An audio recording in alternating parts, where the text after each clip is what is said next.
start hopefully in just a few minutes. So if you could kindly take your seats, please. If you could kindly sit down so we can start promptly. Thank you.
Righto.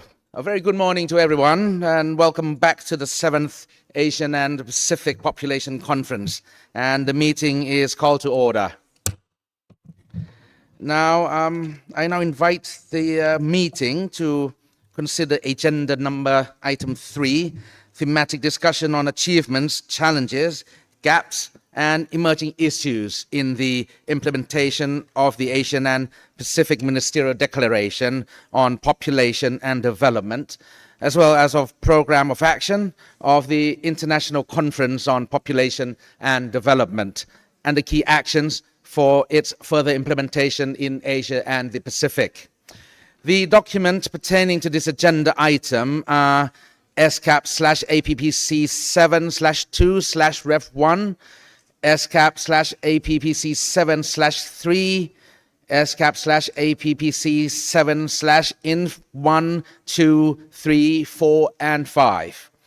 We'll have thematic discussions based on the priority areas of the Asian and Pacific Ministerial Declaration on Population and Development.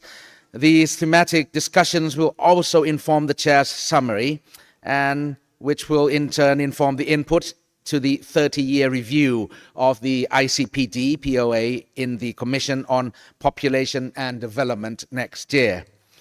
And each thematic discussion will feature a roundtable discussion to introduce the topic and inform the discussions. Following each panel, the moderator of the roundtable will then open the floor to question and answer.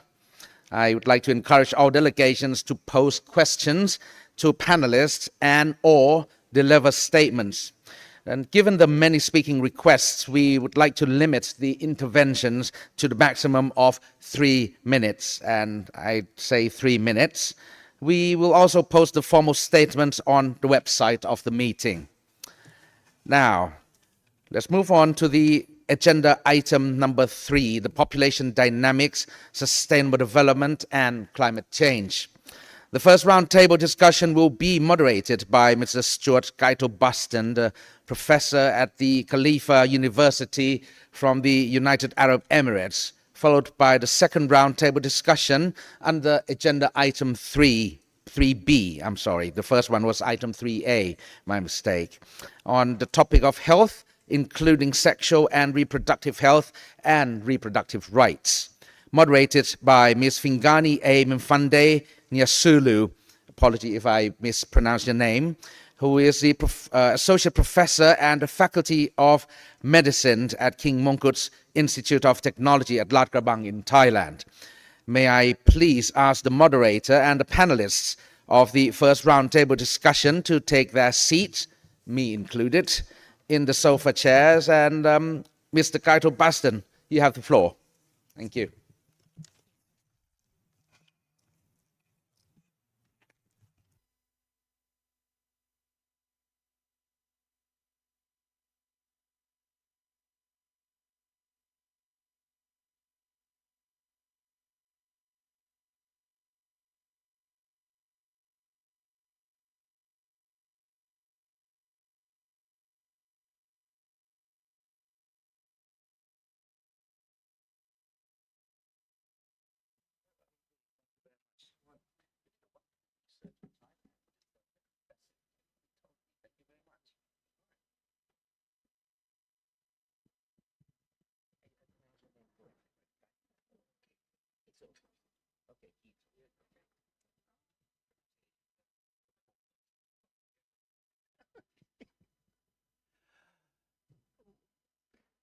Well, good morning, and thank you very much, Chair. And I'm honoured to moderate this roundtable discussion on population dynamics, sustainable development, and climate change. Now, we have with us 4 very distinguished panelists, so please allow me to introduce them.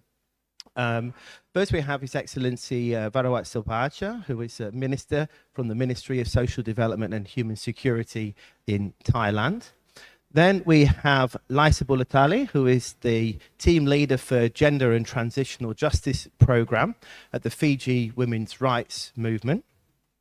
Then we have John Wilmoth, who is the Director of the Population Division in the UN Department of Social and Economic Affairs. And then at the end, Sadiksha Arial, who is the co-founder of Himalayan Innovations Nepal. Now we have around 40 minutes for the discussion, and each panelist will have 8 minutes in total to respond to 2 rounds of questions. And Chair, as you said, I say back, I'd appreciate it if we stick to our time so we can get through as much as possible. And then after the panel discussion, as the Chair mentioned, I will open the floor for questions and answers and statements and from online participants. So the Asian and Pacific Ministerial Declaration on Population and Development emphasizes that population dynamics are all important for development. Understanding these population dynamics and their causes and consequences is a crucial first step in adapting to new and continuing challenges, while also maximizing demographic opportunities within the ICPD framework. However, as we heard yesterday, in many country statements, especially from the Pacific region, other factors such as inequality, urbanization, digital transformation, and of course, climate change and increased frequency of natural disasters mediate the relationship between population development, often in a cumulative manner. So in this context, it's therefore my honour to moderate this roundtable, which will discuss population dynamics in Asia and the Pacific and the link to social and economic development, sustainable development, and to climate change. So I'll begin, Your Excellency. So Thailand has undergone a remarkable demographic transition leading to below replacement fertility and rapid population ageing. At the same time, many people, including older persons, do not have social protection and work in the informal sector. So as the Minister of Social Development and Human Security in Thailand, what are your strategies in addressing population ageing, low fertility, and this social protection gap? Well, thank you, Stuart. Also, I'd like to thank the ESCAP and UNFPA for organizing this extraordinary conference every 10 years. And especially thank you, Stuart, for such a detailed research you've been doing on Thailand. It was wonderful, and there was a very good data for us to work on. Now, touching on the aging population, Thailand is actually, as I mentioned yesterday at the opening, we are an aged society, and we are approaching a super aged society in the timeline of less than a decade from now. And I must say that, well, there's also a silver lining. Well, for one, at the moment, we have a very low birth rate. Last year's but less than 400,000 newborn babies in Thailand. And as such, in the very near future, the workforce in Thailand is going to be concentrated around the the senior people, the older people. Now, what we are planning to do is that we have to make sure that we have an active aging. We have to make sure that our senior people are more active as they get older. Now, there are 2 benefits from that. One, of course, we get their experiences and their wisdom, when we introduce them back to workforce. But mind you, we are not forcing them to work, but we are trying to, utilize their experiences and knowledge and their ability. And by keeping them busy, we would keep them from being attacked by diseases like Alzheimer's and Parkinson's diseases, keep them active. So it's like kill two birds with one stone. Keep them active, we get the productivity, and we prevent them from being the burden of the society with all the diseases. Now, when we're talking about the low fertility rate, in Thailand, the government, the cabinet, we talk about how to increase the number of newborn babies in Thailand. Well, the process of increasing the babies is not that hard. Everyone knows how it's done. But the problem is how to actually encourage the newer generations to have families. As for Thailand, we have generation baby boomers, the silent generation, baby boomers, Gen X like myself, Gen Y, Gen Z, and even Gen Alpha. Now, in the generation X and baby boomers, me and the older people, we view family as a source of power. We have a whole day of work, we are tired, we're worn out, we come home and we recharge ourselves. So a family is like an energy source. It's like a power bank. We come home and we plug ourselves in. In the morning, you go back out there again, you get recharged. But unfortunately, with the newer generations, Gen Y, Gen Z, and Gen Alpha, they look at the family as a burden. The cost of living is getting more and more expensive. The society is full of events that we wouldn't like to see happening, disasters, climate change, etc., pollutions as one of them, biodiversity loss, for example. And they don't want to have babies because they feel that it's unsecure for them to raise the newborn babies, and as well as the fact that it's so expensive.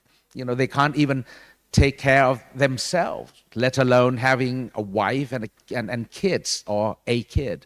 So we have to change that mentality to increase the fertility. We need to make an atmosphere to create a society where they feel safe in bringing up the newborn. We have to create a society where they feel that they will be supported.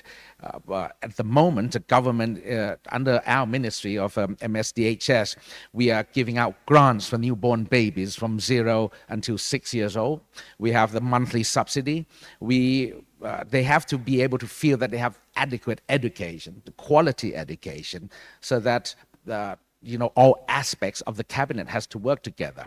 Now, with that's how to solve the question of the newborn babies, even legislation-wise, gender equality, and how Thailand would tackle all the social problems. At the moment, the Ministry of Social Development and Human Security of Thailand, we are working tirelessly, well, despite the fact that I've just assumed this position about 2 months ago, but my staffs have been working for as long as I remembered. And we are tackling every single aspect of the society. Of course, it's when we deal with a social problem, it's not a one-size-fits-all solution. Is a very extremely tailor-made on an individual basis. So it's not the easiest task for my staff to solve it in one day. Rome wasn't built in a day, and thus social problem needs to be tackled one problem at a time. And the next step for Thailand, well, not just Thailand, I think, but for the region, is to make sure that we have a stronger welfare policy, so that the newer generation feels that it's safe for them. They have support from all sides to raise a new family. And by having more newborn babies, the problem of the aging society, the age society, or even the super age society would eventually be balanced out with the increasing number of newborn babies. Thank you. Thank you very much, Minister. John, from a global standpoint, where does Asia and the Pacific stand with regard to population dynamics, and in particular levels and trends of fertility, mortality and migration? And what do you project for the future, and what has been the impact on population structure and distribution and overall development? Thank you, Stuart. Those were a lot of questions altogether. I'll try to take a few of them. As we heard yesterday, there's an enormous diversity in the demographic situation across the Asia-Pacific region. We have some countries that are still growing rapidly with relatively high levels of fertility, and others with very low levels of fertility that are not growing and even declining in size. So the population as a whole is around 4.7 billion today, but it's projected to increase by another 500 million between now and 2050. And fertility rates range from total fertility rate is 1.9 children on average across the region in 2023, but there are 7 countries that have an average number of children below 1.3, which is really quite low and leads to a kind of an inverted age structure over time.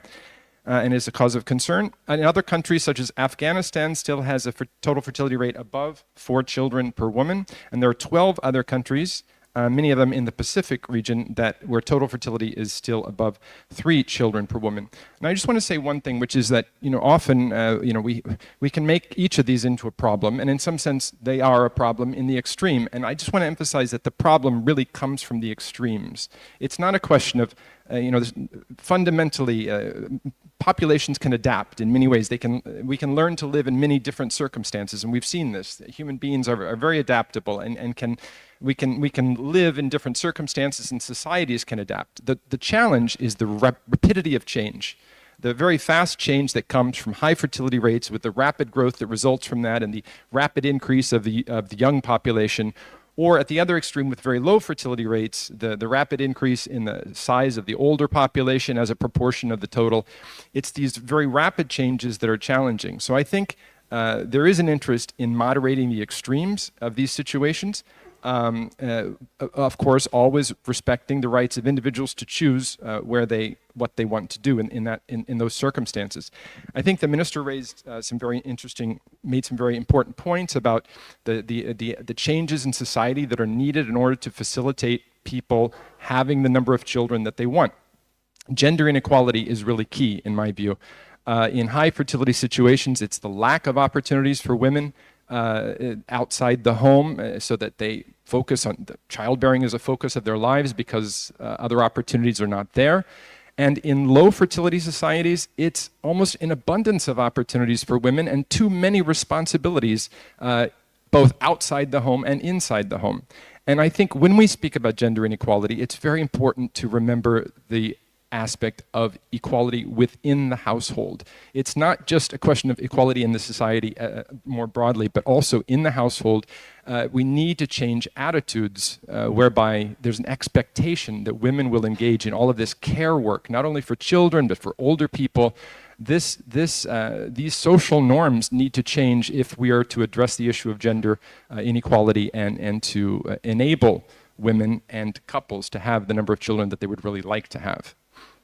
I think I'll end it there. Yeah, thank you very much, John. Laisa Bulatale, considering your experience on environmental protection and climate change, and in particular gender issues, can you please shed some light on the current demographic trends in the Pacific and how they are influencing and being influenced by climate change, please? Good morning. So I represent the Fiji Human Rights Movement. The Fiji Human Rights Movement is a national feminist organization in Fiji that was established in 1986. It's committed to removing all forms of discrimination against women and girls through institutional reform and attitudinal change. Our vision is that we hope that one day we can close our office because all forms of discrimination and violence against women in Fiji would have been eradicated. But until then, our work remains and our doors remain open. I think to answer the question, one of the things is, and I have 2 points, there's a wealth of research that's showing that people and families and communities will need to migrate because of sea level rise, saltwater erosion, and if floods continue. And if there's no fish in the sea. And earlier this year, we convened for the 3rd Pacific Feminist Forum, where we brought together 150 Pacific feminists, climate change and human rights activists. And these were the concerns that they also raised. This then begs the question whether, island states have the capacity, the resource, and literally the space to be able to provide, populations that are moving, whether internally or whether they're moving cross-border. And what are the human rights safeguards for climate change refugees when they relocate to another country? We think that more work needs to be made to be able to understand the migration trends across border and how that's impacted by climate change. and then what are the potential implications in terms of policy, law, and program interventions for countries.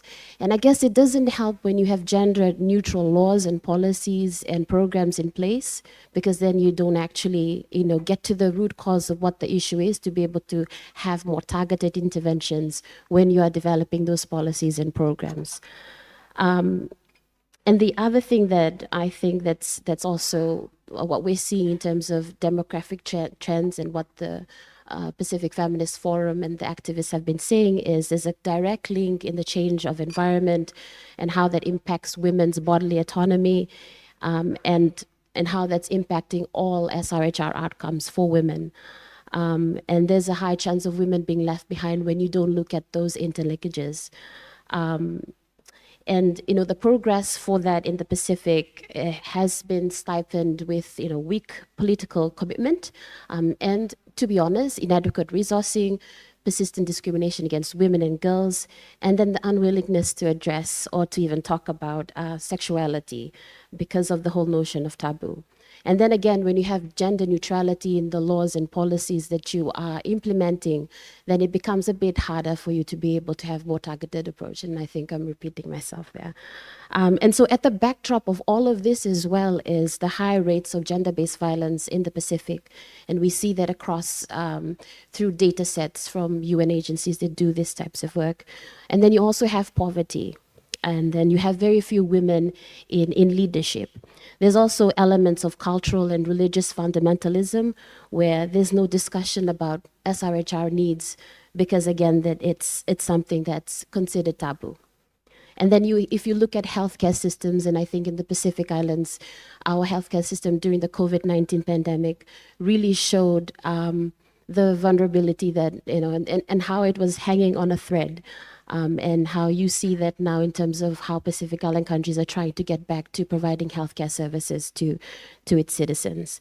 And then with the rise and resurgence of different types of diseases thought to be under control, and when COVID-19 came, it kind of put that all at the setback. And then if you look at vulnerability, you look at Pacific women and girls with disabilities who continue to be left behind when you don't look at interlinkages as well. And then this leads to, discriminations in different other areas. And I guess I could go on and on about this. So those are my 2 points and I'll end it there. Thank you very much indeed, Liza. Turning to Nepal now, so Sadiq Shiarial, given your work on environmental protection, climate adaptation, women's empowerment and technology, what would you say are the main challenges faced by younger generations in rural areas of the Global South when navigating these issues? Thank you for that question. I think the main challenges for younger generation is the allure of the city, its people and the services.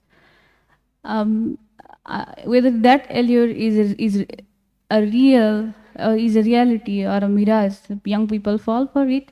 The youths are now those groups that are majorly connected everywhere in this world, and they face this fear of missing out, the FOMO, missing out of living a life that everyone else does, and this fear makes them believe that staying back in rural villages or rural areas hinders their progress, their careers, their education, whether they will be backward compared to others.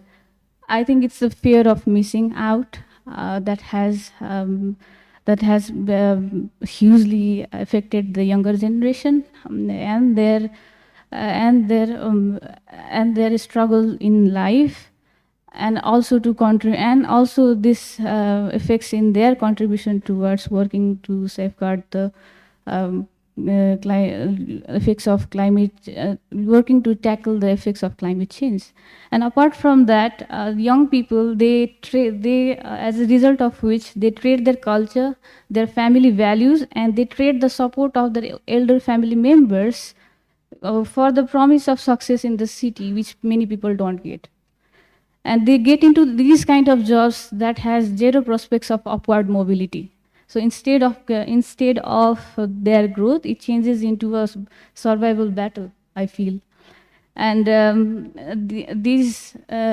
despite these many younger generations, they are doing their best to contribute to help tackle against effects of climate change. Back in Nepal, I am working through my initiative Girls for Rurals with 1,060 young girls, young skilled girls who are there in their own community in the rural areas, and they work with me to advocate on gender inclusive energy uses and in promoting the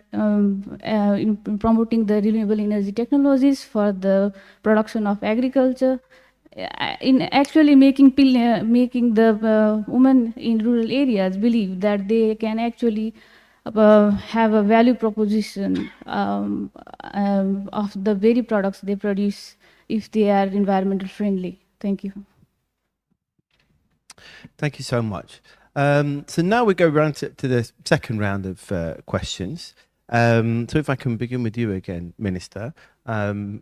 Welcome to the world of social development. I'm very glad that you've joined us. Wonderful world of social development. But of course, you were formerly Minister of Natural Resources and the Environment. I know that you're still very much engaged in these environmental issues. And of course, this relationship between population and the environment is a very important one. So could you perhaps share some specific policies or programs which have been important or successful in integrating this population dimension in our efforts to reduce the human footprint on the environment? Thank you, Stuart. Well, as you mentioned, my previous post was with the Ministry of Natural Resource and Environment of Thailand. And I think I'm one of the luckiest minister because under the umbrella of sustainability, we have the climate change. And under the climate change, there are two very, very important branches. One is the mitigation of how to mitigate the effect, also the carbon footprint, et cetera, And the other branch, which is equally important, is the adaptation. And the adaptation is what the Ministry of Social Development and Human Security is directly responsible for.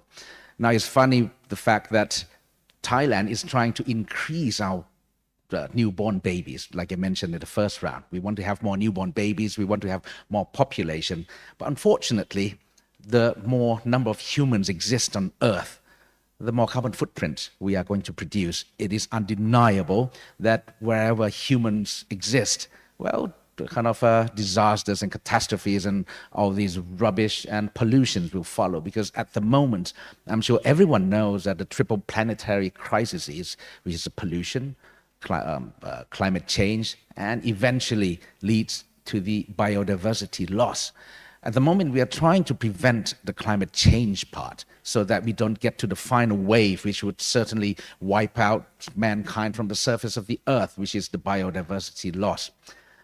What Julia Roberts once mentioned in her video message on Mother Earth, she said, your action will determine your fate. And she also said, nature doesn't need people, but we, the people, need Mother Nature. So I think it's really time we really step forward. In Thailand, well, I've attended a number of COPs, COP 24th, 25th, 26th, and 27th. And Thailand have made a lot of promises and development. We announced our carbon neutrality to be in the year 2050. Our net zero greenhouse gas emission would be in 2065. Now we do walk the talk. We promise something and we actually deliver on our promises. For example, last year, the Ministry of Natural Resource and Environment, we signed an agreement with Swiss counterpart under the Article 6.2 of the Paris Agreement, where we actually transfer the carbon credit between Thailand and Switzerland. We were back then one of the first couple in the world to actually execute something under Article 6.2 of the Paris Agreement. And as a result of the carbon credit exchange, an e-bus, public buses in Bangkok, is, as we speak, under the transformation from the internal combustion engine to 100% electric vehicles. There are almost 5,000 buses in Bangkok alone, and it is undergoing the transformation as we speak. Other projects, significant ones, is, for example, we are trying to change the way our farmers in Thailand conduct their day-to-day businesses. Thailand is famous for rice growing. We have tremendous amount of rice paddies in Thailand, over half of the area in our countries. And by growing rice, there are tremendous amount of methane, the greenhouse gas. Methane, if anyone, I'm sure many of us knows, is about 28 times more destructive than carbon dioxide. So 21 tons of methane is about 28 tons of carbon dioxide. And the process of growing rice, by having water in the rice paddy for the whole entire crop of 3 or 4 months, the amount of methane gas being emitted from that process is tremendous. We are trying to reduce that by introducing a new way. It's called alternate wet and dry. When the rice grain started to grow, we drained the entire rice paddy from water. And some people would be curious whether the rice will survive without water, but in fact, it actually flourished better. We get more productivity, more yield per area of growing the rice. And by doing so, we use less water, we use less energy in growing rice, we get more yield per unit of growing, and most important of all, we reduce the amount of methane emitted by about 70%, and that is transferred into, translated, I beg your pardon, translated into carbon credit. So in my hometown, about an hour up north from where we are at the moment, it's called Suphanburi, a group of farmers actually using that technique right now and get additional income, not from the increase in yield, but from the selling of the carbon credits. Per year, they actually can sell the carbon credits, and it's actually happening in Thailand. So this is one of the very important projects that Thailand is undergoing under the agricultural sector. Also, back to my current job at the Ministry of Social Development and Human Security, we are seeking and also receiving financial and the technical support from the GEF, which is a global environmental fund, thanks to Ministry of Natural Resources and Environment, who is the focal point for Thailand. And last month, I asked my permanent secretary and all the staff and the senior officials at the ministry to go and visit the senior officials at the Ministry of Natural Resources and Environment so they can exchange their knowledge.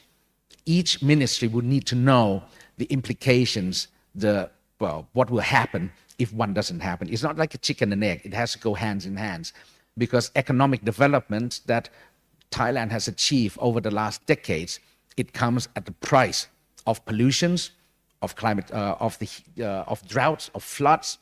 Mother Nature is getting angrier and angrier every day. So all the ministries, we have to chip in, and Thailand is, we are ready to work with all our partners, both near and afar, whether in Europe, across the other side of the world, in the US, everywhere in Asia, for leaders in ASEAN that is addressing the problem of the climate change and sustainability.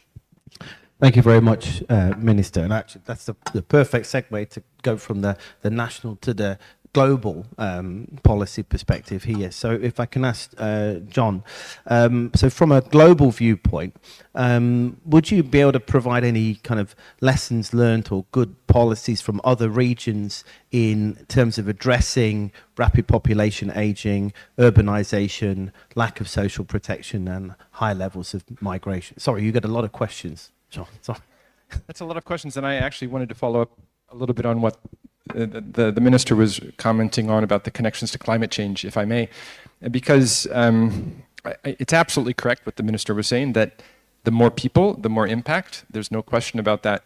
But I think sometimes in these discussions around climate change, there's a tendency to focus so much on the number of people and less on what people are doing. And I think that's wrong. That's an incorrect perspective. We have to understand that historically what has changed more are the human habits.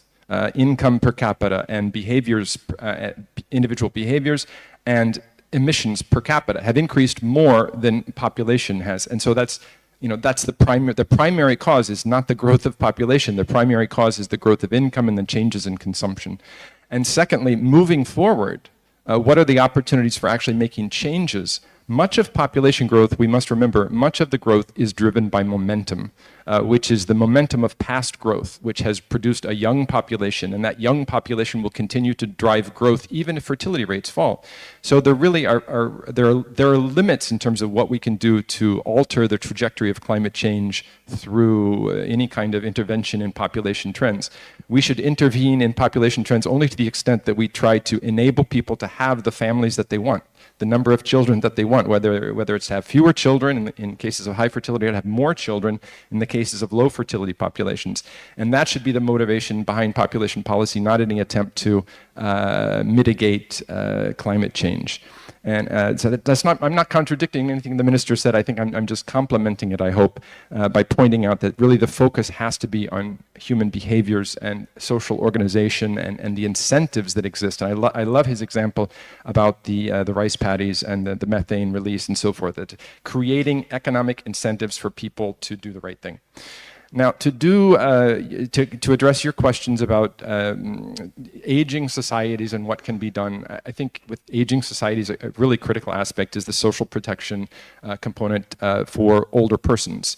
That pensions are a critical means of ensuring that older people do not fall into poverty, and to avoid that situation, universal social protection programs through pensions, tax-funded, or a combination of contributory and non-contributory pensions. The non-contributory means tax-based, funded through general tax revenues. Contributory pensions are those where people pay in a certain amount and therefore earn rights within the system. Some countries have done very well with tax-financed pension systems, and have, many low and middle-income countries, I should say, have done well with this and provide examples of what can be done and the feasibility of improving social protection through pension programs. But many other countries still are behind on this, and there are large proportions of the population in Asia-Pacific countries that are not covered by pension schemes, and that really needs to be addressed. Part of the problem, of course, is informality in the labor force. And when people work in the informal economy, then they tend not to be covered by pension systems. And so addressing that broader question of informality is very important. Turning back to another point that I was making earlier about the care economy, so much of the work that is done, especially by women, is care work that is not compensated formally within the economy. So recognizing, valuing that work and including it in the formal economy in such a way that it can be covered then under rights to pension schemes is very important moving forward. If you want me to mention about migration as well, you were asking about this. Well, migration clearly can play a very significant role, at least temporarily, in easing some of the fiscal pressures around population aging. But we have to remember, this is a policy solution that works now for certain countries because we have this great demographic diversity in the world where some countries are aging and have low fertility, whereas other countries are still growing and have growing rapidly and have high fertility.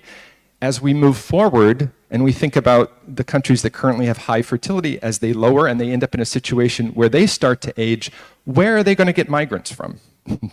We'll eventually be to a point. This is not a general policy solution to solve the problem. It's a policy solution that works now for certain countries, but it's not by any means a general policy solution to address the issue of population aging.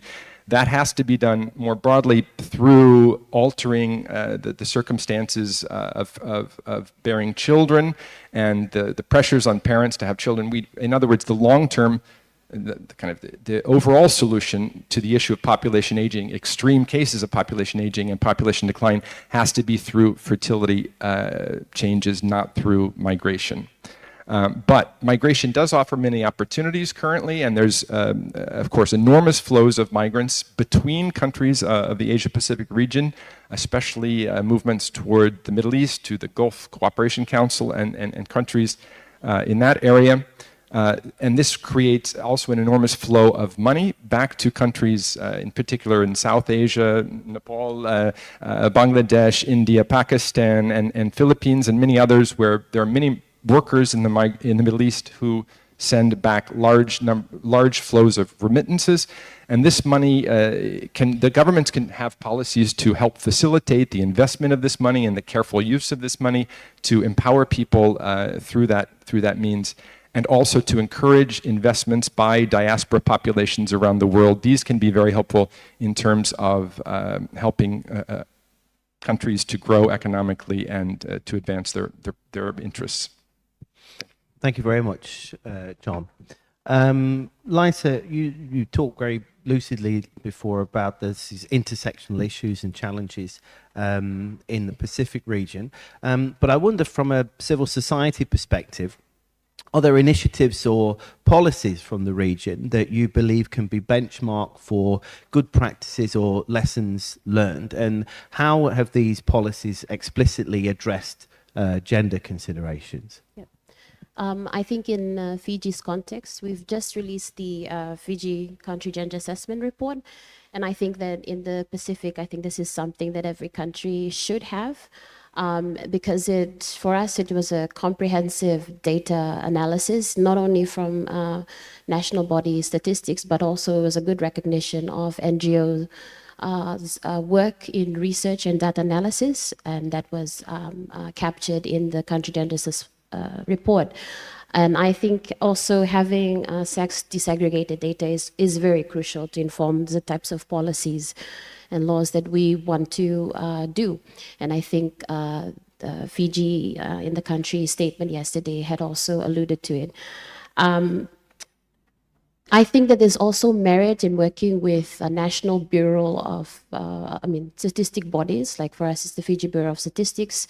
For us at FWM, we've recently done a bit of work around child marriages, where the Fiji Bureau of Statistics, through its mixed survey, was able to capture some analysis on child marriages. So we're able to do that kind of work and interlinkages to the kinds of work that we're doing. So there's merit to doing that and resourcing the national statistic bodies. I think that from a national feminist organization, you must include women. And the reality is that women face in any of the interventions that you're making. And this is something that NGOs and women rights organizations do well in the types of research that we put out. And I think that is something that governments, not only in the Pacific, but across, should do a bit more effort on. I think that there is merit as well to working with women's rights organizations in terms of the types of decisions and the types of policies that you're implementing, because we'll be able to provide the types of insights that countries might need. And for us, an example is we've just had we're rolling out the National Action Plan on Preventing Violence Against Women and Girls, where the government of Fiji has actually recognized that patriarchy is a root cause of violence. So understanding root causes of issues is a win in itself, because then the interventions that you're making in Fiji are targeted. And for us as women's rights organizations and movements in Fiji, we saw that as a big win. And then you have interlinkages to climate change and SRHR. So the root cause is grounded and there's an understanding of it, then everything else is a bit more easier. Gender responsive budgeting, and I'll give examples from Fiji. Something that the government of Fiji is also rolling out in terms of how are you using your money, in terms of the interventions you're making. And I think that that's something as a good best practice for other countries to also consider. The other thing is, the types of social protection schemes that you're doing. In Fiji, our government has introduced menstrual hygiene products to schools, where young girls will be able to access menstrual products. And in terms of climate change and SRHR, there's some wins there. And lastly, we have a sister organization, not a sister organization, but a fellow feminist organization as well in Fiji called Family Pacific. They're a media and broadcasting organization, and they've been doing work around climate change, insurances for families in small, medium, MSMEs, I can never pronounce the full acronym, but MSMEs. And so looking at small businesses and what other climate change insurances packages are there for families to apply for. And this is something that, that initiative that's happening in Fiji and in Vanuatu. Thank you very much, Laita. And I think that principle of inclusivity in policy making and policy development is something which will really, I think, will resonate with a lot of people in the room. Sadishi, if I can just turn to you. Could you maybe highlight some good practices and innovations in addressing this intersection between population dynamics and climate change, and if there's any good practices from Nepal in which youth and older persons are working together to advance sustainable development? Thank you. Back in Nepal, we have this initiative, Gaubata Sanjal from Himalayan Innovations, where we were able to train many farmers in rural areas and the customers in cities, mainly women, by mobilizing the young Girls for Rurals members as digital managers. So the motive was to bridge the gap between the older generations as late adapters to the technology through the younger generations. And we have successfully done this program of training conducting the digital financial literacy programs back in Nepal. And we have been, and for the farmers' side, they have been actually able to secure the loan based on their digital transactions. And we feel proud to share this development. I feel proud to share this development in this arena. And one project I would like to share is that we work in Upper Mustang, the high rangelands of Nepal, where there are no herders. The young youths of that region, they migrate to other countries. So there are no young herders in that region. Many young people from other countries and other areas, they now go and work there as herders. So we run this apprenticeship program where the master herders who are oldest, and we believe they are the expert of the regions. They have this knowledge of sustainable herding, protecting the pasture land, and protecting the glaciers from the outbursts. Such kind of knowledge transfers is being done back in Upper Mustang, and that is something we are doing it effectively. Thank you.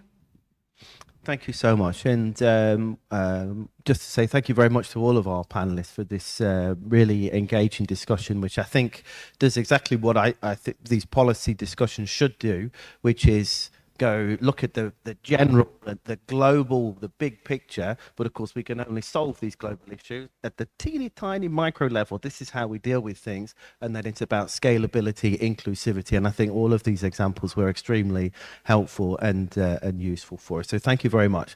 And we are exactly on time as well. So thank you so much. That's amazing, isn't it? Wow.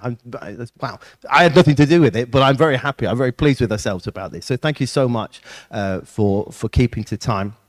So now we have about 25 minutes for interventions from participants in the room and online. For those of you who are here with us in the room, please raise your hand. Now, it says here we've already received some speaking requests. This is now a lot of speaking requests.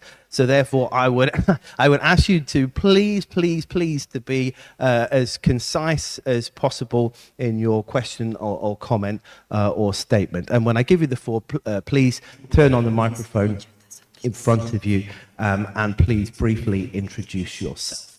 So I think we can begin, and I see that I can call on the distinguished delegate of Cambodia.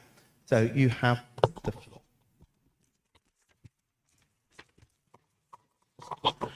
Mr. Moderator, Excellencies, ladies and gentlemen, let me share some experience about Cambodia demographic changes.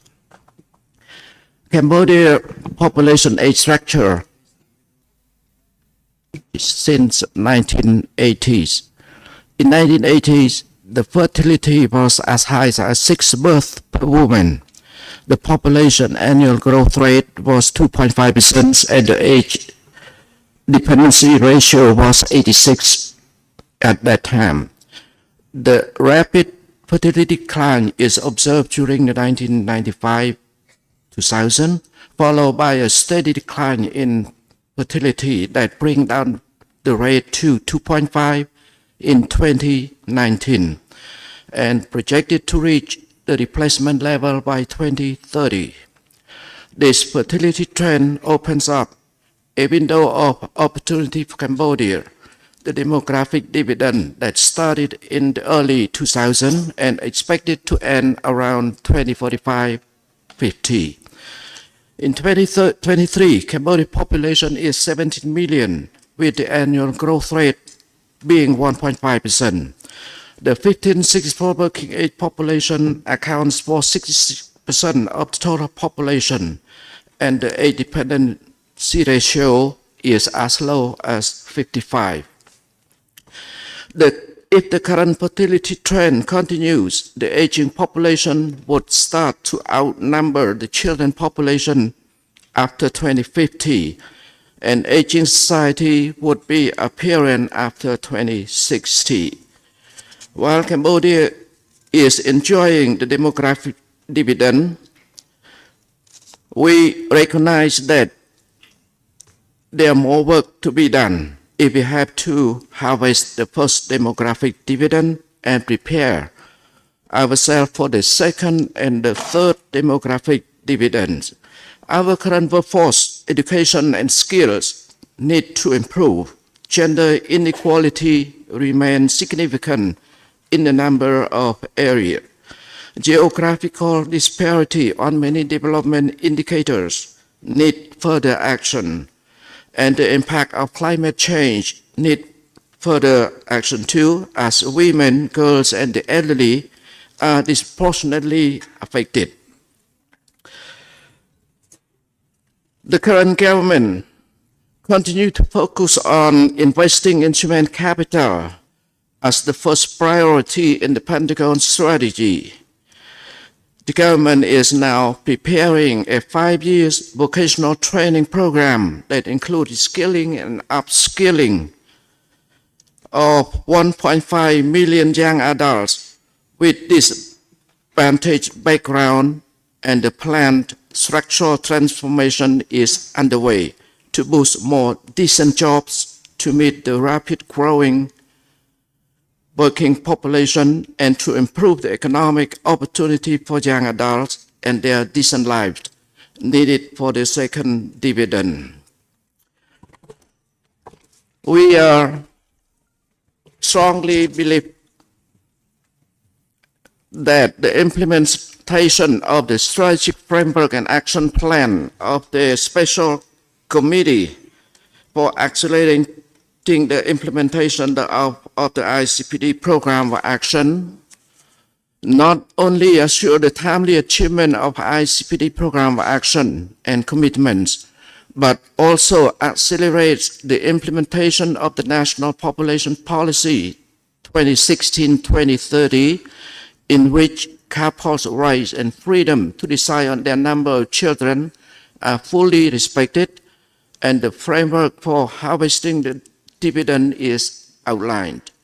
The National Population Policy will be updated in due course to emphasize the dilemma between ongoing economic contribution of the current workforce at the expenses of childbearing and possible aging and labor shortage consequences in years to come.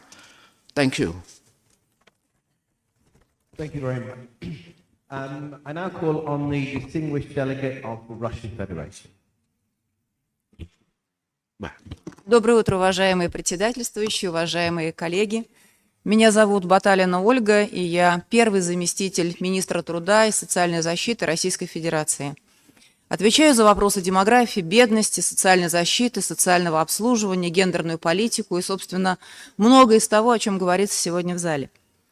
Прежде всего хочу отметить, что наша страна очень высоко ценит вклад и усилия, которые предпринимаются ESCAP в целях укрепления регионального сотрудничества. В силу краткости времени остановлюсь только на том, как мы решаем проблемы рождаемости, хотя и в проблемах старения населения, активного долголетия в Российской Федерации тоже есть опыт, которым можно поделиться. Мы тоже переживаем те же проблемы, которые переживает и весь Тихоокеанский регион, и, собственно, все страны мира. За последние 7 лет суммарный коэффициент рождаемости в нашей стране сократился с 1,7 до 1,4. И, к сожалению, пока мы не остановили это падение, несмотря на то, что система социальной поддержки, пенсионного обеспечения в Российской Федерации достаточно широкая. Мы видим, что действительно мы находимся в состоянии демографического перехода, изменения ценностной основы молодого поколения. Но для Российской Федерации характерна и еще одна проблема. Дело в том, что мы переживаем наложение 2 крупных демографических кризисных волн. Это серьезное снижение населения в нашей стране в результате Великой Отечественной войны. И эта война, и это снижение населения в тот период 40-х годов наложилось на распад Советского Союза и на второе снижение рождаемости. В результате сегодня приходит к рождаемости малочисленное поколение ребят, которые родились в 90-е годы, их существенно меньше, и значит, нам приходится работать над повышением интенсивности рождаемости в тех семьях, в которых дети уже есть. И здесь мы выделяем для себя 2 ключевые возрастные группы. С кем работать? Как мы отвечаем на этот вопрос? Первая возрастная группа – это 30-39 лет. Да, это поколение X, это отчасти еще завершение поколения бэби-бумеров, но даже в этих семьях сегодня есть 1 или 2 детей, не 3, хотя коэффициент рождаемости третьих детей растет. Соответственно, есть существенный потенциал рождений. А самое главное, что в нашей стране это самое многочисленное поколение и самое экономически успешное поколение. Это работающие граждане с полным социальным пакетом, с полным покрытием медицинской страховки, не испытывающие серьезных проблем с точки зрения уровня доходов или их устойчивости. И поиск решений для этого поколения мы видим в следующем. Что для них является сдерживающим фактором? Во-первых, это запрос на лучшие жилищные условия для того, чтобы с рождением ребенка не оказаться в стесненных пространствах. Это боязнь снижения доходов, потому что они ценят свой профессиональный рост и достигнутый уровень доходов, с тем, чтобы перерыв в рождении ребенка не повлиял в конечном счете на их карьерные перспективы. И это риски ухудшения здоровья в силу уже возраста в связи с рождением ребенка. Вторая возрастная группа – это 20-29 лет, молодые ребята. Здесь абсолютно другие вызовы, и по-другому мы планируем эти проблемы решать. Здесь главное – это укрепление ценностной основы семьи. Абсолютно согласна с своим коллегой из Таиланда. Ребятам еще предстоит объяснить, что такое для них семья, в чем ценность детей, что в их жизни добавится, чем они станут внутренне богаче с появлением семьи и детей. Но и, естественно, здесь возникают вопросы создания условий для старта трудовой деятельности и жилищной поддержки в том числе. В Российской Федерации для того, чтобы семья не была бременем, и здесь снова отнесусь к словам своего коллеги из Таиланда, уже сегодня, собственно, реализован существенный пакет поддержки женщин и мужчин в условиях рождения ребенка. При рождении ребенка каждая женщина имеет право на полностью оплаченный в размере ее существующей заработной платы отпуск по беременности и родам. Это 140 дней, 70 дней до родов и 70 дней после родов. И плюс к этому 3-летний отпуск по уходу за ребенком, когда за ней работодатель сохраняет рабочее место. Первые 1,5 года этого отпуска профинансированы из системы социального страхования в размере 40% от ее заработной платы. Помимо этого, с 1,5 лет дети обеспечены государственными детскими садами по запросу родителей. С 3 лет обеспечение детскими садами идет безусловное. С 1,5 лет просто не все родители готовы, собственно, на такое решение. Помимо этого, введен материнский капитал, и мы распространили его в том числе и на первого ребенка. При рождении первого ребенка Значит, семья, женщина получает сейчас $6500, которые она может направить на улучшение жилищных условий, на оплату дополнительного образования ребенка, на свое пенсионное обеспечение. При рождении второго ребенка дополнительно к первой выплате добавляется еще $2000, собственно, на те же цели. Если рождается третий ребенок, то еще $2000 выплачивается регионами, и там перечень направлений мер поддержки может быть даже чуть более широкий. Помимо этого, со второго и третьего ребенка семье предоставляется льготная жилищная ипотека под 6% годовых. Ну, традиционные ставки сейчас на ипотечном российском рынке 11, 12, 13%. То есть это половина, по сути, ипотечной ставки.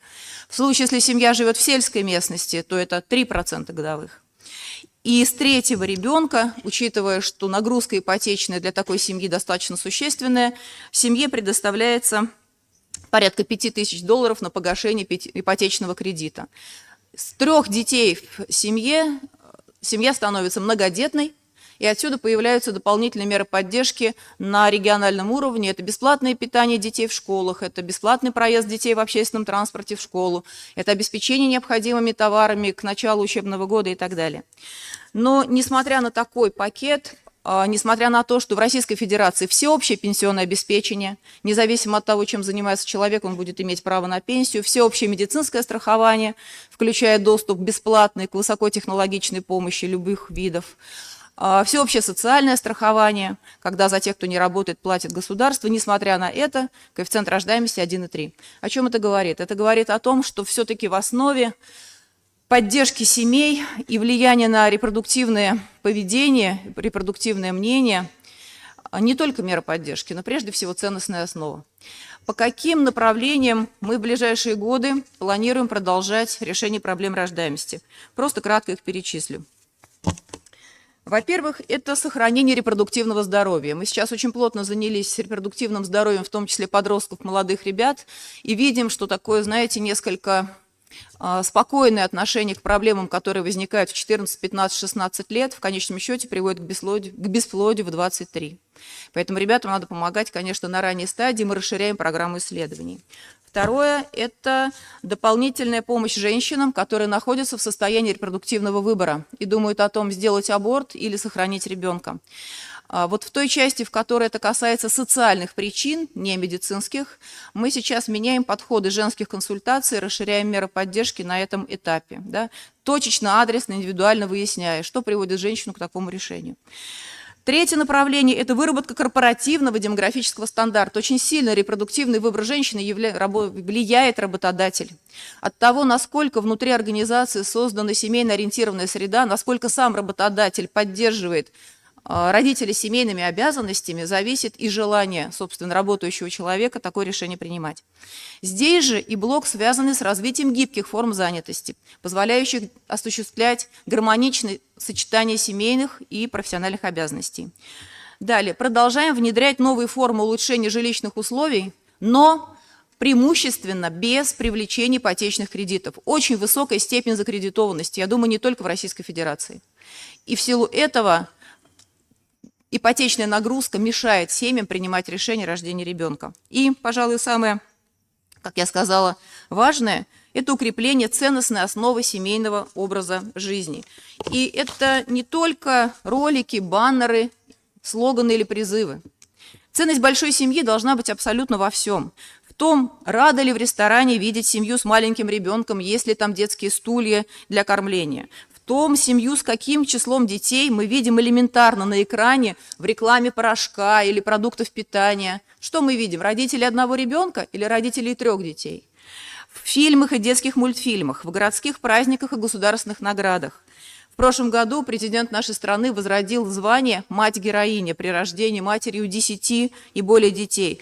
Эта награда в нашей стране, завершаю, идет сразу за наградой Герой труда. И по своей приоритетности, собственно, приравнена к этому. Но я уверена, что общий обмен опытом между странами-членами ESCAP, безусловно, позволит и нашей стране найти наилучшее решение по улучшению демографической ситуации и понять все-таки, как нам лучше и эффективнее справляться с текущими вызовами. Спасибо.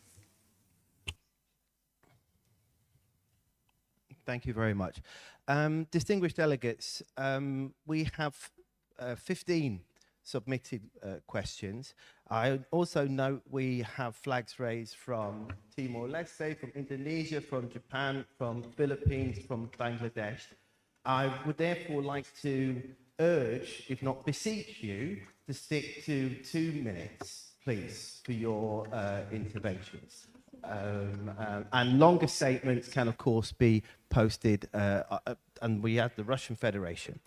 So longer statements can, of course, be posted on the website.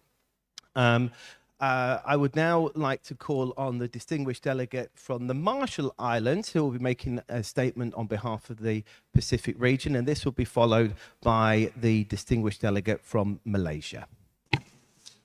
Mr. Moderator, thank you for the opportunity to deliver this intervention on behalf of the Pacific Small Island Developing States under the 7th Multi-Country Program of the UNFPA Pacific Sub-Regional Office, including Cook Islands, Federated States of Micronesia, Fiji, Kiribati, Nauru, Niue, Palau, Samoa, Solomon Islands, Tonga, Tuvalu, Vanuatu, Tokelau, and the Marshall Islands. We commend the invaluable insights and enlightening contribution from the distinguished panelists this morning. Their guiding observations are thought-provoking. Pacific populations are on the front line battling sea level rise, ocean acidification, coral bleaching, drought, and the increasing frequency and severity of storms and natural disasters. Women and children, including persons with disabilities, are the first to bear the negative impacts of climate change. These negative impacts have disproportionately high financial, economic, social, and political costs. It is therefore difficult and challenging to talk about sustainable development without addressing climate change in the Pacific. Climate change is an existential threat to us in the Pacific region. While the principal cause of the climate change is high consumption in developed countries, its impacts are disproportionately affecting the poor sectors within the Pacific countries, thereby exacerbating inequities in health status and access to adequate food, clean water, and other finite resources in the Pacific region. The Pacific is a region of great diversity and high vulnerability, and as such, has long presented a unique case for targeted support to advance development and ensure sustainability. Socioeconomic development and environmental sustainability of all Pacific states are impacted directly by population dynamics, both at national and subnational levels. Human development in the Pacific is endangered due to the negative impacts of climate change. Pacific governments are challenged in providing basic services to our communities, particularly those in remote areas. Brain drain and shortage of skilled workforce due to movement of people and migration are experienced. Land fertility and drought are impacting food security. Poverty is increasing and its eradication is greatly hindered. And national governments are limited in managing and expanding inclusive services and essential infrastructure to all citizens. Sustainable development is embedded in all Pacific Island and regional aspirations. All Pacific countries regularly present their SDG implementation progress under the Voluntary National Review Mechanism. At the regional level, the Pacific Roadmap for Sustainable Development and the 2050 Blue Pacific Strategy provide guiding principles for implementation. However, these aspirations can only be realized if climate change is addressed. The Pacific is calling for greater political will from Asian leaders, including global leaders, to combat climate change and decry any postponement of the Paris Agreement commitment. Reducing the vulnerability to the adverse effects of climate change and reducing greenhouse gas emissions will help the Pacific to adapt and mitigate the impacts of climate change. We are encouraging global and bilateral partnerships that help develop a low-carbon economy through transfer of clean technology, finance, and capacity building that would represent concrete action with impacts at the national level. The Pacific firmly believes that the one-size-fits-all approach and doing business as usual does not complement Pacific aspirations. We need to match commitments with action and inject a sense of urgency and responsibility to do the right thing. More resources must be dedicated towards population and development dynamics. International partners can make far greater efforts to ensure effectiveness of their assistance for climate change adaptation and mitigation. Now, if I may take the last moment of the regional statement to present RMI's brief intervention on the matter. For a low-lying atoll country that spans nearly 800,000 square miles, whose land, waters, and people are still suffering from the effects of nuclear legacy. Sustainable development in the midst of the effects of climate change, sea level rise, and other global crises can only be achieved when these challenges affecting our population and territory are addressed. Thank you. Thank you very much.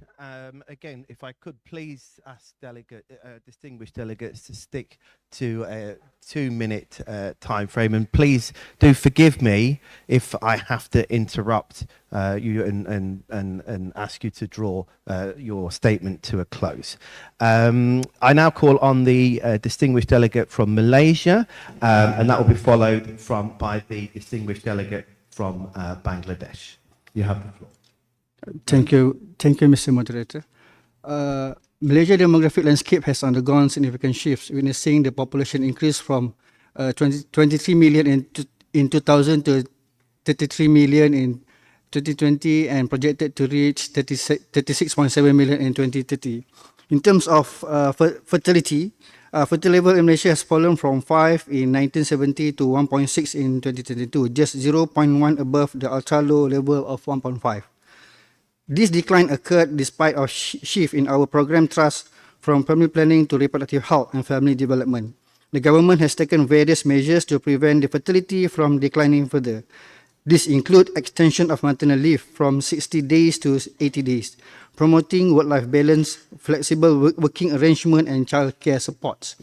In our relentless pursuit of sustainable development, Malaysia has made remarkable progress, as evidenced by our increase of Human Development Index from 2000 to 2021. Despite the formidable challenge posed by COVID-19 pandemic, our economic recovery has been remarkable, with a GDP growth of 8.7% in 2022. Moreover, Malaysia has achieved all health-related sustainable development goals targets. However, challenges persist on our path to sustainable urban development. The city environment, in some instances, remains unconducive to fostering the well-being of its inhabitants. One notable challenge lies in the relatively low adoption of the low-carbon cities framework, which hampers our efforts to achieve sustainable urban development. Addressing this issue is pivotal to mitigating environmental impact and advancing climate resilient cities. To overcome these obstacles and seize the opportunities presented, Malaysia has implemented voluntary local review as a valuable instrument for localizing sustainable development goals.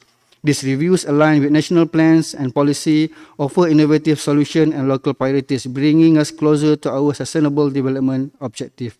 In conclusion, we would like to acknowledge the challenges and opportunities that arise from the intricate interplay of population dynamics, sustainable development, and climate change. By embracing innovative approaches, fostering collaboration, and learning from our successes and setbacks, we can pave the way for a more sustainable and resilient future for all. Together, we can create a world where every community strives, leaving no one behind. Thank you. Thank you very much. And according to our clock, broke a record with 29 seconds there. So thank you very much, distinguished delegate from Malaysia. I now will call on the distinguished delegate from Bangladesh, who will be followed by the distinguished delegate from the Maldives. Bangladesh, you have the floor. Thank you, Mr. Moderator. I have a question for Honorable Minister Warud Silpa Archa. We all know that climate change has huge impact on population dynamics, and I don't know how many multiverse and parallel universe out there in the space. I know simply we have only one ocean and only one planet, and we are running on the 3 degrees Celsius road. I still believe that 1.5 degrees Celsius is quite doable. So developed nations placed in during the Paris Agreement and promised to disburse $100 billion a year, which stands roughly $400 billion to go for adaptation program in LDCs and developing nations. And without slashing the emission, only adaptation won't take us anywhere. And I would like to know from the Honorable Minister that could you please respond to that, the role of regulatory market and offset market to tackle the negative impact of climate change, which consequently has huge impact on population dynamics. Thank you. Thank you very much, the distinguished delegate from Bangladesh. We will actually collect the questions and have a question section at the end. We'll concentrate on the statements now. But thank you very much, distinguished delegate from Bangladesh. The question has been noted.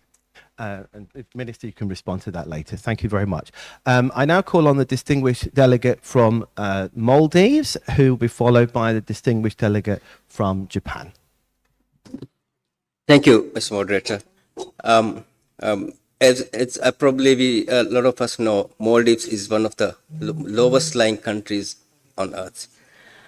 We have about 1,200 islands, tiny islands stretched across the equator from north to south, 800 kilometers, covering an area of 90,000 square kilometers, of which 1% is land, 99% is ocean. And so everything is in the Maldives is based around this. Sustainability in the Maldives is totally dependent on climate change. But looking particularly at the demographic component, Maldives is currently have reached almost replacement level fertility. This started in the early 1980s and has been declining very rapidly. And currently, we are running into the question of the prospects of an aging population. So we need to, in the Maldives, we are very concerned about this, and we have been talking about this in how to address these issues amidst the challenges posed by climate change. I think if you can look back into what has led us to this, I think we can say that some of our policies addressed towards education, where we have reached over 97% literacy, education of girls, employment opportunities for girls, and so all these positive factors have actually led to decline in fertility. And then now we have to find ways to manage it at a sustainable level, introduce policies where we can see that how we can manage our population in the future. Now, while we run into these challenges, I think we can say that if you look at possible solutions to these recommendations, we have to introduce family-friendly policies to support work and life balance, so to encourage families to have children. Right now, there are young people who opt not to have children, not to even get married at an early age. Age of marriage has gone up quite considerably, and also improve access to reproductive health services, ensure gender equality is implemented and maintained, and consider changing economic sector to family-friendly options to reduce reduce expenditure on curative care, introduce affordable housing, because housing is one of the challenges that has led to families deciding to have a fewer number of children. So, and engagement of youth, education initiatives, elderly care programs, and community support networks. These are all very important things that we need to address. So I would just, without taking too much time, I would like to say that addressing low fertility in the Maldives requires a multifaceted approach that considers socio-cultural factors, economic conditions, and healthcare access. By implementing a combination of policies that support families, promote gender equality, raise awareness, and improve reproductive health services, the Maldives can overcome the challenges posed by low fertility rates. A collaborative effort from policymakers, community leaders, and civil society can create an environment conducive to sustainable development, sustainable population growth, and ensure a balanced demographic structure and a prosperous future for the nation. But in doing this, we need international collaboration from our partners. Thank you. Thank you very much. Next, I will be calling on the distinguished delegate from Japan. Following that, the order will be distinguished delegates from China, the United States of America, Indonesia, and the Cook Islands. So for those countries, I would beg you to just take a quick look at your notes and see if we can slim it down a little bit to get us into our magic 2-minute time frame. So I now call on the distinguished delegate from Japan. Thank you very much, Stuart, moderator. And I'd like to also add the comment from the Japan side. The first thing is, of course, the low fertility, that many big countries are deploring the very low fertility, but Japan is not the exception. And maybe with some effect of COVID, the total fertility rate of Japan in 2022 was 1.26, the lowest in history. And now we are taking extra dimensional measures to mitigate low fertility. It is a big policy priority. And then also we have created the Child and Family Agency this April. And we were having these social security policies rather centered to the elderly people up to now, but now we are trying to balance between between all generations. The second point is on population aging, and then also as Professor Wilmos mentioned about pension, maybe I have to talk about the Japanese situation. It's very aged, and sustainability of pension is very important thing. And every 5 years we do financial verification so that the pension fund will be sustainable for 100 years. However, now I'd like to share our experience that we have achieved universal health coverage and also universal pension coverage back in 1961. And especially for pension coverage, when there is the demographic dividend, the young people pay for the pension premium, and that creates the pension fund. And during the time we are having this demographic dividend, we use this pension fund to invest inside the country so that it will build the infrastructure and also to invest for the education, health, and so on and so forth.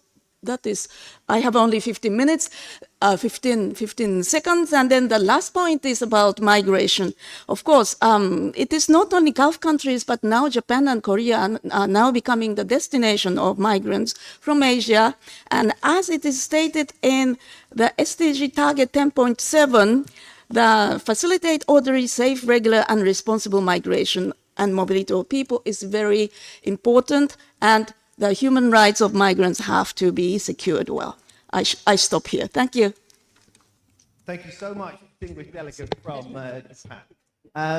Now let's move to the distinguished delegate from China. I invite you to take the floor. It will be followed by the distinguished delegate from the United States.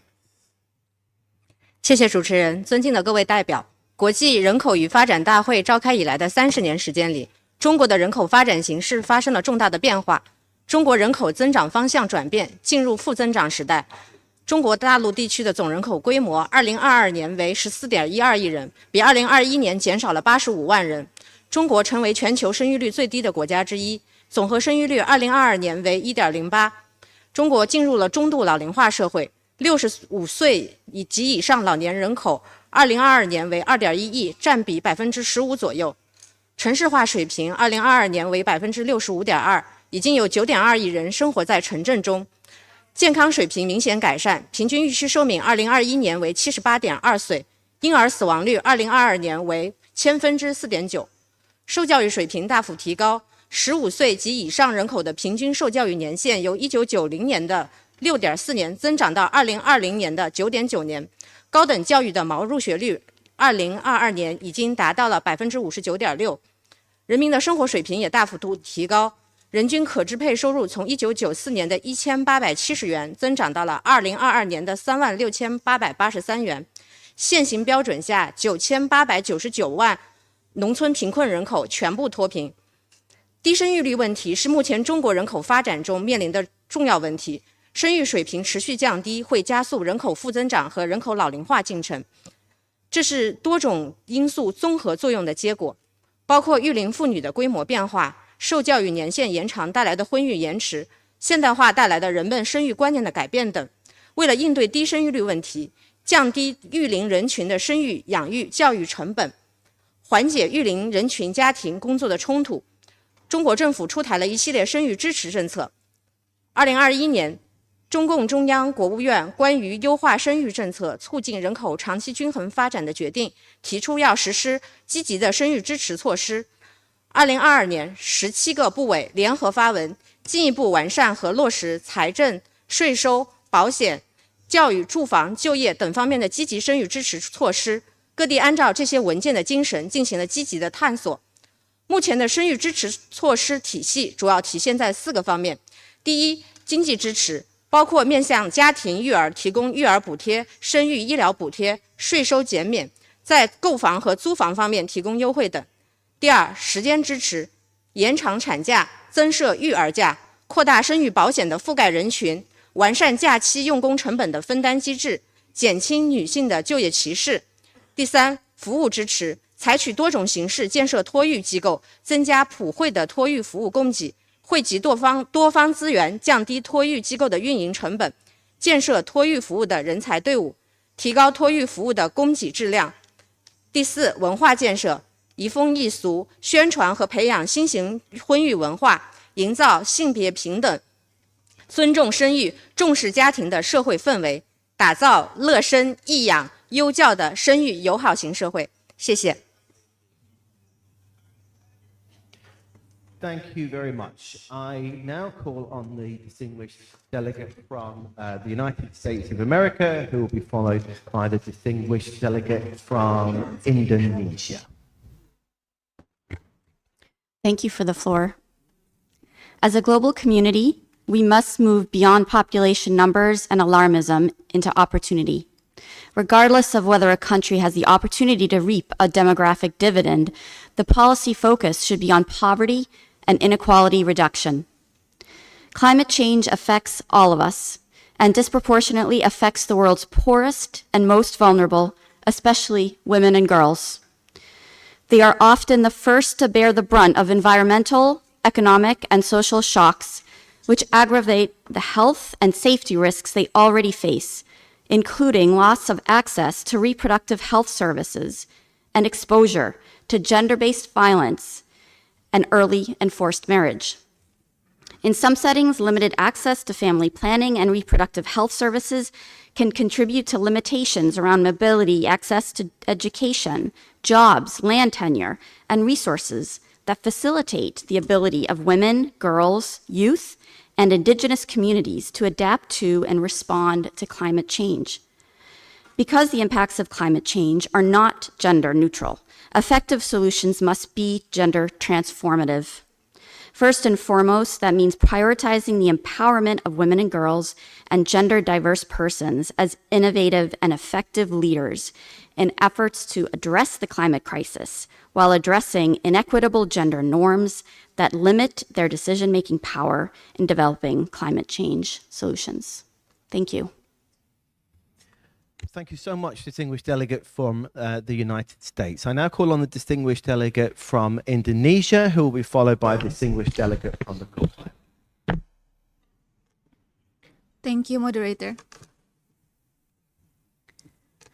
In mitigating climate change, Indonesia has integrated low carbon development and climate resilience into our national priority agenda for the 2020 and 2024 National Medium-Term Development Plans.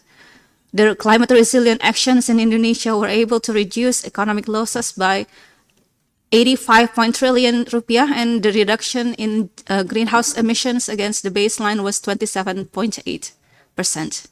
We will continually strive to achieve the targets by integrating the policy in the 2025 Long-Term National Development Plan. Climate change have also impacted food resilience and the population in Indonesia. We are using two approaches, which are the adaptive strategy to enhance resilience to climate change and to secure sustainable food sovereignty. We also use a mitigative approach involving developing environmentally friendly agriculture, aiming to increase productivity, enhance resilience to climate change, and reduce greenhouse gas emissions.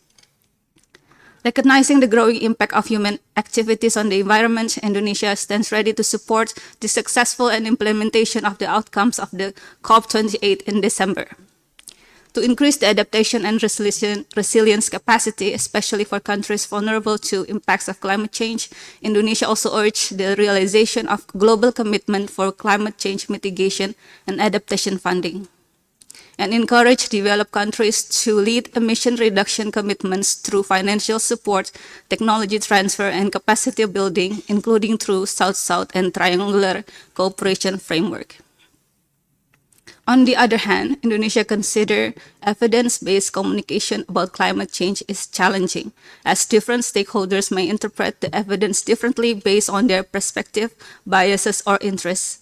Thus, discussion on climate change needs to acknowledge the limitation of the evidence while adapting to specific contexts and needs of countries. Subsequently, we also agree that women and girls are particularly affected by the climate change, but we do not want to expand further to persons with diverse sexual orientation and gender identities, as currently reflected on many conference documents. We also note that the common phrase that we use at the UNFCCC COP when discussing about indigenous peoples have always been local communities and indigenous people. So we also would like this to be reflected in the conference document as well.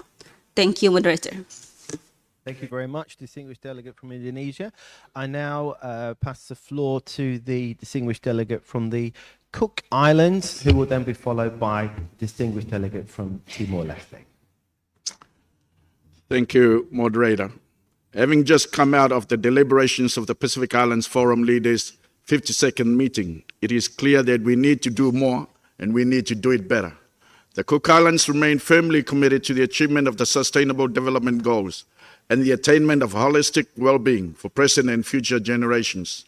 In December 2021, the Cook Islands government endorsed the Ara Akapapanganui, the National Sustainable Development Agenda 2020+, which takes an extended outlook over 100 years, which prioritizes a generational scale towards a vision of well-being for all, or as we say, Turangamemitaki.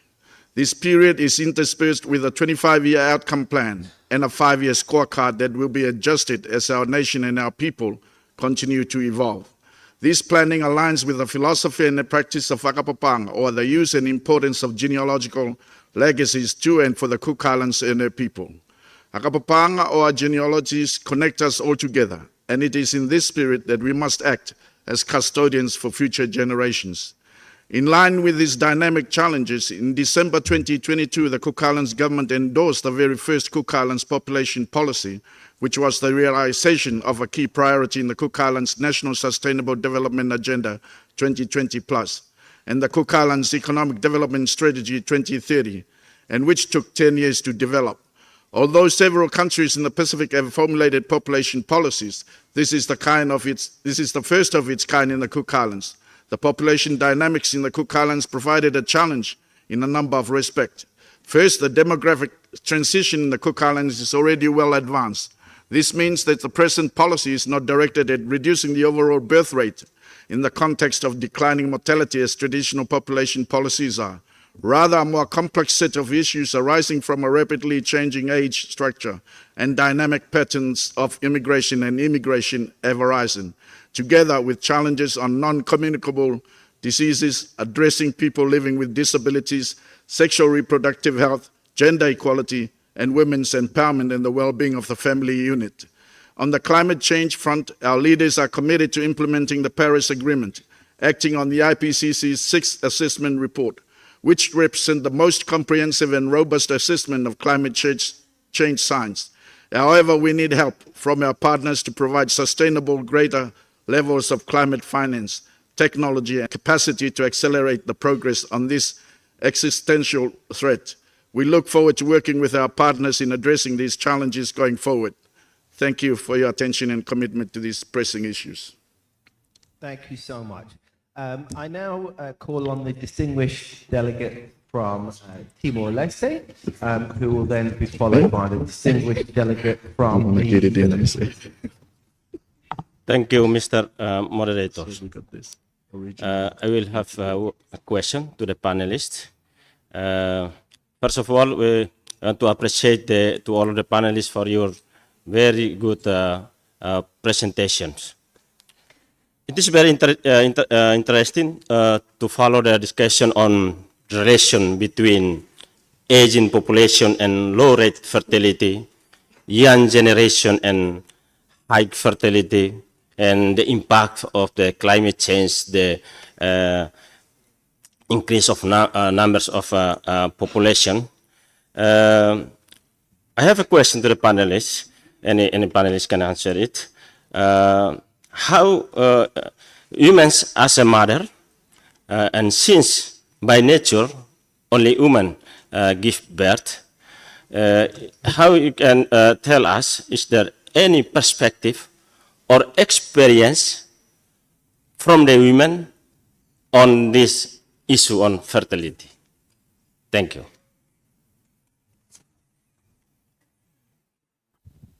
Thank you very much to the distinguished delegate from Timor-Leste. We'll gather the questions together and put them to all in a moment, okay? I now call on the distinguished delegate from the Philippines, who will be followed by the distinguished delegate from the Islamic Republic of Iran. Thank you, Mr. Moderator. As the Philippines improves its potential to accelerate its economic development while undergoing demographic transition resulting to increasing proportion of working-age population, our effort to pursue sustainable development depends on our capacity to effectively mitigate and recover from the impact of climate change. Within the global cooperative framework in addressing climate change, the Philippines continue to improve its policy and strategic environment in dealing with this environmental phenomenon. We have in place our Climate Change Act, which is operationalized by national and local adaptation plans. This is supported by the provision of People's Survival Fund for the financing of initiatives and mechanisms to prevent and mitigate the impact of natural disasters and climate change in our communities. We are likewise improving our capacity to improve data and information that can be used for risk assessment and in mitigation, relief, and recovery measures. Measures and strategies to address impact of climate change is likewise a priority agenda of our Philippine Development Plan. More recently, the Commission on Population and Development in the Philippines has developed the Philippine Population and Development Plan of Action for 2023 to 2028, which includes, among others, addressing the interrelated concern of population movement and other demographic processes in the context of climate change. In view of this, the Philippines continue to commit its cooperation in addressing the global phenomenon of climate change through more evidence-based and people-centered initiatives. Thank you, Mr. Moderator. Thank you very much to the distinguished delegate from the Philippines. And now I call on the distinguished delegate from the Islamic Republic of Iran.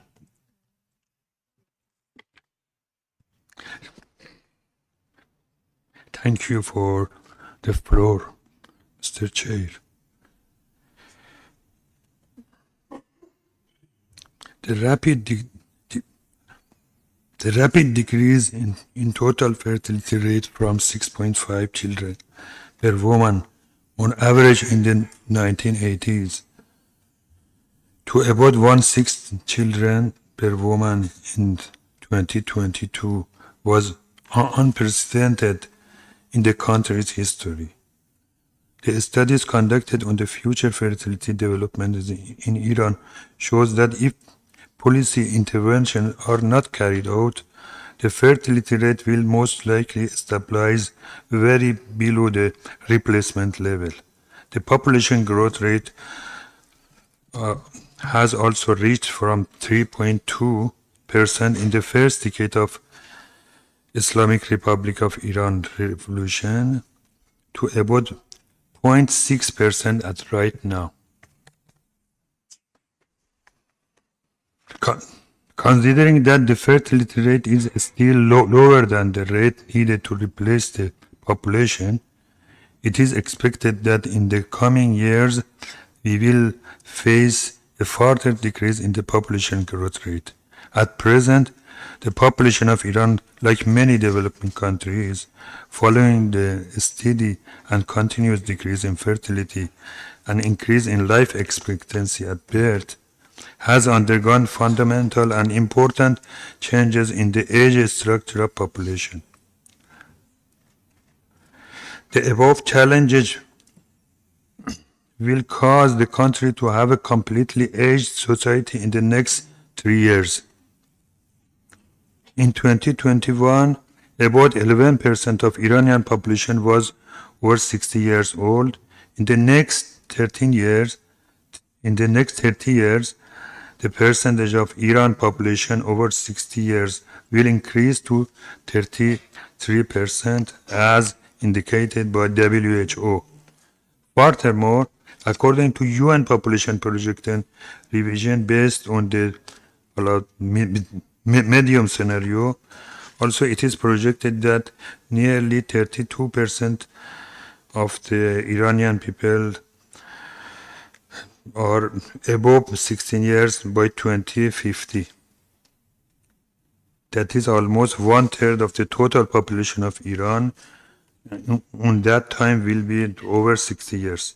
Based on these, Islamic Republic of Iran, in order to adjust the above mentioned indicators, first started making policies in terms of laws and regulation, including presenting general population policies and subsequently the law on supporting family and youth of the population to increase the fertility rate. Considering the continued decline in fertility and population growth rate, as a result, the decrease in population at the working age, the increase in elderly people, and the double burden that it imposes on the pension funds in Iran and some countries in the region, the following suggestions are recommended. We recommend this conference, contrary to the spirit of ministerial declaration, which followed by the goals of the Cairo International Conference on Population and Development in 1994 to reduce the population growth rate. This conference undertake different approaches regarding the state of the country's fertility rate, taking into account economic and social situations and their requirement. One of the approach can be aimed at undertaking policies to increase the fertility rate in countries with fertility rates lower than the replacement level. Thank you. Thank you very much to the distinguished delegate from Iran. Now, we've just gathered together two questions already from the distinguished delegate from Bangladesh, the distinguished delegate from Timor-Leste. I understand the distinguished delegate from the Russian Federation would also like to pose a question as well. Thank you, Mr. Chair. Honestly, that is not actually the question, and I'm not going to deliver any statement, neither have any notes. My comments, or request for the floor was inspired by what was underscored by some of the panelists and your questions, and building upon the title of the thematic discussion. And I see really great value in distilling the ideas from the open exchange of ideas under the setting of the discussion. What I would like to say, it's just one quick point. The title of the conference, Population Conference, gives us ample opportunities to talk about various issues. Some of them are so obvious, like demographics, social issues, finances, etc. What I would like to underscore, and here I come to something which was mentioned by one of the distinguished panelists, John Wilmoth, that the population is not only about people. Population, it's also about what people are doing. And the thematic subject of our discussion is actually population, sustainable development, and climate. And what I believe, this is indeed, there are some issues that remain shadowed, indeed so, sneezing, confirming. There are some issues that are somehow shadowed, like behavioral aspects, and what people are doing. It has a very direct impact on the level of our success on the track of sustainable development or addressing climate change. And I do think that it also has to be underscored in the entire range of the issues and ideas collected from the conference, that we have also to address these issues under the setting of the population conference. Thank you so much. Thank you very much, distinguished delegate from the Russian Federation. So before we turn to the CSO questions and statements, I'd just quickly like to, unless there's any other questions to the panel, no. In that case, I would just like to firstly ask the Minister to respond to the question from the distinguished delegate from Bangladesh relating to climate change and carbon credits. And then following that, if it's okay, I saw the linkage between the distinguished delegate from Timor-Leste's question about gender and fertility and fertility policy actually linked to you, Lisa, if you don't mind, if you might respond to this on the issue of how women's and the gender perspective is included or should be included in policy development, if that's okay. Yeah. Okay, thank you, Stuart, and thank you for the question from the distinguished delegates from Bangladesh. I think the questions about the mitigation effort and how to reduce the effect of climate change through commercializing things like carbon credit would really, really help the global situation as a whole. I must admit that a 1,000 miles journey starts with the first step. Of course, by buying and selling carbon credits, now there is a new term coming out. Everyone's talking about it. Greenwashing things, and I believe at least it's an effort to try to do something. Various regions in the world, for example, like in the European Union, a non-tariff barrier measures is coming out, like the CBAM, the Carbon Border Adjustment Mechanism.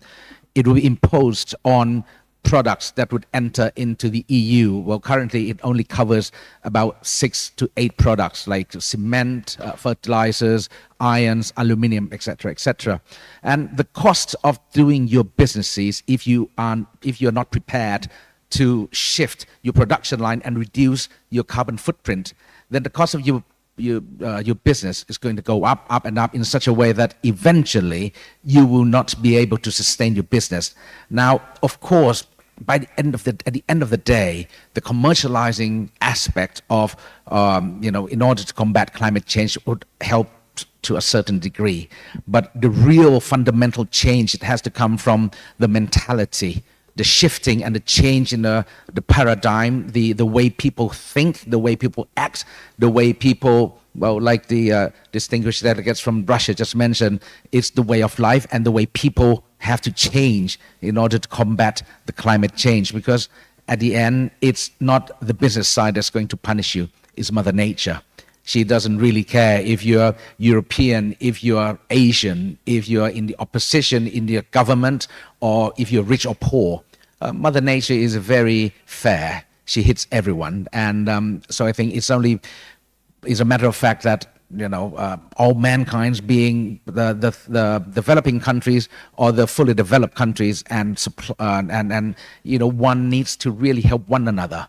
The one who can afford it, like in Europe, needs to support countries through the loss and damage fund that they're discussing in COP27 last year in Sharm el-Sheikh.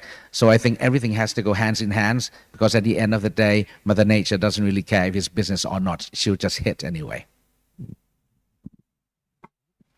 Lisa. Yeah, I strongly believe that if we're talking about fertility, if we're talking about SRHR, it has to include women. So if your fertility plans in your own country, and you're thinking of things to do and approaches to take, it has to include women and women's voices, because those are the interventions and those are the programs that women will access. And so from a women's rights perspective, I'd always say, and I think I alluded to it earlier in my statement, is include women's voices and their realities in the types of interventions and the programs that you're implementing in country. Because the fertility plans and the fertility approaches that you're taking, or anything to do with SRHR in general, includes women. And another thing that I will always stress is context. In the Pacific Island region, we have our social norms, we have our religious and cultural norms, and that underpins whether women are able to access SRHR services, whether they're able to even negotiate between their partners on what type of SRHR needs they need.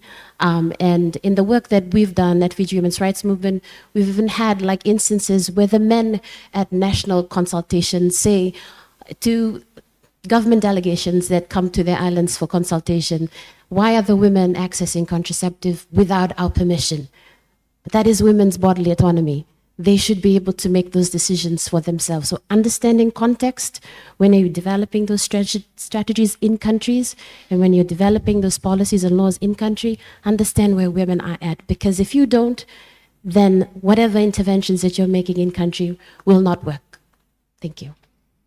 Thank you very much, Lisa. And the intervention from the Russian Federation, I take that more of a statement rather than a question, if that's okay. I think it's, yeah. Thank you very much. Now we have statements or questions from CSOs. We're just going to take the ones which were submitted in advance, and so therefore I turn to the and any others can be addressed at later roundtables. I now turn to the distinguished delegate from the Lifesavers organization. Hello everyone, I'm Sarish. I'm from Pakistan Lifesaver Organization. Thank you so much for give this opportunity, and finally I lot of struggle for the speaking, and leave no one behind is come true. Thank you ESCAP and United Nations UNFP. The population dynamics and sustainable development climate change is linked to each other. I share my personal experience. We are come for the talk about the suffering who are the victim, because I live in the Muzaffargarh. This area is the near to the river, and many time 2010, 2014 we faced the flood, and even my mother, the early child marriage. She is the when she was studying the 50 class, and she get the married, and my father family is the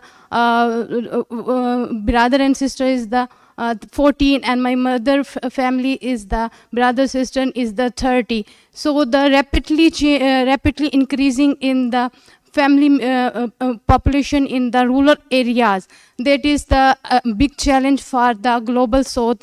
And I shared some issues during the flood we faces, and when we face the flood and move to the other city, and we have not access to for the during the period, and we have not safe space there, and even I want to study, they have no space for the study as well, and we facing the discrimination as well.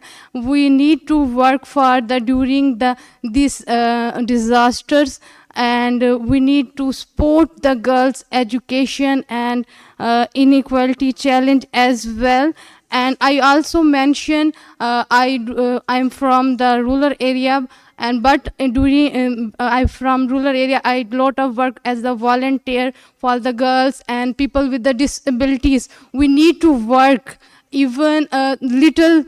I'm from the small organization. This is not matter. Matter is your action, and we need to talk. Even I'm from this family. We are not talk openly about the SRHR, and even I remember I faced the challenge about the health, and my family is the just not deciding to go for the male doctor. This is the big issue. We must be think about the ground reality of the problem which we are facing. And other is that need to the CSO and government support to each other and work together and support the especially women and girls lead organization, because we are matter, our voices of the matters. And in the last, I want to say to the all girls who face the discrimination and challenges like me, come forward and don't cry, because I face lot of challenges. It is not too easy to withstand. Thank you so much. Thank you very much. Thank you very much. And now, if I can just call upon the final speaker, who will be the distinguished delegate from the Pacific Disability Forum. Thank you. Thank you, Moderator. Excellencies, I just have 3 points to make. And speak on behalf of persons with disabilities. Number one, that the United Nations has highlighted that it's impossible to achieve development agendas without including and incorporating the rights, aspirations, and well-being of persons with disabilities. That's number one. We can only look at the theme of this year's International Day of Persons with Disabilities, focusing on rescuing the SDGs with, for, and by persons with disabilities that will be celebrated on December 3rd this year. I draw our attention to that. Number two, persons with disabilities are disproportionately affected by climate change and disasters. And we have different levels and uneven levels of resilience and the capacity to recover. And we back this up with the research we did in the Pacific, where we see on climate change is already affecting persons with disabilities in very significant ways, and it's also disproportionately, and it's worsening the discrimination, the exclusion that's already faced. Number three, persons with disabilities among the poorest of the poor in our communities. And typically we do not have access to services, to health, to education that many people enjoy, and left out of decision making that affect their lives, including persons with disabilities and their representative organization. Decision making will and make change in their livelihood and their quality of life. Thank you, moderator. Well, thank you very much to the distinguished delegates from both the CSOs for their powerful statements there. We do not have time for concluding remarks from the panelists, but you might be relieved to hear, so that's it. But I would now like to thank all of the panelists for their thoughtful questions and their responses, and all participants for their questions. I think we've had a fruitful discussion today, and I hope that it will contribute to further progress in addressing these issues of population sustainable development and climate change here in the Asia-Pacific region. And with that, I now have the distinct honor. Excuse me, sir. I'm from Pakistan. Can I ask one question? Sobia Ali here from Pakistan. Can you ask the question in the next round table? Okay, thank you. No? Okay, right, next round table.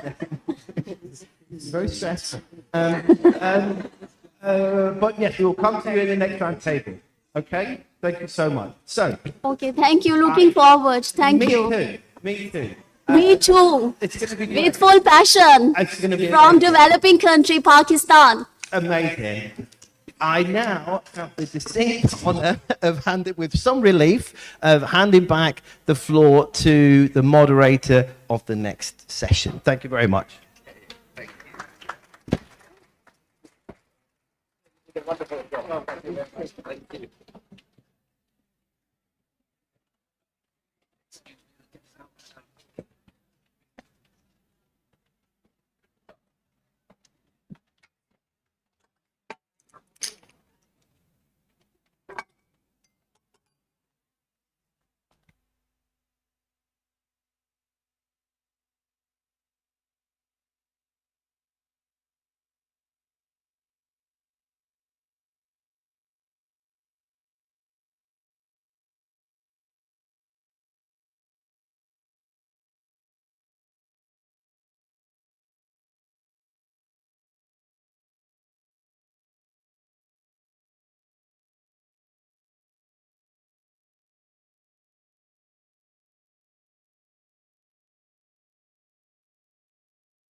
Good morning, and welcome to our second round of roundtable discussion.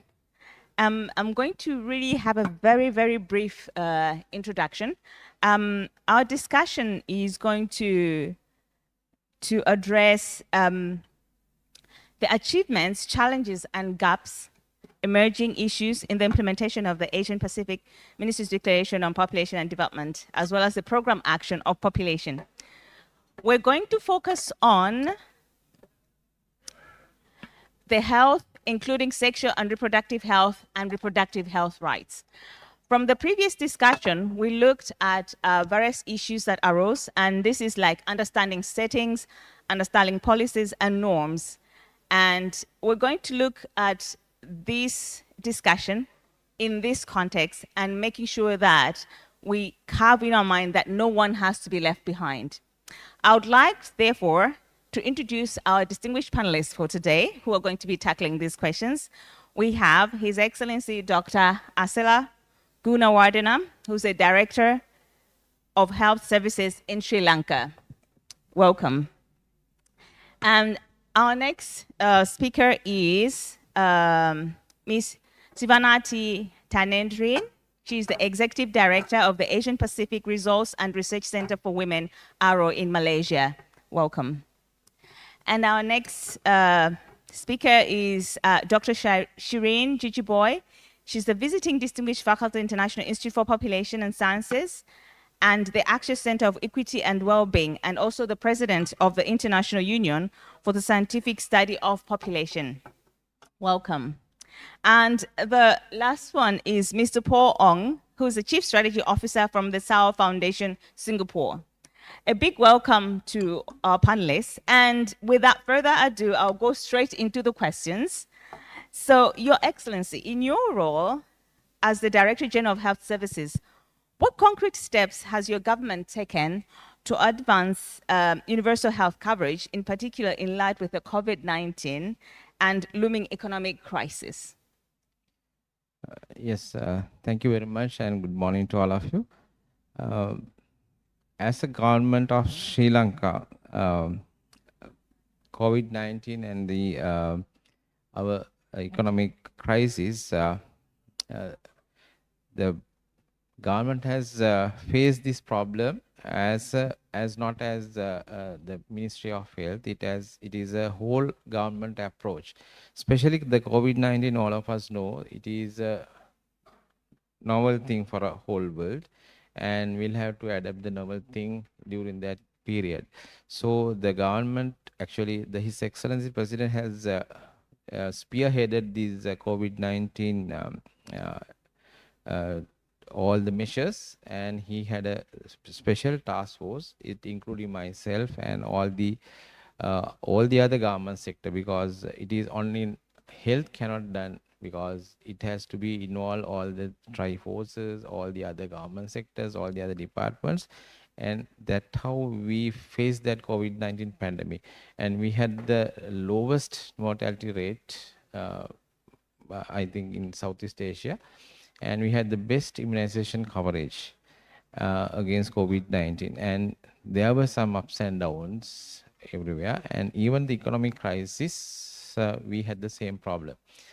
And we are facing these both challenges by strengthening our primary health care, because we have a unique system in our country from the independence up to now. The healthcare services is totally free for the entire citizens of the country. There were out-of-pocket expenditure, but we are not charging at the point of care. And from smallest operation to the most complex operation, it is totally free. Even for the outpatient, it is totally free. Emergency department, everything is free. So all the other countries sometimes may be having a question how we are going to give it, but still we are, even with the economic crisis, we are running that system. And amidst of all this problem, because it has given a lot of dividends to our country people, and our health indices are in par with all the developed countries, and it has given a lot of merits for our system. So government is still continuing in that, and our mainstay is our primary healthcare system, and we are having a very strong public health system. from preventive sector to curative sector. So these two sectors are actually interconnected, and because of this, still we are managing our health system even in spite of all these economic crises. We had ups and downs, we had supply chain issues, but we never ever allow a single patient to die. Thank you very, very much. I think we can applaud the multi-sectoral approach that you just told us, that your country has gone, you involve different sectors, and that you also provide free treatment and immunization. So all these various strategies that are very, very important, and that you have the public health system, which is already incorporating everybody within the system. Yes, yes. Thank you very, very much for that. And now I'm going to continue on with that to Ms. Shibanati. And as someone who has actively championed gender equality and women's rights for decades, what have you accomplished in achieving SDG 5, which is gender equality and empowerment for women? And here I'm looking more like in the area of sexual reproductive health. And what can you tell us about this? Thanks for that question, Fingani. I think that one of the key things that we want to look at, that I feel in this post-COVID era, to follow up from Dr. Azela, it almost is like 2 decades of change have occurred in our societies, clamped into this 5 years, right? And one of the things that the greatest challenges to the SDGs has been, because the SDGs was about leaving no one behind. It was about addressing inequalities and inequities in our society. But COVID, and then subsequently also climate change, and of course some of the conflicts that are breaking out in the rest of the world, have actually increased or exacerbated these inequalities and inequities. And if we go back to, even within SDGs, there is the concept of reproductive rights as enshrined in the ICPD program of action. And 30 years ago, the ICPD program of action talked about putting choices and decision making in the hands of individuals and couples. And I think that that's something that we need to uphold constantly, right? That women are just not only about demographic transitions and for the demographic of the country. And I think Asia is at a very interesting place, because we have definitely some countries which are facing a grave aging crisis, but at the same time we have the largest youth demographic in the world. So I think framing this around unmet need is something that's very important, right? And when we talk about aging population and women staying longer in universities and schools, that we have this issue of infertility also rising. And amongst the SRH issues, infertility is very little looked at. So access to infertility remains out of reach for so many. And I think making that access available can help address maybe some of this unmet need discussions. At the same time, we have large demographics of young people, and I know that a lot of countries have mentioned about how they've successfully gotten the demographic dividend, right? But right now, at this point, a moment in time, and perhaps for the next 2-3 years, ensuring that even the young people in our countries are able to have jobs, and have a fruitful, productive life, which gives them some modicum of success, is largely in question, right? So we have to actually look at how can we empower young people to make the best decisions around their life. So one is this inequities and inequalities approach requires to think differently, a different framework to the way that we've been approaching problems, and inclusion of marginalized communities. And, it really pleases me that we have so many people, women and girls with disabilities here, is that, these are groups where, their reproductive intentions have never been respected. So in many countries, women and girls with disabilities continue to face hurdles in being able to fulfill their sexual and reproductive rights. I think the second one is, of course, to look at the care burden, right? So one is inequities, the other one is care. Care simply because in our part of the world, women still carry the heaviest care burden in comparison to any other region. And feminists have already shown us the way in which care can be addressed. I mean, whether it's to evaluate, give a greater worth to care work, to either remunerate or give social security to people who are engaged in care work, to redress the care burden between the sexes more equally, or provide care services, right? So these are all the different options that are there.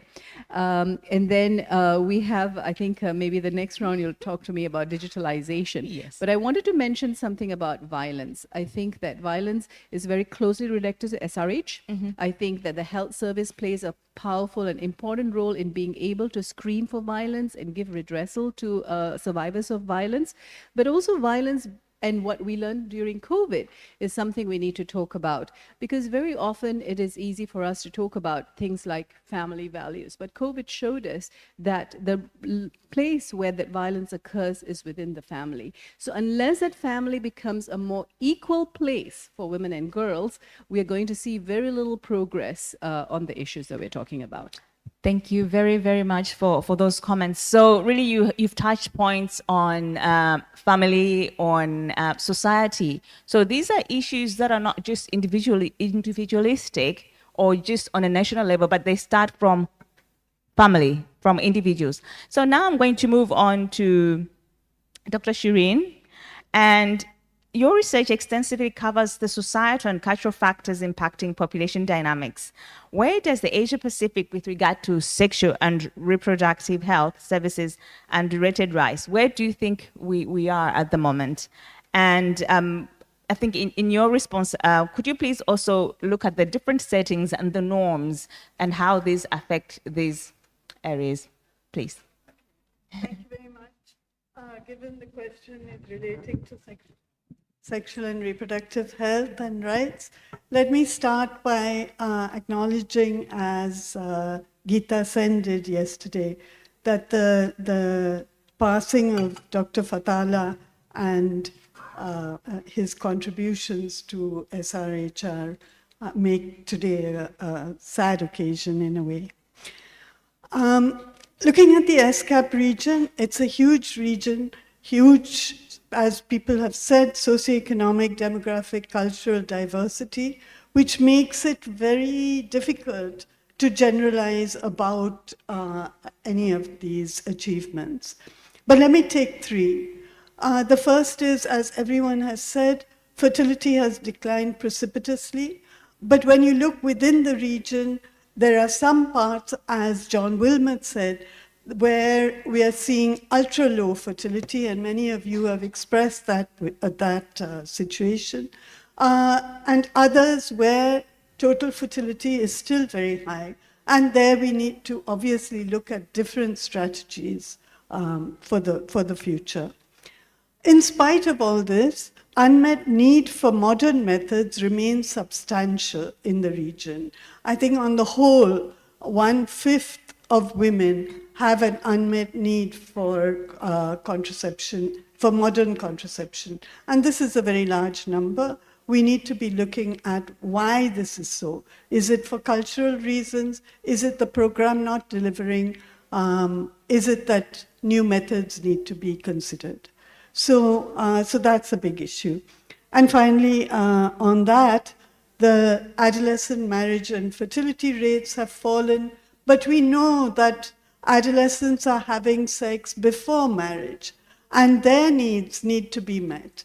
So premarital sex is an issue that we know very little about as a region, and we need to have much more on that. My second point is, while new technologies have become available to address both infertility and abortion, access and quality issues have inhibited these technologies from meeting people's reproductive health needs. Infertility, both primary and secondary infertility, are higher in this region than globally. Yet infertility services are not available across the board in this region. I don't know in how many countries of the region we pay as much attention to infertility as we do to contraception. But I think that has to change. Likewise, safe methods of abortion, both surgical and medication, are available, have been available. But in this region, unintended pregnancy rates and unsafe abortion are higher than in others. Whatever our political interests may be, the truth is that considerable proportions of women undergo or want to undergo abortion safely, and they fail to do so, raising questions about health service quality and willingness to provide safe abortion, and government commitments to incorporating WHO guidelines on comprehensive abortion care. My third point is with regard to the rights of women and girls to exercise agency in their own lives. While there has been some move towards gender equity, disparities persist. Imagine only about half of women in some of our sub-regions make sexual and reproductive health decisions relating to their own lives. Intimate partner violence also persists, and in some countries of our region, it goes up to 25 to 50%. The sex ratio at birth has been particularly skewed, reflecting the huge preference for sons in some of our sub-regions and the consequent sex-selective abortion of female fetuses. And while child marriage has been declining, it's still in some regions, meeting SDG 5.3 is going to be virtually impossible. So yes, there's much to celebrate, but a long way to go. Thank you so much, Sharon. And you touched on a point of access, that access is a challenge for sexual reproductive health and the different services that they need and that women need in the region. So now I'm going to continue on the issue of access, and I'm going to ask Mr. Paul Ong, with your expertise on healthcare systems, particularly focusing on older persons in Asia and the Pacific, what are the main challenges that older people face in accessing comprehensive health and long-term health services? And how should these challenges be addressed? Thank you. Thank you very much, Anjani. I think to understand this question and to understand access to healthcare and long-term care in older populations, I want all of you to think about one thing. The 17th APPC, 100 years from now. Now, it's reasonable to assume in this particular context anyway, that most of us in this room will not be alive. If not, actually all of us will probably not be alive. The point anyway is this. When I last checked, the mortality rate of human beings is still exactly 100%. So the interesting thing about health systems is that they delay death. They save life in a way, but they actually delay death. Now, when you think about all the things that we're talking about in this conference, what we do for young people, what we do basically for neglected populations, what we do for the marginalized, what we're saying here is we want to build and give these people a certain amount of life with dignity and with the kind of quality that we can all agree we deserve in the 21st century. So if we all die, somewhere towards the end of life comes the question, how much is enough life? And what does enough life basically with quality look like? So this is one of the reasons why there's a huge fragmentation in terms of when older people basically access healthcare, and then they struggle basically with long-term care, because there is a point actually in health system services delivery where you have to switch the mindset basically from delivering services to save people to actually thinking, oh, hold on a minute, this person no longer has healthy life expectancy, but it's still a person. This person still deserves support. Okay, this person was an Olympic athlete, now this person has a disability. How do we deliver basically quality of life to this person? What sort of things should society be giving to this person so that longevity is not a curse? Now, these are very important questions actually that forum or fora like this really need to address. Okay, so now I will come back then to one solution and one potential issue that we should all take up that the United Nations is talking about very, very strongly, all right? Life course policy planning. Traditional health systems development, how did that happen? Okay. First, let's deal with mothers and young children and communicable diseases and all of their problems. Yes, these people are dying young. They do not even have a chance at life. Let's save them. But you save them and they survive. They reach middle age. And then what happens next? You have your non-communicable diseases, your lifestyle diseases. They come on track. Then you start tackling basically the issues around your cardiovascular diseases, your cancers, your pulmonary diseases, diabetes, and all these things. You need to look at these things. The better we are at managing these things, people survive and they grow old. What is the one part of the body that we cannot transplant at the moment? No matter how advanced medical technology becomes, the brain. Your neurological disorders, your dementias basically then start to kick in. How do we deliver enough quality of life with this type of trajectory, basically of longevity, as it arises? How do we do that? So this is actually the core challenge, basically, of long-term care. So I'm just going to finish up basically by saying this anyway, in terms of life course policy planning. France had 115 years, as we know from the statistics, from becoming an aging society to becoming an aged one. Singapore did that journey, and Thailand just completed that journey in 20 years. Maldives is predicted basically to take that journey in just 13 years.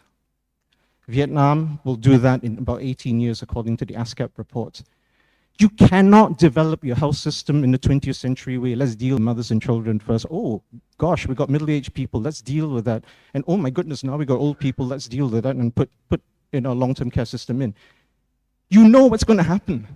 So why develop your health systems and your long-term care systems in this piecemeal fashion? Where's the planning? Where's the forethought? Where's the future thinking? Where is the life cycle policy-driven approach towards addressing these sorts of questions? If you can do that and think through what I just said, how would you like to die? How would you like your parents to die? How would you like your grandparents to die? You have a better chance actually at building a health system and a long-term care system that's fit for the 21st century. Thank you very, very much for that important comment. Like, we need to plan for the future, plan for the different things that would happen. So I'll just give, because of time, just 1 minute, one pressing comment that each one of you, just 1 minute for each panelist, please, just to address something that the rest discussed already. What do you think? That's something a comment you want to say before we go on and open the question and answers to the audience. 1 minute, please. I start with you. I think the most pertinent thing is this life course policy development, because now, as he very correctly said, we are starting from the infant and we are going up to the older people, and each sections we are trying to develop as a separate compartments, but rather than it, we should have from infant to elders life course policy.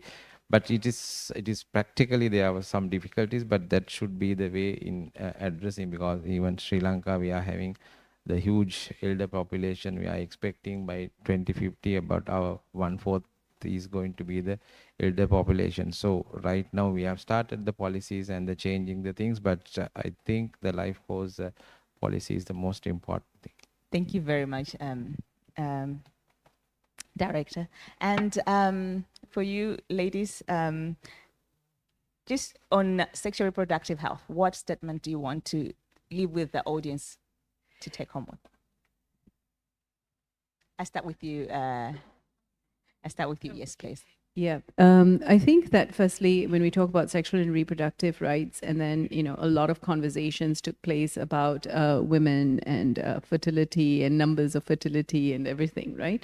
But I think that, women are not just reproductive beings. We are also, spiritual beings, economic beings, intellectual beings. And I think that all rights of women need to be respected. And it's great to hear that policies are being made in order to facilitate our reproductive intentions, but it would be better if governments were to take a holistic approach, because all of the SDGs are related.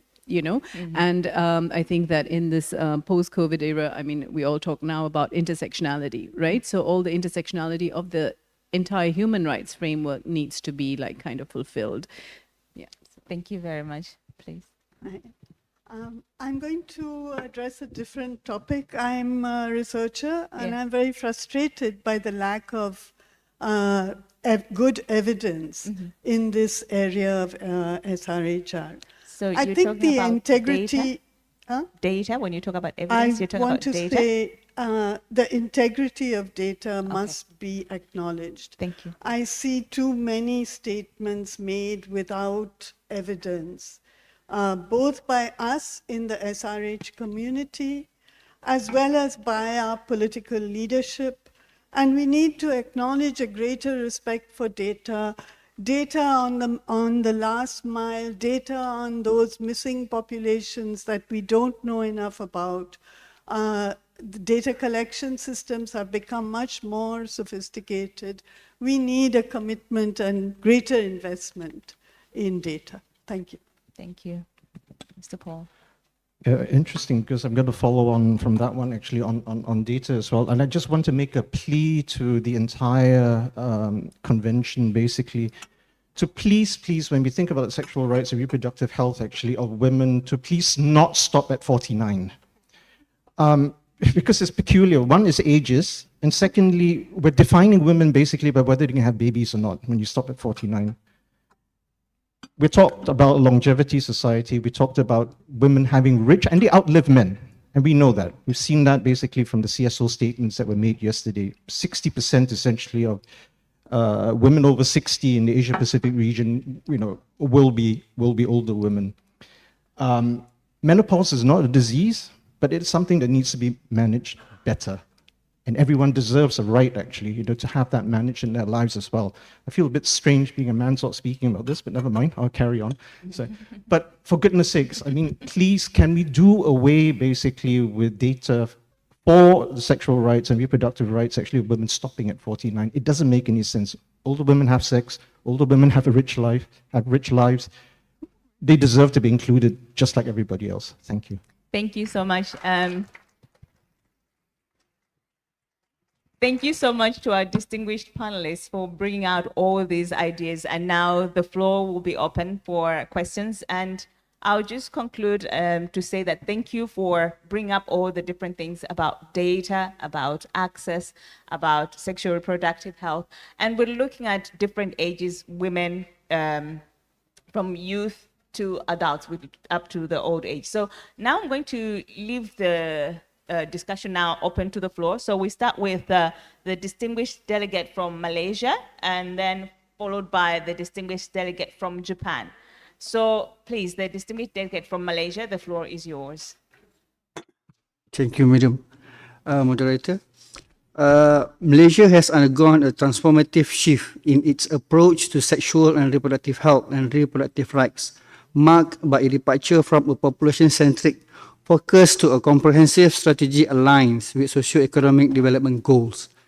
Various policies and programs were implemented in the areas of sexual and reproductive health and reproductive rights. The National Policy and Plan of Action of Reproductive Health and Social provides an important insight to enhance the effectiveness of SRHE, in line with Goal 3 and 5 of the SDG, and will support the achievement of Malaysia in ICPD. The policy and POA encompasses strategies for advocacy, resource development, monitoring, research, and intersectoral collaboration. Additionally, Malaysia promotes adolescent healthcare with the adoption of the Adolescent Health Plan of Action, focusing on information, education, and service provision. Malaysia recognizes the importance of addressing fertility issue, especially in delivering affordable service to low and middle income couples through income tax relief for fertility treatment introduced in the year of 2021. Recently, government has also approved funding for setting up of the National Sub-Fertility Center to enhance SRH programs by expanding access to RH services and reviewing the national family planning programs. Malaysia is committed towards ensuring the issue of SRHR as one of our priority agenda. We will continue to ensure that no part of our society is left out. we are keen to collaborate with other member states, multilateral institutions, and the private sector towards achieving these goals. Thank you. Thank you very much, distinguished delegate from Malaysia. Now may we have the distinguished delegate from Japan, please. The floor is yours.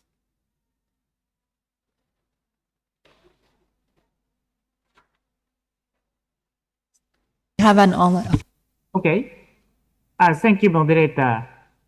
Excellency and ladies and gentlemen, in terms of health and social welfare, declining birth rate and a growing population of elderly people is one of big challenges of Asian and Pacific regional countries. In this regard, I would like to make a brief statement on Japan's situation and the effort on aging society. As it is generally known, Japan is a super aging society. People aged 65 and over account for 29% of the total population. This is the highest rate in the world. At the same time, Japan is known as a country which realized universal health coverage and promoted UHC toward its realization around the world. In Japan's history, Japan achieved universal health insurance coverage in 1961 and introduced a long-term care insurance system in 2000. Japan has also been facilitating health promotion initiatives that are appropriate for stages of life, including prevention of non-communicable disease by involving communities and their workplaces. Those initiatives are based on the second National Health Promotion Campaign called Health Japan 21st. As a result of such efforts, elderly people's physical fitness and exercise capacity have consistently improved. In 2019, Japan formulated a plan for the extension of healthy life expectancy with the aim of further extending healthy lifespan.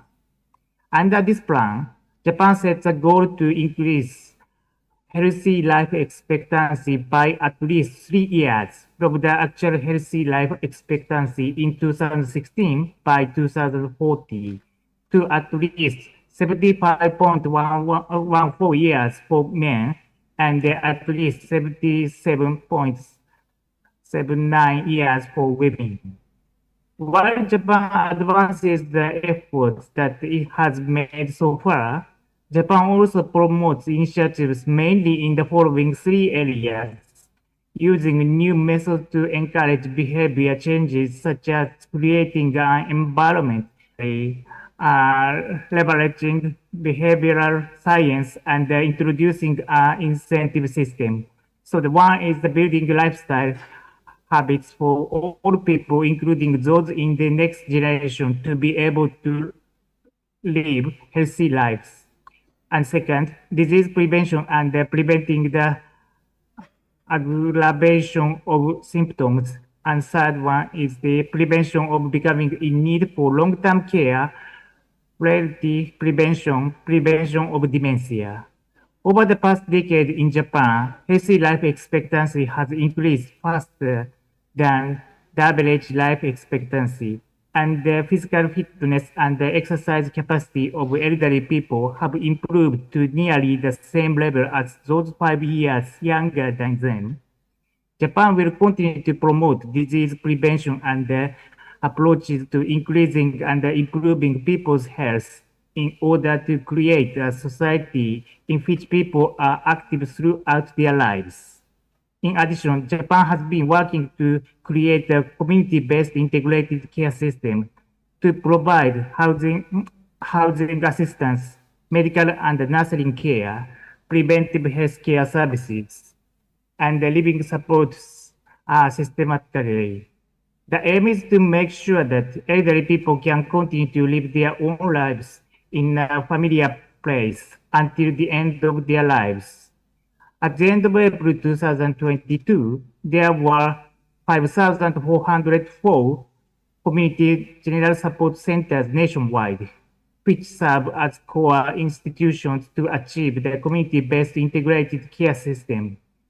The centers offer cross-sectoral support while providing a wide range of consultation services for community residents, including elderly people and their family members who need assistance or care services.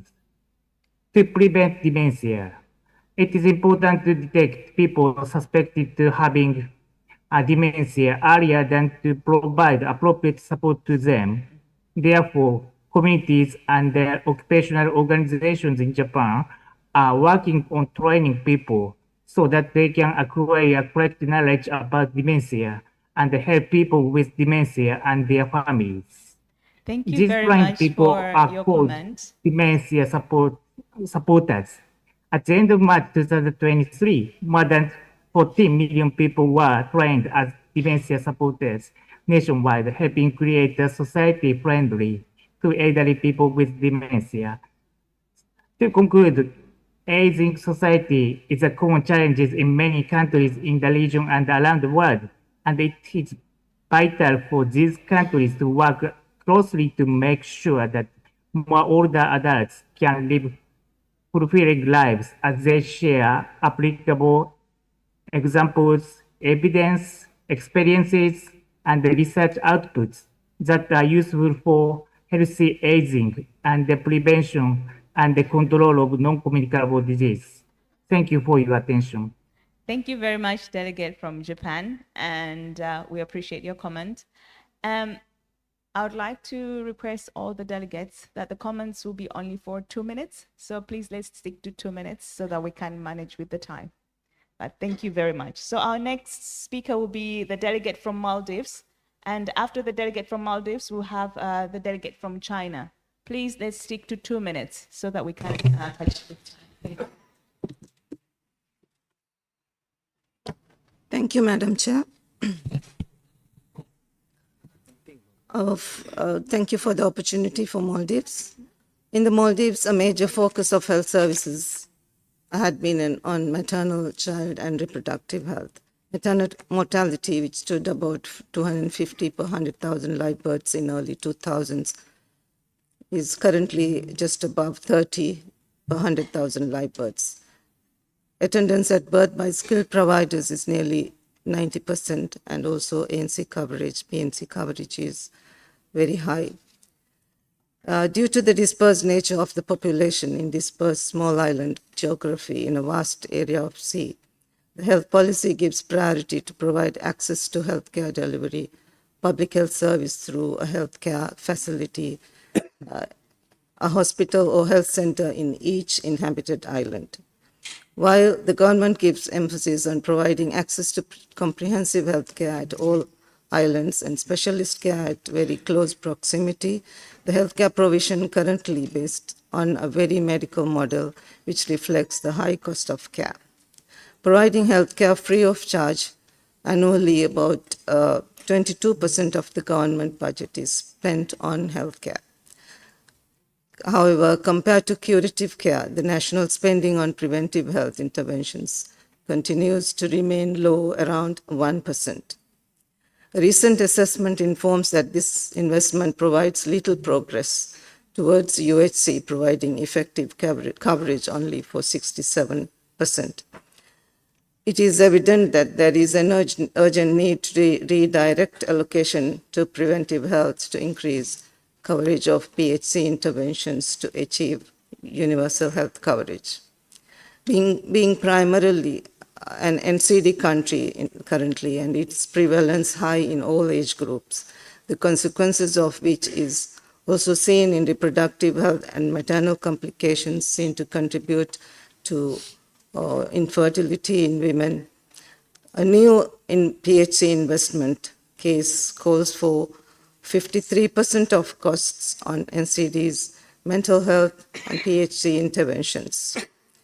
Investing a revitalized PHC, sustained PHC investment interventions scale up for 2023 to 2030 is estimated to receive a gain of 10,066 healthy years of life and prevent 244 deaths.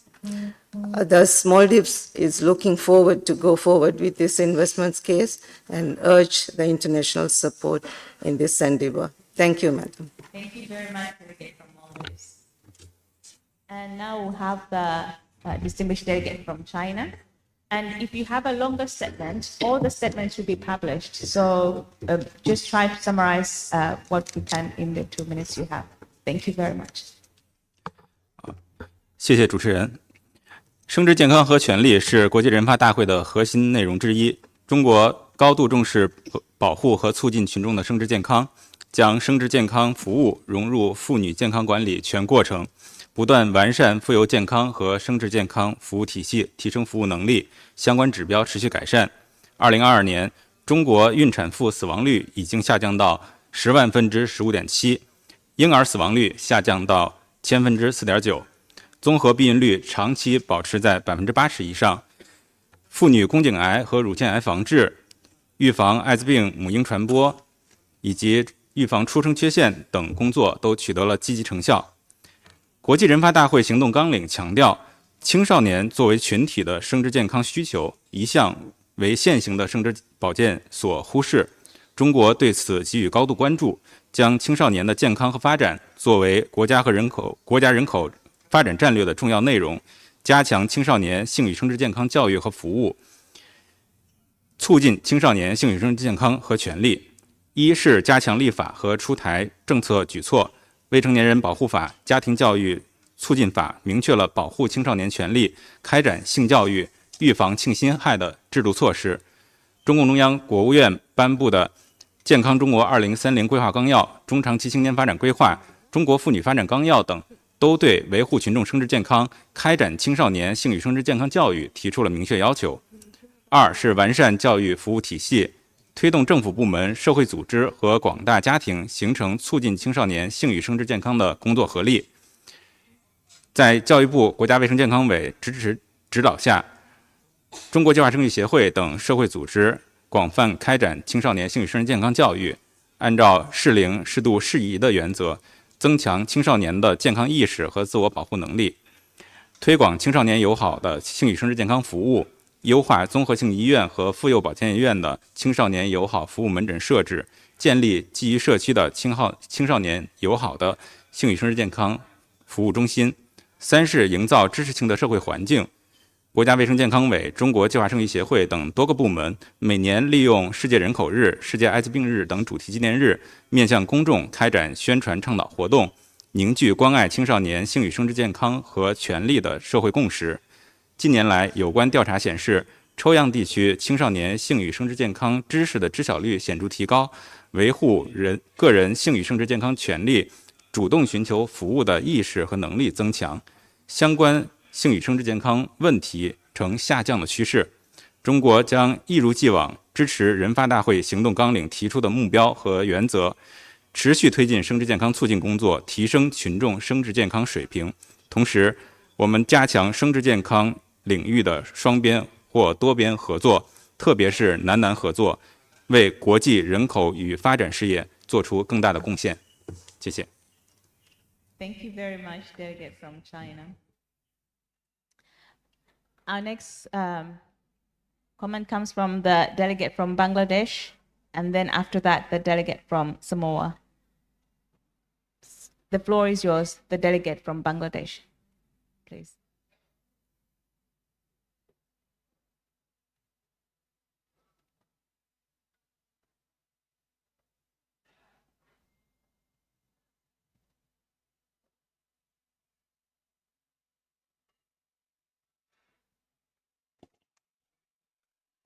Thank you for giving us the opportunity to present the situation of SRSR of Bangladesh. Actually, Bangladesh has made a remarkable progress since the International Conference of Population Development 1994. Well in line with the global trajectory of achievements, Bangladesh progressed through people-centered approaches focusing on human rights and women's empowerment, has reduced the total fertility rate over 6 in 1975 to currently 2.15 in 2022, and in reducing maternal mortality ratio from 375 maternal deaths per 100,000 live births in 1994 to 156 in 2022. But there is far way to go. Our challenges for SDG target achieving, we have to go with our other partner, and cross-country cooperation is needed. So we look forward to our today's forum, how we can overcome our challenges to the ICPD conference target to achieve actually zero maternal mortality, zero violence against women, and zero unmet need for family planning. Thank you once again for giving me the opportunity. Thank you very much, Delegate from Bangladesh. Now we have the delegate from Samoa on behalf of the Pacific. The floor is yours. Thank you. Madam Moderator, I'm honored and privileged as the head of Samoan delegation to deliver this intervention on behalf of all the Pacific small island developing states. Today is also Thursday in Samoa, which means we wear black to show our support for women and children who suffer violence, ensuring them that as leaders and as a nation, we are here for them. Climate change is the gravest threat to the Blue Pacific continent. It threatens the livelihoods and survival of Pacific people. We are uniquely vulnerable to climate change. November to April is cyclone period, and we are expecting 3 hurricanes heading our region this season. When disaster strikes, life changes in an instant. Homes, communities, and livelihoods are destroyed. Affected populations are forced to flee with nothing. Our health systems need to be strengthened to be more resilient to climate change adversities, particularly if we are serious about ensuring universal health coverage and adhering to the principle of leaving no one behind. It is urgent that we strengthen delivery of required health care and to urgently deploy humanitarian and relief supplies for reproductive, maternal, newborn, child, and adolescent services. To ensure life-saving services to women and newborns in humanitarian situations is the need for data collection and analysis of disaggregated data on vulnerable populations in relation to effects of climate-induced disasters on their health. Gender-responsive and inclusive climate actions to ensure women and girls, young people, the elderly, and marginalized populations are able to exercise their right to be agents and beneficiaries of climate change action and fully participate in shaping these actions and responses. In health and SRHR, the unique case of Pacific seats must be considered, and integrated and sustainable approaches such as reproductive, maternal, newborn, and adolescent health is important to our small island context. So forth. Thank you. Thank you very much, Delegate of Samoa. Now we're going to hear from the delegate from United States, and after that we have the delegate from India, the delegate from the United States. The floor is yours. Thank you, Madam Moderator. Advancing sexual reproductive health and rights is fundamental to achieving gender equality and promoting and protecting the human rights of all women, girls, persons with disabilities, and LGBTQI+ persons, particularly those facing multiple and intersecting forms of discrimination. The 30th anniversary of the ICPD represents an opportunity to celebrate the inclusive dialogue that contributed to a watershed moment in global SRHR, to elevate the centrality of rights and choices and provide a platform to reaffirm the commitments that advance progress towards fully implementing the 2030 Agenda. As we come into this review, we also bear in mind that globally the COVID-19 pandemic exacerbated this crisis through the shadow pandemic, which saw a rise in sexual and gender-based violence and additional barriers to accessing SRH services, including for women and girls facing multiple and intersecting forms of discrimination. Women and girls with disabilities have also faced additional barriers, given the physical and most of all attitudinal barriers they face to accessing health services, including SRH services. And to this end, I was quite pleased to hear the panelists focus on this very important topic as well. While ESCAP has made considerable progress in addressing the rights of persons with disabilities, women and girls are still at increased risk for coercive population policies in certain countries, and they may be subject to forced abortion or involuntary sterilization and lack adequate informed consent. And as several of the panelists have said, in addition, they are not being thought of as in a sexual way as well, which continues to be an ongoing challenge in the region and frankly globally. And to this end, we were also quite pleased to see the Conference of States Parties on the Convention on the Rights of Persons with Disabilities have the first landmark panel ever on accessing SRH services. So I just wanted to end by asking a question. What can we do here in the region, and also taking the lessons learned from the CRPD, looking ahead to ICPD plus 30, and how can we address the gaps and barriers, especially for women and girls with disabilities, and looking also at the lack of data as well, which is further exacerbated when it comes to women and girls with disabilities. Thank you. Thank you very much, Delegate from the United States. The question will be taken care of at the end, so somebody will respond to that. Thank you very much. Now we have our comments, our statement from the Delegate of India. After that, we have the Delegate of Indonesia. The Delegate of India, the floor is yours.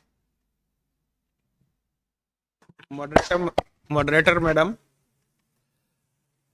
Government of India recognizes the pivotal importance of a gender-sensitive approach to sexual and reproductive health rights, SRHS. Our rights-based approach to reproductive health has been catalyzed towards empowering women, enabling them to take informed decisions about their life, including menstrual health management, motherhood, and spacing of children. Access to safe sanitation facilities are important for health and well-being of all women and girls.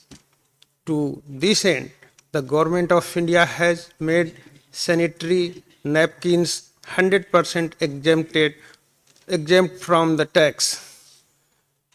Furthermore, to make available sanitary napkin affordable and easily accessible, the price of sanitary napkin at the government-sponsored Jan Aushadhi Suvidha has reduced of rupees 1 USD 0.012 per pad. Madam Moderator, lack of proximity to safe, private and functional toilets for women may result in serious health issues which may exacerbate for the pregnant women. The Government of India flagship Swachh Bharat Mission Clean India initiative has eliminated the practice of open defecation in country. About 112 million toilets have been constructed across the country, impacting specifically women and girls, whose lives have become safer, healthier, and more dignified. This initiative has also generated dignified livelihood opportunities for several women-led self-help group SHG, which have taken on the responsibility of operation and maintenance of community toilets, public toilets, and solid waste management in a sustainable and profitable manner. Child marriage is another harmful social practice, especially for the young adolescent girls, as it impedes their continuity in education and also impact their financial independence as well as the decision making with regard to their reproductive health and life choices. Government of India is committed to eliminate child marriage in all its manifestations and dimensions, and several steps have been taken in this direction, including various legal measures, promulgate girls' education, skill development, and entrepreneurship, and as well as cash incentives for continuing education for girls that delay marriage. Thank you. Thank you very much, delegate from India. Now we would have the delegate from Indonesia give their statement. After that, we'll have the delegate from Australia. Delegate from Indonesia, the floor is yours. Thank you, moderator. We would like to give some comments on a number of important issues as the followings. Indonesia reaffirms our support in the implementation of the Program of Action of the ICPD and the 2013 ASEAN Pacific Ministerial Declaration in the effort to achieve SDGs 2030. Indonesia emphasizes that the recommendation and report of the conference must be consistent with the agreed term and language of the Program of Action of the ICPD, and that its content in its entirety must not go beyond what has been mandated by the Program of Action. In this regard, Indonesia considered that the word sexual and reproductive health and rights must be understood as sexual and reproductive health and reproductive rights in order to be consistent with what had been agreed in the Program of Action and the outcome document of the Commission on Population and Development. Indonesia expresses strong objection to the insertion of the word sexual orientation, gender identity, and intersectional approach reflected in any part of the report of this conference in its entirety. However, we agree and strongly support any individuals as human beings should be protected their civil rights and are entitled to get any basic services such as education and health. We believe that fulfilling sexual and reproductive health and reproductive rights can be done in accordance with the religious norm, morality, local values, and national regulation. We have raised the minimum age of marriage from 16 years old for women to 19 years old, and it applies for both male and female through the amendment of the marriage law. We also have already imposed law on sexual violence, which includes child marriage as part of sexual violence, which is subject to maximum imprisonment of 9 years. These two laws have contributed to the successful effort in reducing child marriage from 13.59% in 2013 to 8% in 2022, as well as providing more access to Indonesian young girls to reproductive health, quality education, and economic opportunity so that they can develop their full potential. We also believe that gender equality and reproductive health targets will not be achieved unless all parties work collaboratively, including male involvement. We know that raising awareness among men and boys how gender equality benefits them. Therefore, educating them on sexual and reproductive health and encouraging them to abstain from any form of violence against women and girls are among the important strategies. Thank you. Finally, Indonesia is strongly committed to ensuring gender equality and universal access to sexual and reproductive health and reproductive rights in accordance with the mandate of ICPD and within our communities. Thank you. Thank you very much, delegate from Indonesia. We're really tight on time, so please let's try to stick to the 2 minutes. And now we have the delegate from Australia. After that, we hear from the delegate from the Philippines. Moderator, thank you to members of the panel for your very thought-provoking presentations. The adoption of the political declaration on UHC in 2019 and in 2023 underscored the importance of SRHR to health and inclusive development and affirmed SRHR as a key part of UHC. Yet too often, SRHR is not fully integrated within UHC systems, leading to poorer health outcomes and additional costs for women and girls. And the impact is often greater for those who face additional disadvantage including women and girls with disabilities, First Nations people, and migrant and refugee communities. In Australia, we have recently established a National Women's Health Advisory Council, which is actively looking at instances of gender bias in Australia's health system and how we can address this and ensure that our health systems can be more effective. Through our international development program, we are providing support for SRHR to be a key part of partner countries' UHC systems. I'm interested in the reflections of the panel on the extent to which SRHR services and commodities are effectively integrated within UHC systems in our region. Thank you. Thank you very much, delegate from Australia. Now we move on to the delegate from the Philippines. The floor is yours. After that, we have the WHO Regional Office for the Western Pacific. Thank you. Thank you, Madam Moderator.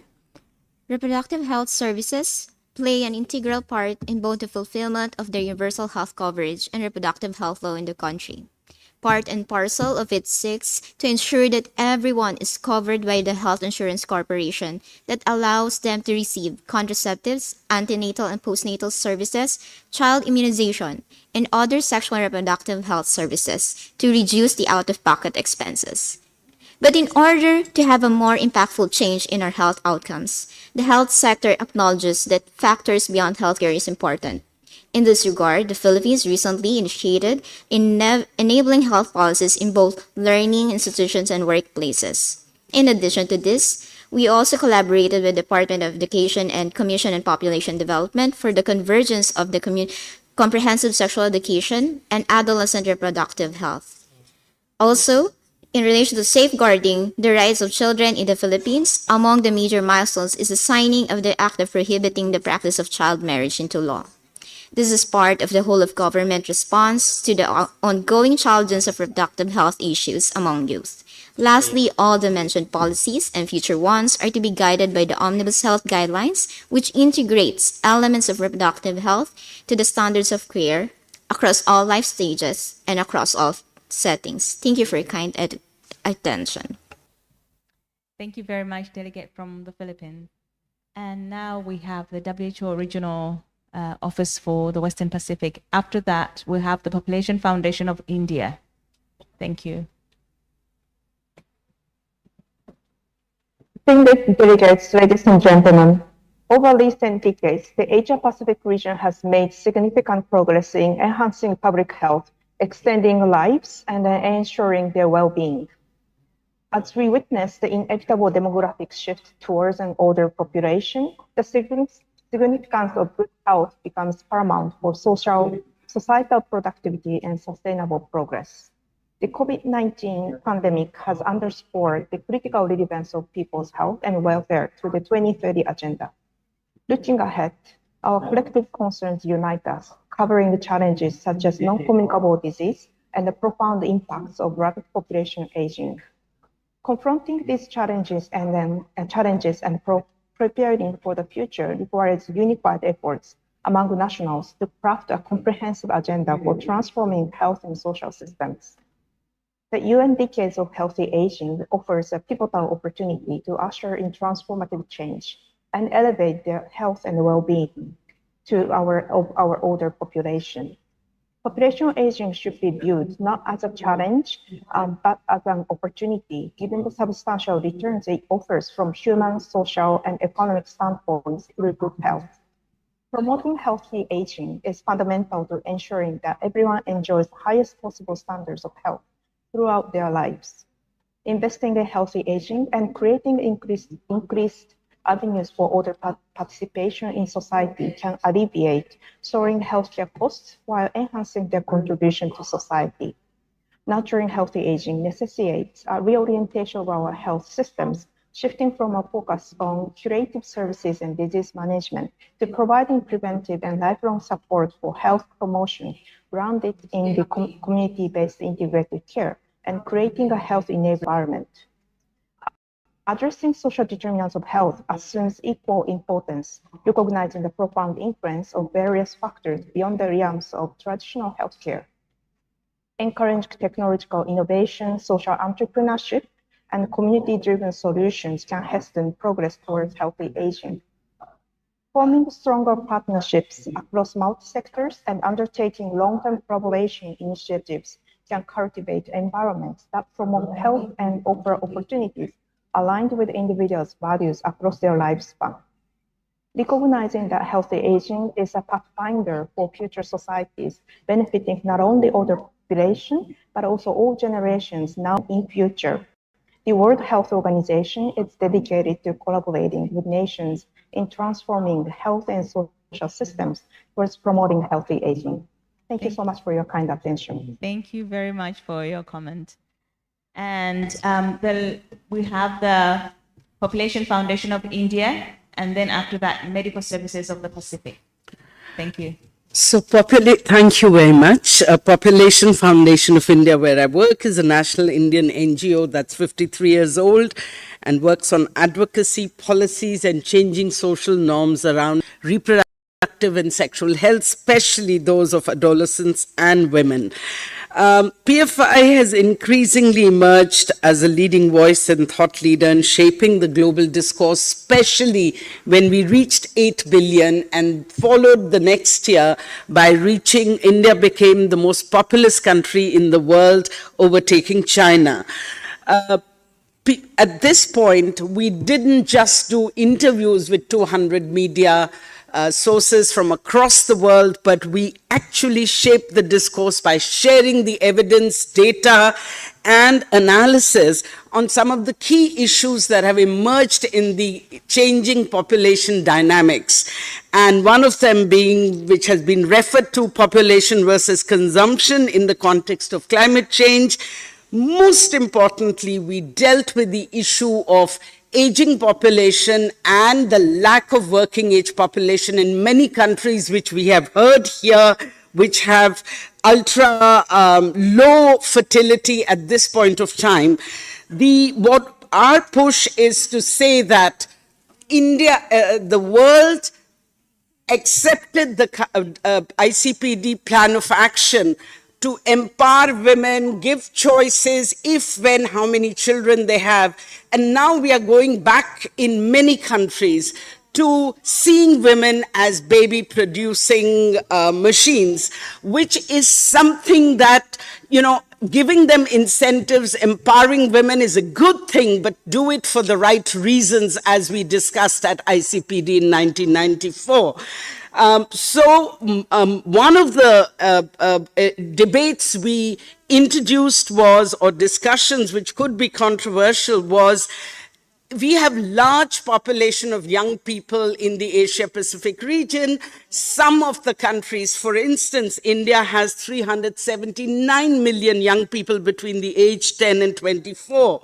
So if financial capital can fly across borders, so can human capital. So India has entered into a bilateral arrangement with Japan, where we are skilling people of working age filling the unmet need for working age population.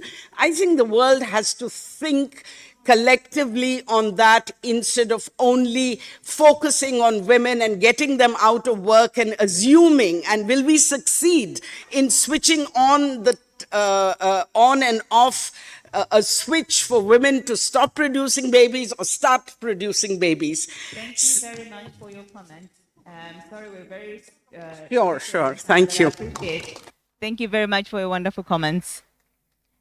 Now, the last one will be the Medical Services of the Pacific. And all of you who had registered your comments, we invite you to sign up for the speakers list in the afternoon.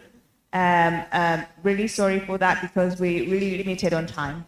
So our last speaker will be the Medical Services of the Pacific. And after that, I'm going to invite the chair to come and continue. Thank you. Mula Binaka. My name is Ashna Shaleen, and I'm from the Pacific Island of Fiji.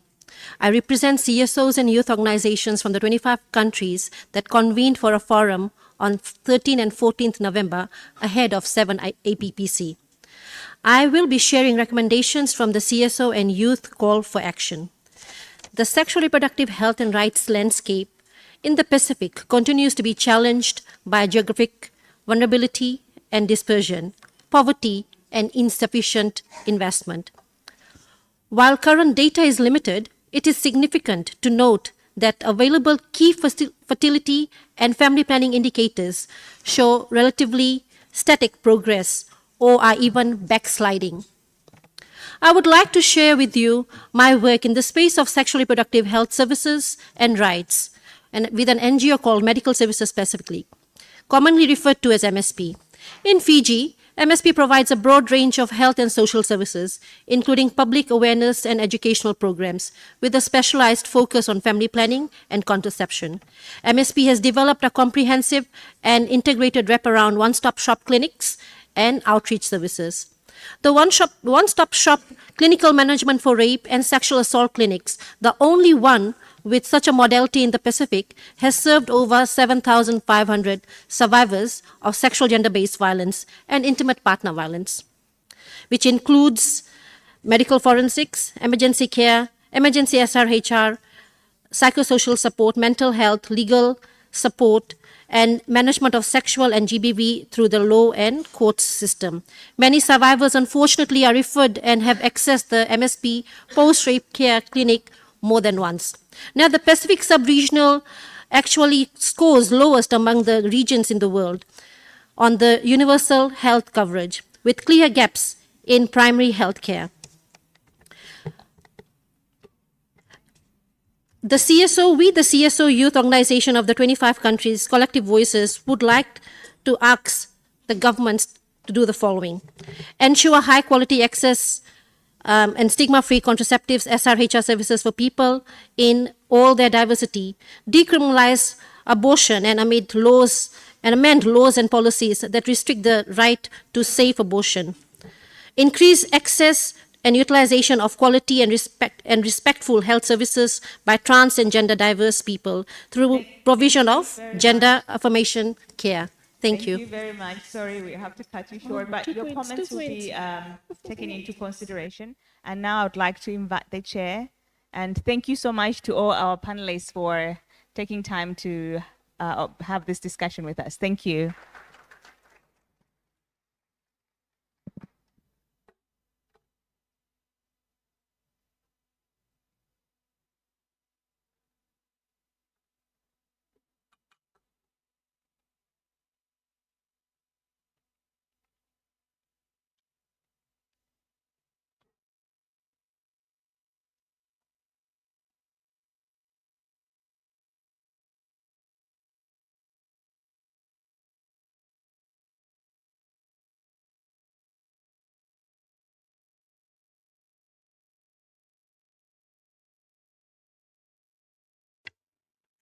Okay, thank you. Thank you, the moderator and panelists, for the lively discussion. And this concludes our discussion for agenda item 3. I would like now to invite the secretary of the meeting to make some housekeeping announcements. Thank you. Thank you very much, delegates. A reminder that there will be side events after lunch, 12:30 to 1:45. Please check the monitors for the rooms. I would also like to invite you for lunch breaks downstairs in Doi Tung. Very much encouraged. It's a Thai specialty, so please enjoy that. Otherwise, we'll resume at 2 in this room. Thank you. Thank you, Secretary. May I please ask the plenary to return at 2 p.m. Please be prompt. We still have 2 more thematic discussions to cover. The meeting is adjourned.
Excellencies, distinguished delegates, I hope you have had a great lunch, and may I please now call the meeting to order.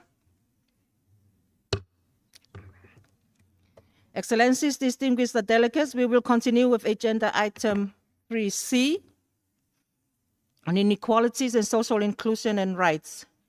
Distinguished delegates, I would like to express my sincere appreciation for your trust bestowed in me to serve as one of the vice chairs for this meeting. The first panel discussion will be moderated by Alia Eliasir, Director for Women in the Pacific, UN Women, and this will be followed by a panel discussion under agenda item 3C, Partnerships and Regional Cooperation, moderated by Mr. Srinivas Tata, Director, Social Development Division of ESCAP.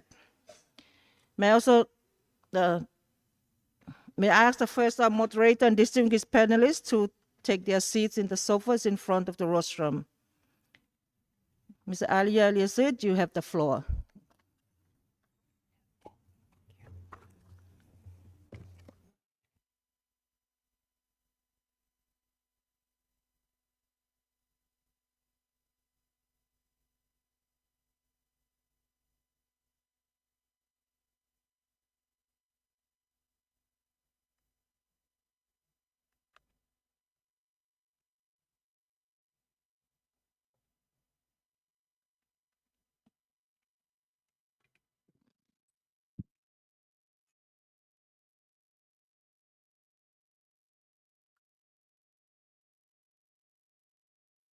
Good afternoon, everyone, and welcome back from lunch. Hope you are excited for our roundtable today on inequalities, social exclusion, and rights. And before we dive into the topics with our esteemed panelists for this roundtable, allow me first to acknowledge that today, the 16th of November, is the International Day for Tolerance, which was adopted by the UN General Assembly in 1996, building on the adoption by UNESCO's member states of the Declaration of Principles on Tolerance in 1995, which says, tolerance is respect, acceptance, and appreciation of the rich diversity of our world's cultures, our forms of expression, and ways of being human. And this speaks to many of the statements we heard yesterday from many member states, as well as international organizations and civil society during the review of progress on the Asian and Pacific Ministerial Declaration on Population and Development, as well as the ICPD Program of Action. As we heard yesterday, despite significant progress that we all must celebrate, many people across this rich and diverse region face persistent inequalities and vulnerabilities, exclusion, and discrimination. These have been exacerbated by persistent challenges that countries in the Asia-Pacific region face, such as shrinking labor force, population aging, increased demand for care, and increased migration, amongst many others.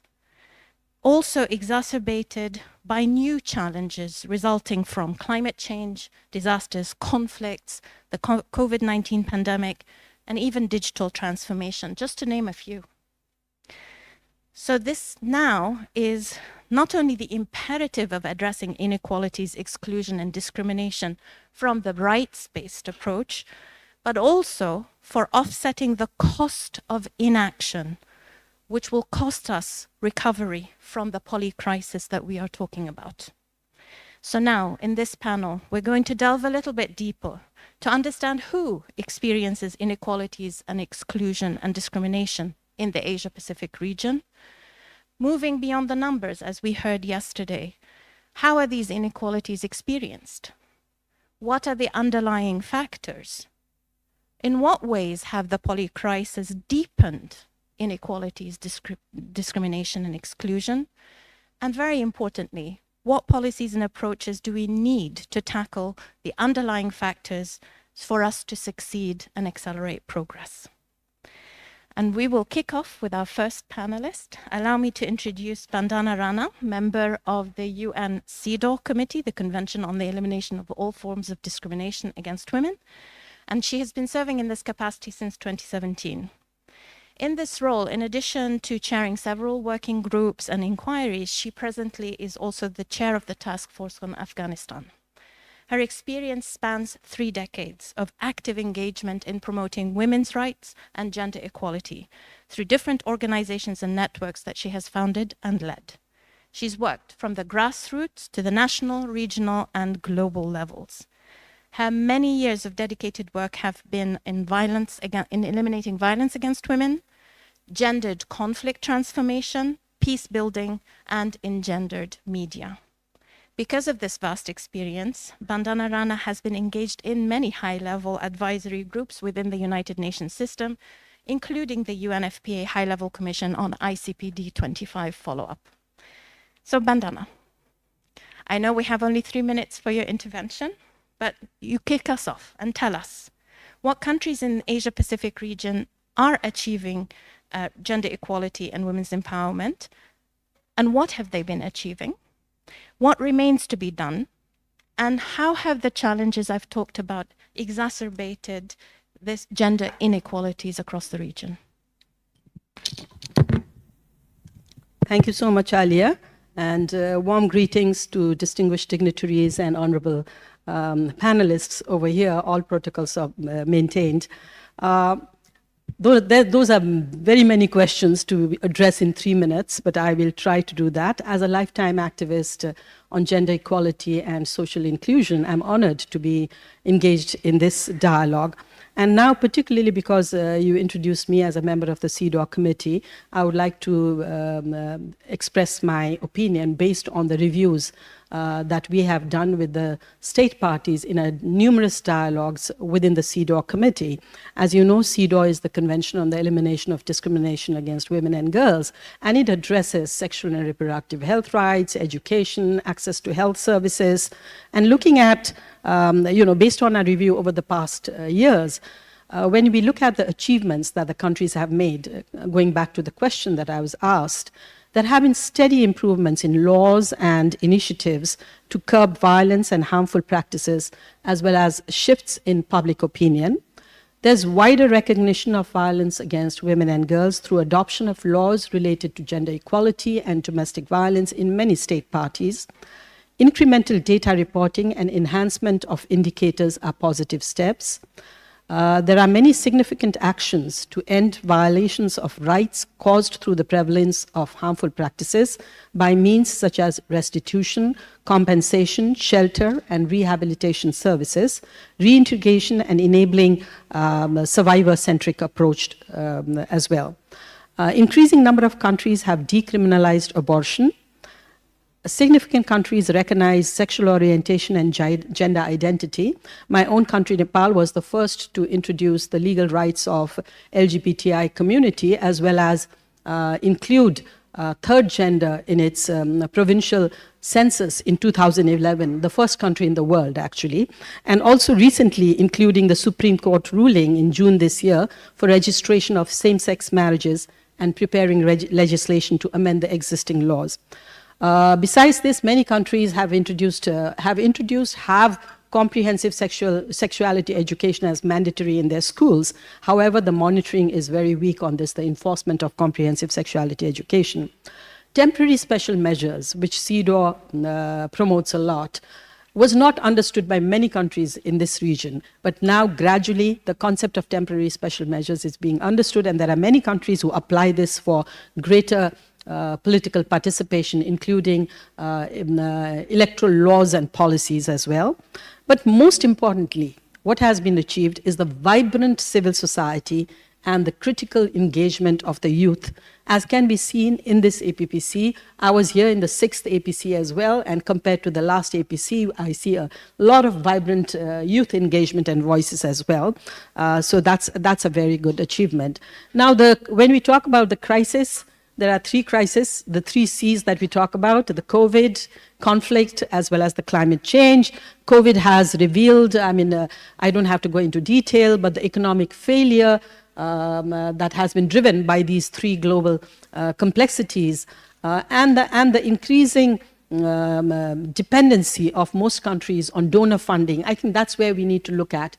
Countries need to institutionalize their own domestic funding and budget it in their own annual projects for sexual and reproductive health and rights. There are many countries who have still reservations, particularly in CEDAW in Article 2, 5, and 6 related to legislations, marriage, family issues. There's shrinking space and the insecurity of human rights defenders. However, and I want to stress on this, the biggest obstacle to change has been the socially ingrained, deep-rooted social, cultural, and religious norms and related mindset, stereotypes, and stigma attached to it. So in order to address this stigma, CEDAW has already proposed to embark on drafting the general recommendation GR 41 on harmful gender stereotypes, and I really would urge all state parties and UN agencies to support that initiative, because that will really help to tackle the complexities and the challenges we have. I finished my time? Yes. Yeah? Oh, thank you. Thank you. Thank you so much. We now turn to Honorable Judge Kirby, who is renowned for his extensive judicial career, including serving as President of the New South Wales Court of Appeal and acting Chief Justice of Australia. Internationally, he has held esteemed positions such as President of the International Commission of Jurists in Geneva and Chair of the UN Commission of Inquiry in Human Rights Violations in North Korea. You are committed to legal reform and justice, as evidenced by contribution in several groups, and you have many accolades, to speak of too many for me to mention if we're going to stick to the time. And your influence extends to global health governance, and where you've been a prominent figure in shaping the response to HIV/AIDS and advocating for the right to health, serving on several global commissions and panels. You can feel free to build on what Bandana has said, but we really want to hear from you specifically on how effective have legal frameworks in the Asia-Pacific region been in addressing and reducing social inequalities and exclusion.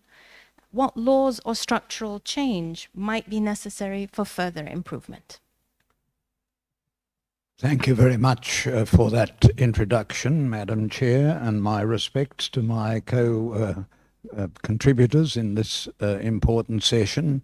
Let no one be left behind. That was the theme that I heard yesterday. Virtually every speaker said so, but unfortunately, the experience of many of our countries is that one particular group, at least, is almost always left behind, and this is the group of sexual minorities. Lesbian, gay, bisexual, transgender, these are the groups that are left behind. And if we're serious about what we're saying is our theme, then we've got to do something about this.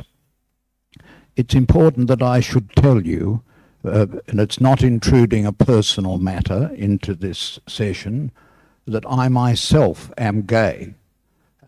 Always have been, always will be. And I have a partner who has put up with me for 54 years, and that is good for me, that is good for him, and it is good for our society, and it's good for the taxpayer. So it's something that shouldn't be a matter of embarrassment, but it's important that somebody like me, a senior judge, should be very open about it, because gays are not just hairdressers or window decorators. Gays are everywhere. They've always been gay judges, gay politicians, and it's important that we should recognise this fact.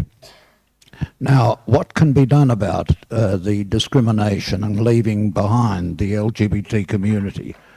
First of all, in our region, the law is often the problem. And the laws in many of the countries in Asia Pacific, many of them inherited from Britain, which amended the laws back in the 1960s, but they cling on to these old-fashioned laws that are unscientific. And why did that change? Why did it begin to change? It began to change because of the science. Scientists began to explore the issue of what is the feature of sexual orientation. As well as that, the women's movement and intersectionality was a teacher for us. And as well as that, people began to stand up.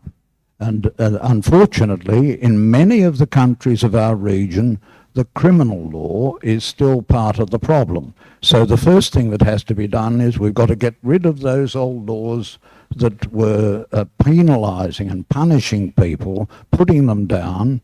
We've got to enact laws for anti-discrimination, and we've got to enact relationship recognition, as I'm glad to hear Nepal has done, and a few other countries. But there's a lot to be done, but it'll only be done if we leave no one behind, if we're serious about what we say is the objective of meetings such as this. Thank you very much for that intervention. We're going to do a little bit of a shift now in terms of looking at some interesting work that's coming out of Malaysia. So it's my pleasure to introduce Balqis Yusuf, who is the head of the Policy and Strategy Department of the Employees Provident Fund of Malaysia. You're passionate about driving positive changes in the social protection landscape in Malaysia.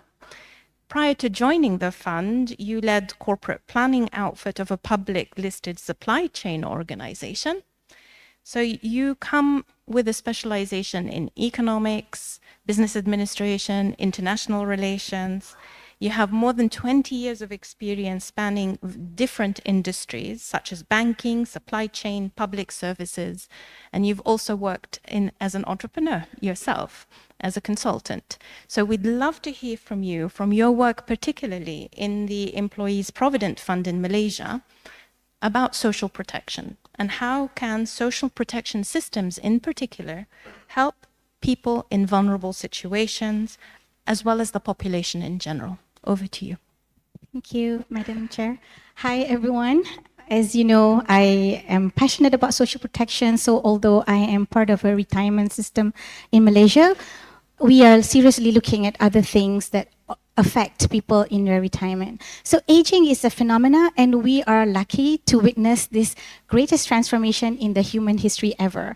Because for the first time in 2020, the proportion of the elderly, they have outpaced that of the young people. And the situation is the same in my country, whereby we are going to become an aged nation by 2045.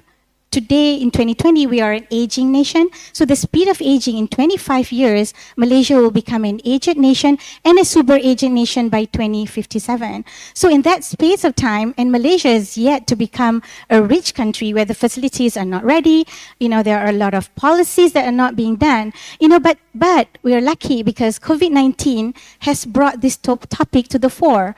Prior to COVID-19, it is without a doubt, it's a human tragedy of epic proportions. But it also brought to the fore conversations around social protection, which is not the central conversation in my country because the system is very fragmented. Yes, we have education, we have universal health care, but cash transfers is something that people frown upon. And it's very given just to as a means targeted. So the proportion of people receiving pensions is only 20% in my country, whereas the global average is 77%. And then if you look at social protection in terms of poverty targeting, only a very few people that get that. So it brought this conversation because of COVID-19. And during that year, because of the inadequate social protection in our country, it saw about $30 billion being withdrawn from the retirement fund. That's because people don't have access to savings. They don't have access or any buffer funds to manage the vulnerabilities and shocks coming out of COVID-19. So at our organization, we said that there are a lot of more things that need to be done because while Malaysia is yet to ratify Convention 102, as well as establish social protection floors that looked at basic income security for children, basic income security for adults, and also basic income security for elderly, this all remains to be done because a small pocket only get them. So today, we are pushing for universal benefits for children from the age of 0 to 17, and the government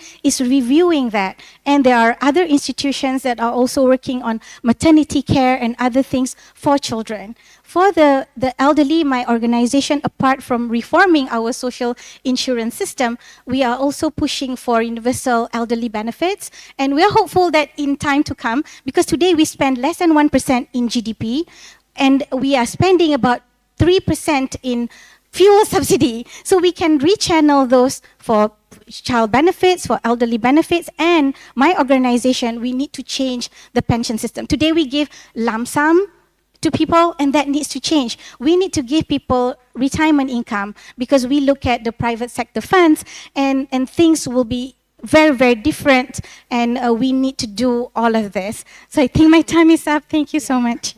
Thank you so much. So far, we've heard about the importance of legal frameworks and their alignment with international normative standards that member states have signed up to.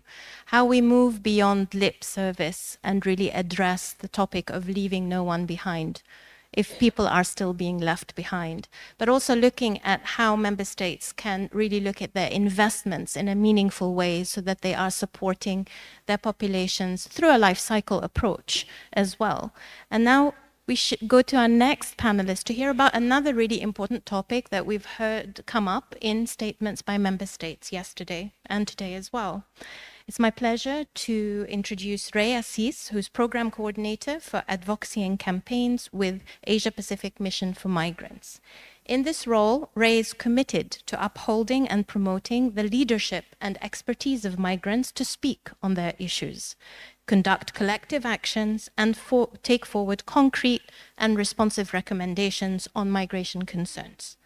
He endeavors to create and utilize spaces for meaningful engagement of migrants, as well as amplify their voices in the work of the Asia Pacific Mission for Migrants.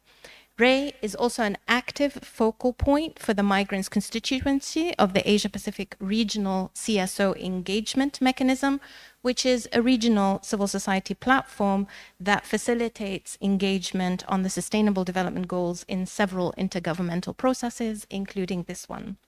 So Ray, from your work with migrants, who many times fall between the cracks, please discuss how inequalities affect migrants and their families in the countries of origin, countries of transit, and the countries of destination.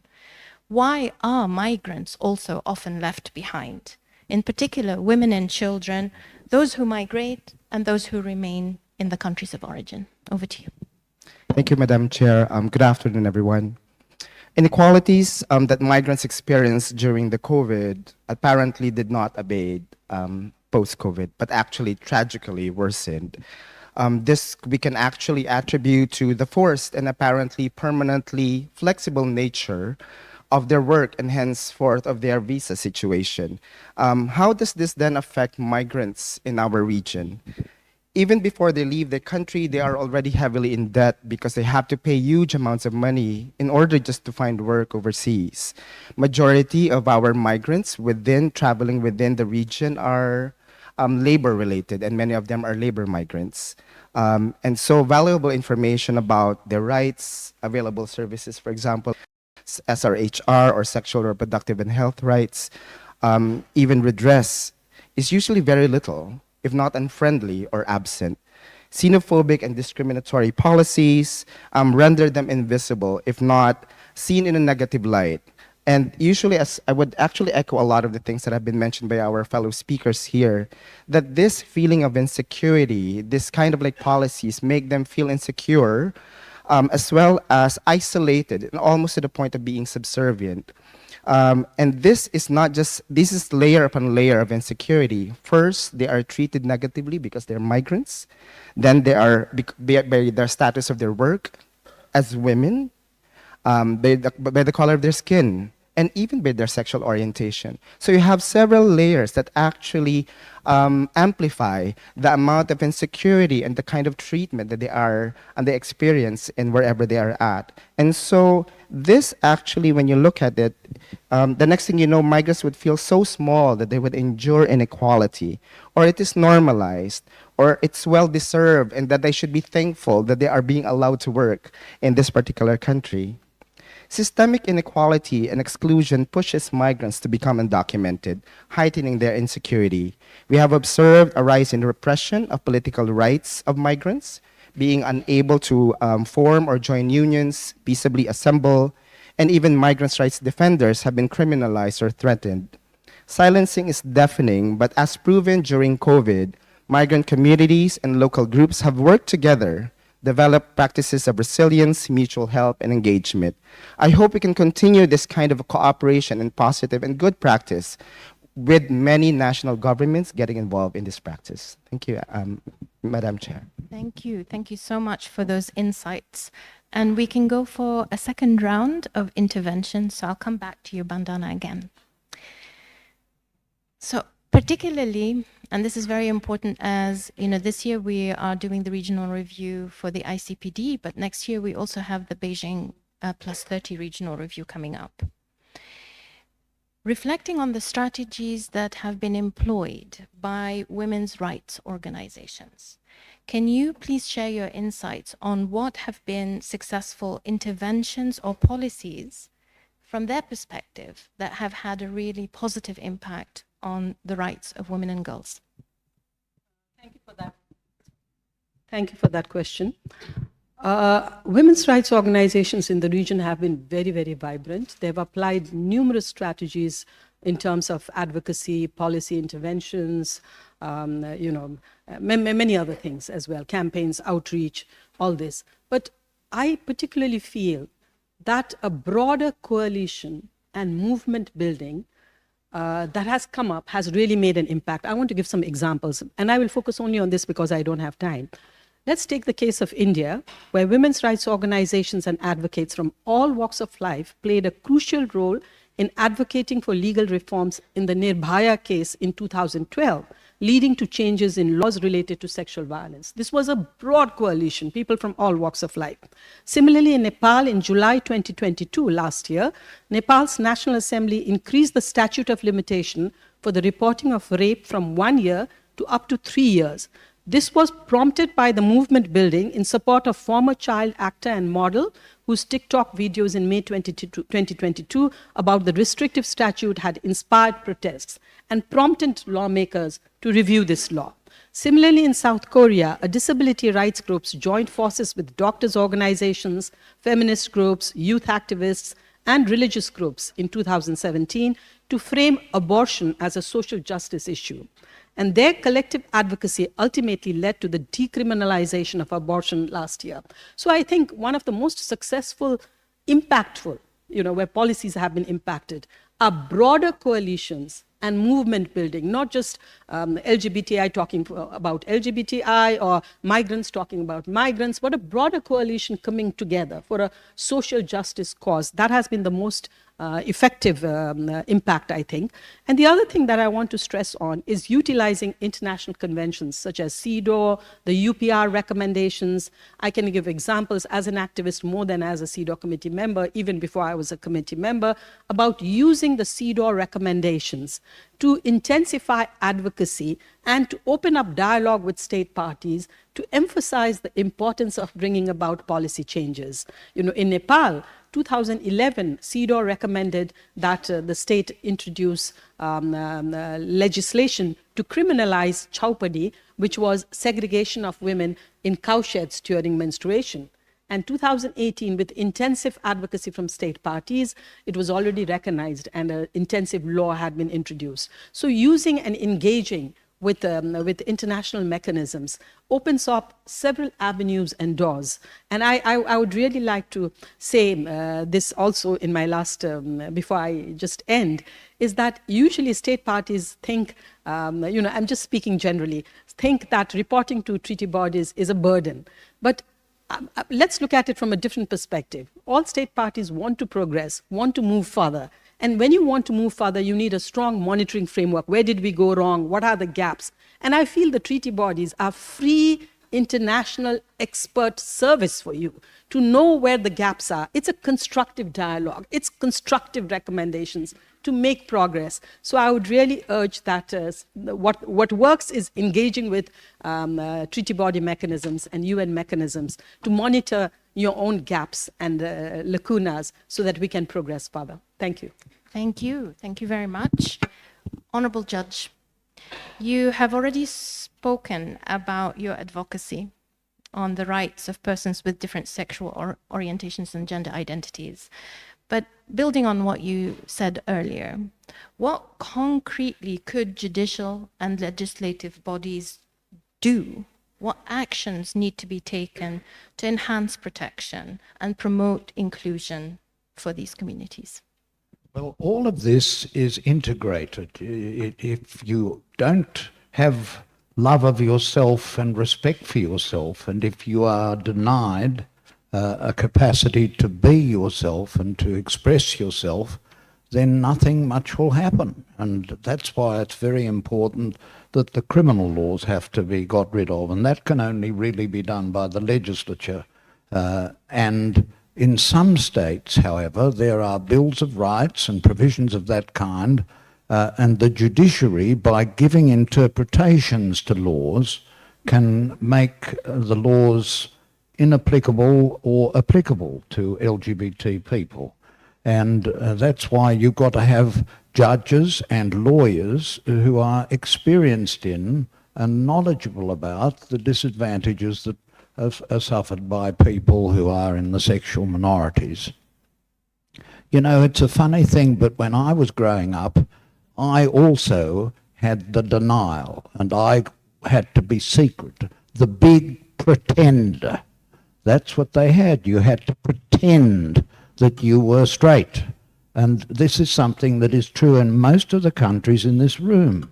And it's really anti-scientific, and it's also denigrating of the people. Nothing much happens if everybody is pretending. And that's why there's a necessity to be open. And strangely enough, in Australia, one of the forces that led to change wasn't really the legislature or the judiciary. It was a soap opera on television that portrayed people who were gay. They were actually the only heroes in the performance. They were the only rational people in the performance. And that helped to teach people, in the way that has been tried and attempted in Brazil and other countries, that LGBTIQ people are citizens, they're human beings, and they have to have the respect and protection of the law. And so there's the need for courage. There's got to be a willingness of leaders to speak up. There's got to be a willingness of civil society to speak up. In immigration, this is an issue. In women's rights, this is an issue. In labour rights, this is an issue.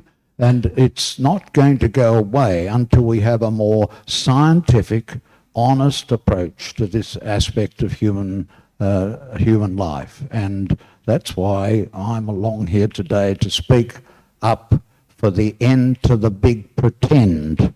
We've got to stop pretending that this is only binary, and it didn't start with Stonewall in the United States. I hate to tell my friends from the United States. It started really with scientific exploration in the 19th century, which began to tell the truth. And that's what we've got to do if we're going to make sure that no one is left behind, because the LGBTIQ people have been left behind in most of the countries in this room. Thank you so much. So, Balqis, reflecting a little bit more on your experiences in Malaysia and what you know from what's happening elsewhere, what do you think are the good practices at present or in the future? What do you plan to do that will ensure social protection, including the financial security we're talking about, for all people of all ages? Okay, thanks. I think coming back to the issue of inequality, I think that's the biggest challenge in my country. While we have managed to combat poverty, but the issue of inequality, I think is a global challenge everywhere. So, and coming back to vulnerable groups will be children, women, and elderly, and among others. But the female labor force in my country is still very, very low at 55% compared to male labor force. So some of the good practices to do is to highly subsidize childcare childcare or to give childcare for free. When you do that, you unleash the power of women to go to work, and therefore they can at least unleash another 10 to 20% GDP per capita. We've seen that with the advent of population aging, shrinking labor force. Unleashing women in the labor force will really help that. At the same time, pushing for political will, I think it's another thing that will make a difference in terms of changing the landscape in our country.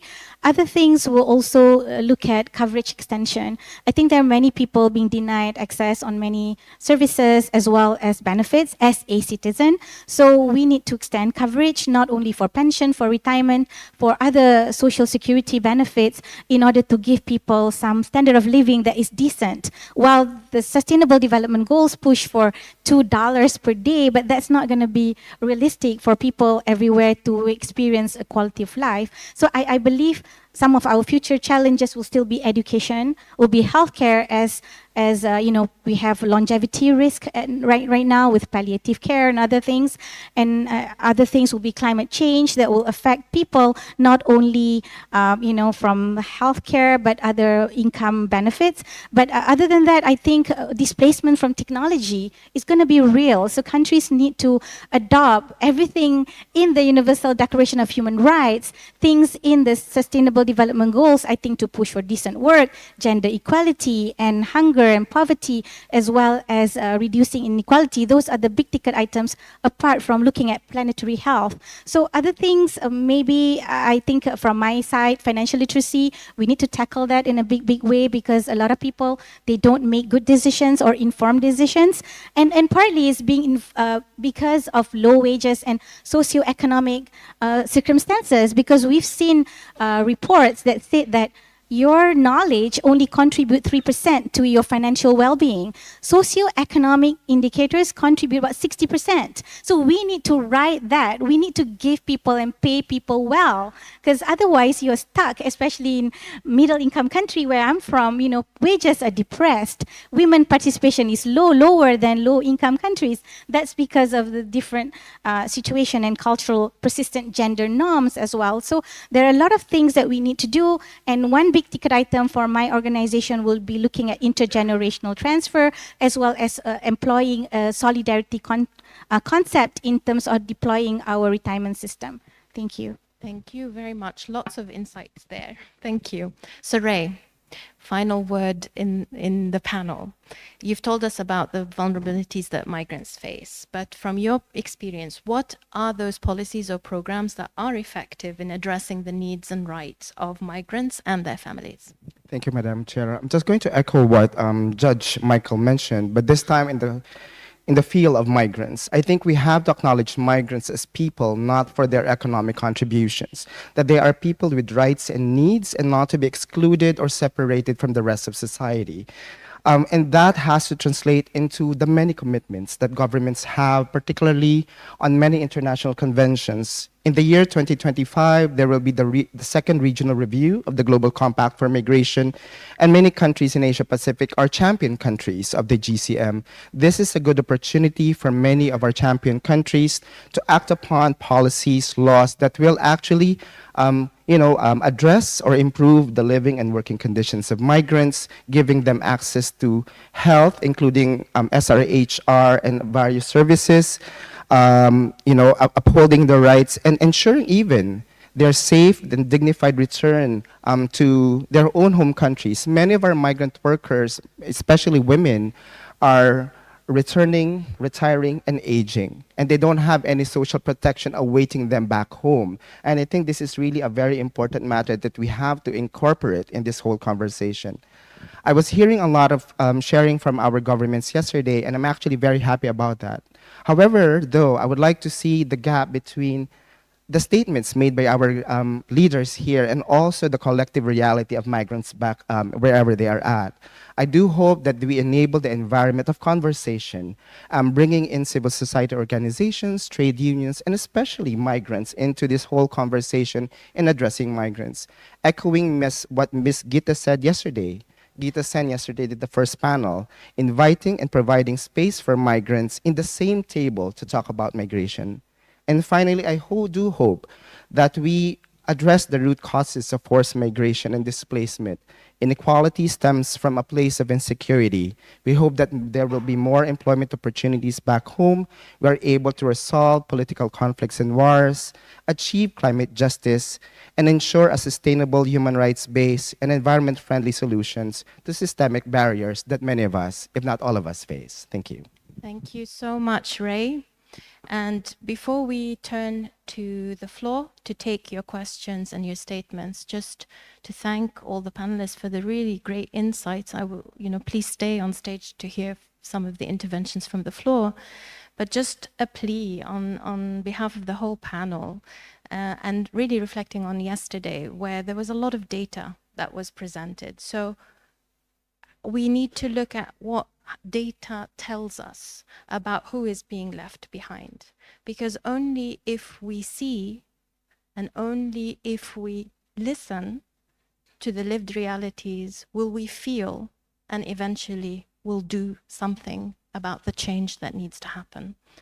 And with that, I think we now turn to the questions and the statements from the floor. So I will ask the distinguished delegates to limit themselves to 2 minutes in their intervention. Okay, so I will first turn to the distinguished delegate of China, after which I will turn to the distinguished delegate of Bangladesh. Distinguished delegate of China, you have the floor. 谢谢主持人，感谢各位专家的发言。中国政府坚持以人民为中心，高度重视社会发展，不断加强弱势群体权益保护。中国提前10年实现联合国2030年可持续发展议程的减贫目标，建成世界上规模最大的保障体系。基本医疗保险参保率稳定在 95% 以上，社会保障已覆盖 96.3% 人口，全国基本养老保险参保人数超过10亿人。中国妇女地位不断提升，科技工作者中女性占比超过40%，高于全球平均比重。儿童健康状况不断改善，被世卫组织列为妇幼健康高绩效的10个国家之一。中国建成了世界规模最大的教育体系，切实保障儿童受教育的权利。中国积极参与区域社会发展领域合作，通过中国 ESCAP 合作基金支持秘书处开展积极应对人口老龄化、减轻妇女无偿照料负担相关项目。亚太残疾人10年也获得中方持续的资金支持。女士们、先生们，亚太地区幅员辽阔，人口众多，经济社会发展不平衡。为促进社会平等、包容和权利保护，中方认为各方一是要坚持发展优先，尊重各国自主选择的发展道路，反对霸权主义、强权政治，维护各国正当发展权利，以发展推动各项权利全面落实，在发展中保障弱势群体权益。二是要加强合作，奉行真正的多边主义，推动人才、资金、技术更多向发展中国家流动，携手应对社会发展领域的共同挑战。三是要支持联合国发挥更大作用，用好 ESCAP 等区域合作平台，加强政策交流、经验分享和能力建设，开展社会发展领域的项目合作，推动实现不让一个人掉队的庄严承诺。中方愿与各国一道，深入参与社会发展领域的国际合作，为增进弱势群体的福祉，落实2030年可持续发展议程做出更大贡献。谢谢。Thank you very much. We now turn to the distinguished delegate of Bangladesh, after which we will invite the distinguished delegate of Malaysia. Distinguished delegate of Bangladesh. Thank you, Madam Moderator and distinguished panelists and colleagues. It is undeniable that addressing inequality in Bangladesh or anywhere requires a comprehensive and sustained effort involving government policies, civil society initiatives, and collaboration with international and regional partners. Bangladesh government embeds a clear commitment to ensure social justice and inclusive development, as this is pivotal for building a more equitable and prosperous future for all citizens. While the country has made significant progress in various areas like many other member states, challenges related to inequality persist, affecting different segments of population. Over the past decade, the government of Bangladesh has taken over 130 social protection programs and schemes, initiatives to uplift the lifestyles and livelihood of the marginalized populations, including, but not limited to, migrants, floating populations, urban underprivileged population, persons with disabilities, transgender, people living in disaster-prone areas, including climate vulnerable populations living inland, hill tracts and coastal areas. We'd also like to acknowledge that child marriage remains one single root cause that feeds in gender disparities, and it affects women's access to education, sexual and reproductive health and rights, universal health care, and employment, among many opportunities. Bangladesh government has amended a century-old law on child marriage prevention of 1929 in 2017, incorporating updated provisions and mechanisms to counter these social phenomena. We cannot forget that the COVID-19 pandemic adversely impacted countries in the region and globally. To tackle this universal crisis that created a lot of social and economic vacuums to persist inequalities, Bangladesh government undertook a bailout plan providing affected, marginalized, and underprivileged communities with cash incentives and comprehensive free medical and humanitarian support.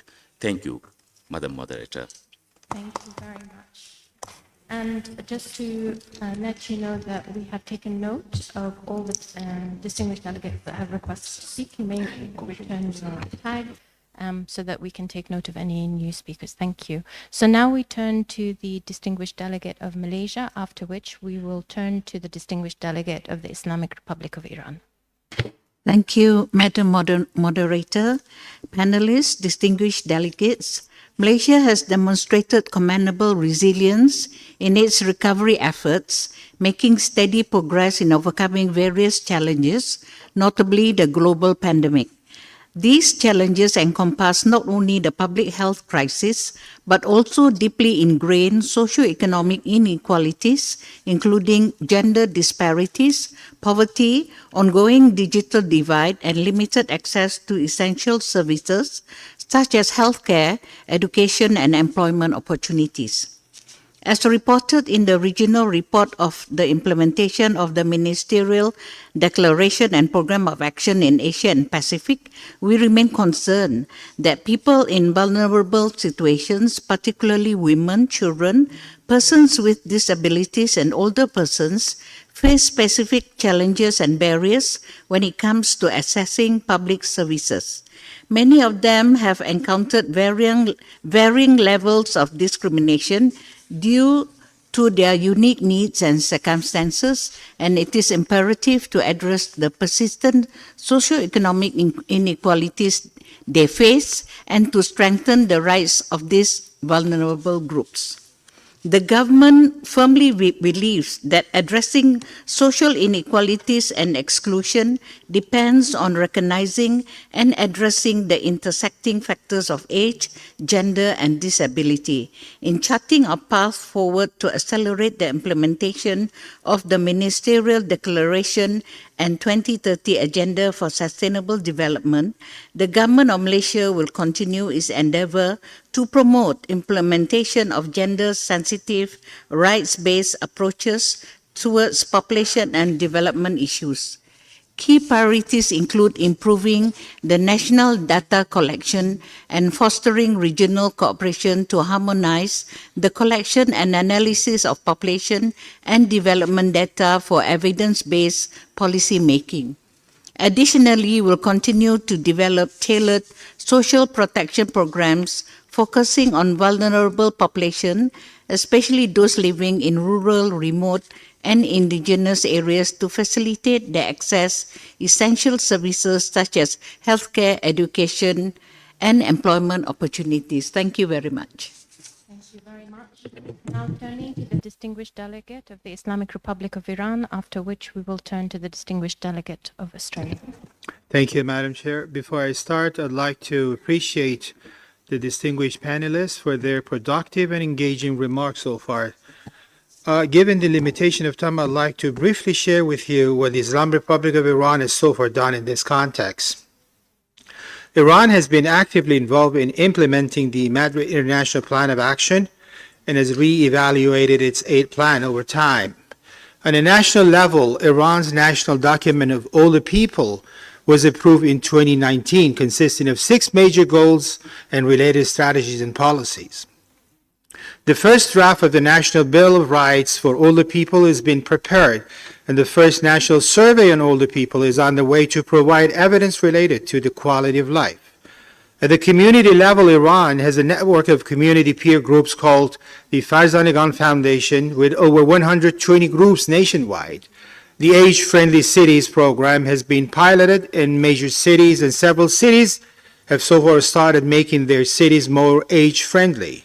Additionally, the Community-Driven Development Approach program has been initiated in a few cities to empower older people at the community level. However, ladies and gentlemen, Iran faces major obstacles such as unilateral coercive measures taken against it, illegal sudden immigration of Afghans, and dealing with fallout from the COVID pandemic.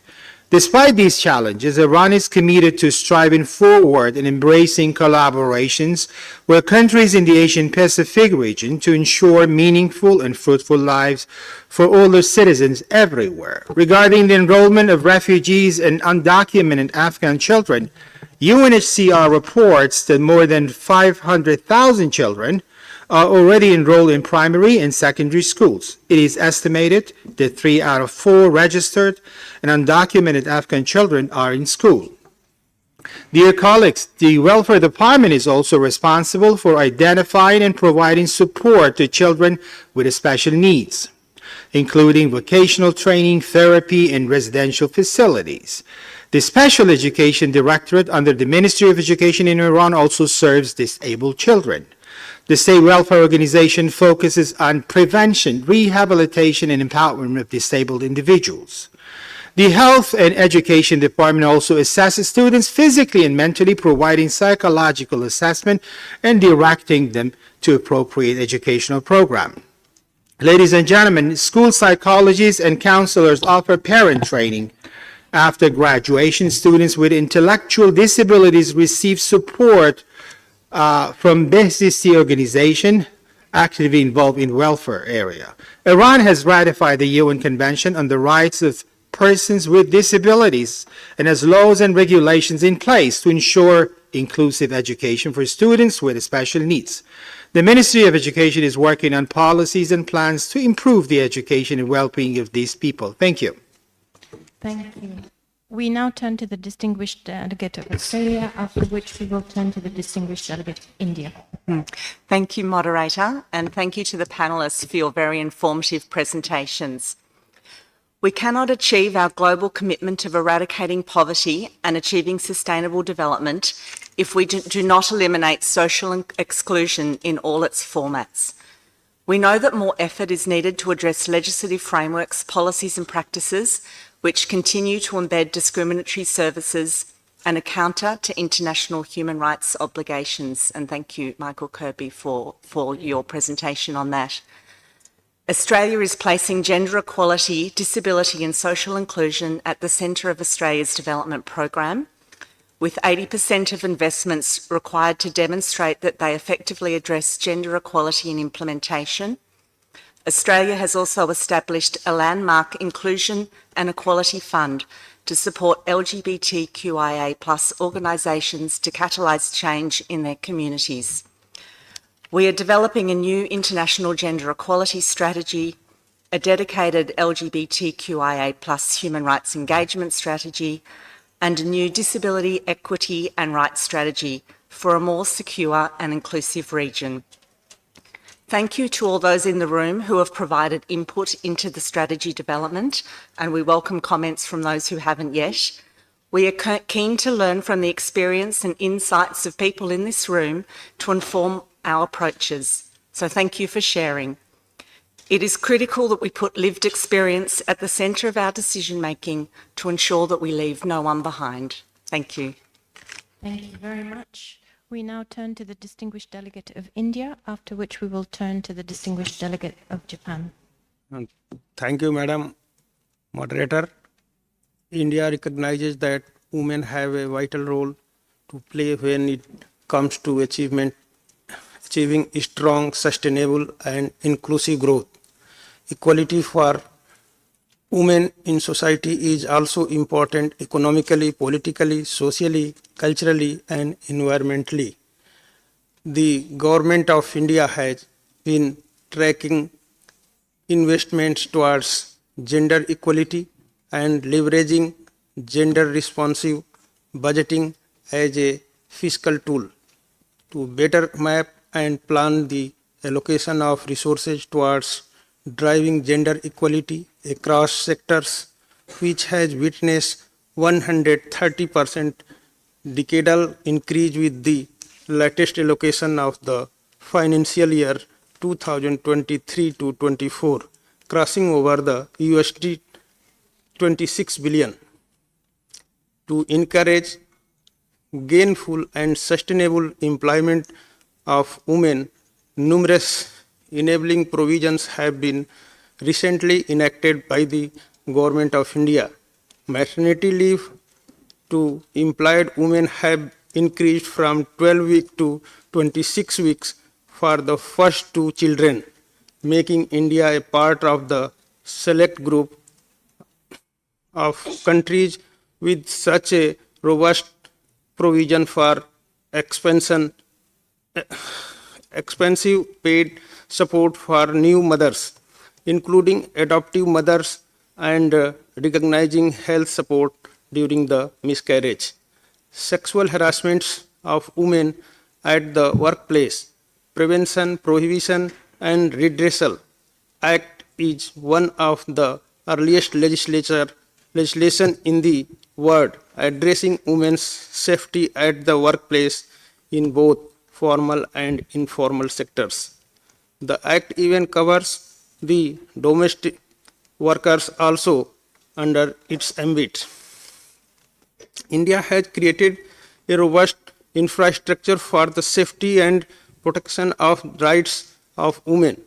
A network of 733 one-stop centers covering entire geographical area of the country have been created to provide integrated support and assistance to women affected by the violence and redress both in private and public spaces under the roof. Steps have also been taken towards a consolidated national women's helpline for emergency and non-emergency support accessible to any woman. Madam Moderator, for the inclusive developments of impoverished and marginalized sections of the rural area, nearly 93 million women have been connected with around 8.6 million women's self-help group. Under the National Rural Livelihood Mission to help formalize the street vendors in urban areas, PM Street Vendor Atmanirbhar Nidhi, PM SBA Nidhi scheme is being implemented to provide collateral-free working capital loans. Approximately 5 million street vendors, more than one-third of whom are women, have been benefited. Further, to improve the quality of life for all sections of the population, India has undertaken multi-pronged approach by linking the section of the population with the banking and financial services as well as insurance. India has achieved the financial inclusion target for ground women, persons with the disabilities and aged population in just 6 years. Kindly asking the distinguished delegate of India to wrap up because we have other speakers on the list. We want to make sure. To cite one example, India's biometric-based unique identification system, Aadhaar, now covers more than 95% of the country population, facilitating access to range the social protection services. More than 500 million people, over the 55% of whom are women, who previously did not have bank accounts, today have bank accounts. During the COVID-19 pandemic, especially, this initiative helped direct benefits transfer to 200 million women. India has also laid a particular emphasis on the ensuring nutrition for women and children. Our midday meal program, which has now been replicated worldwide, is a aim at the increasing school enrollment and retention while improving the nutrition status of children and covers over 120 million children. India. Okay. To conclude, I reiterate the commitment of Government of India towards the right-based and inclusive, innovative and sustainable approach of the population and development. Thank you. Thank you. We're less than halfway through, so asking distinguished delegates to really stick to the 2-minute mark. And if your statement is longer, we will take it and publish it on the site for the meeting. So now we turn to the distinguished delegate of Japan, after which we will turn to the distinguished delegate of the Maldives. Thank you very much, moderator, to give us the floor. And about the social inclusion, and then now we are talking about population which is concerned with data, it is important to well get the data to determine, to well capture the people, the population, vulnerable population. And the SDG indicators should be disaggregated. It was written in the UN document, and it should be disaggregated, for example, by disability status. In Japan, based on these disaggregated statistics, we have introduced the disability status such as Eurostat definition of disability or Washington Group disability statistics into the Japanese official basic statistics so that we can compare, for example, the employment status of people with disability with normal people and so on and so forth. And also I would like to add that we are offering Japan ESCAP Cooperation Fund so that in the region-wise, people can use it for various activities for the social for social inclusion, such as creating gender-sensitive guidelines for the persons with disability, especially the women who are having disability and also suffered from disaster. And also this fund is used for e-learning platform for those people who suffered from disasters as well. Thank you. Thank you very much. Turning now to the distinguished delegate of Maldives, after which we will turn to the distinguished delegate of the United States of America. Thank you, Chair. To address the rising inequality, the government of the Maldives have, in the last 20 or more years, have embarked on ambitious social reform, both legislative and budgetary interventions. Some of the reforms are that introducing single parent allowance, disability allowance, foster parent allowance, basic pension for all the citizens who reach 65 and above, unemployment benefit that's going to be introduced hopefully next year, universal healthcare, free primary and social, secondary and first degree. All of these excellent reforms have still got much to achieve when it comes to particularly the most vulnerable, particularly in the women in the islands that continue to face practical challenges to reach out, to engage with the economy. We also have another group of residents who are migrant workers particularly from South Asia, who are not accounted into the this particular social program and protection. They are left most vulnerable to the systematic and various shocks to overcome the challenges that they face. And we felt that during the COVID-19 period. Lastly, we also have issues yet to overcome due to the social cultural challenges that are faced by other marginalized communities to facilitate their empowerment and have a dignified and resilient citizens or individuals living in the country. Thank you. Thank you very much for your statement. We now turn to the distinguished delegate of the United States of America, after which we will turn to the distinguished delegate of Indonesia. Thank you, moderator. The sustainability of transformative change for the equitable inclusion and participation of persons with disabilities, LGBTQI+ persons, women and girls, and vulnerable groups in all facets of life depends on their inclusion and empowerment, not just as consultative groups, but as the decision makers within the government and within other sectors.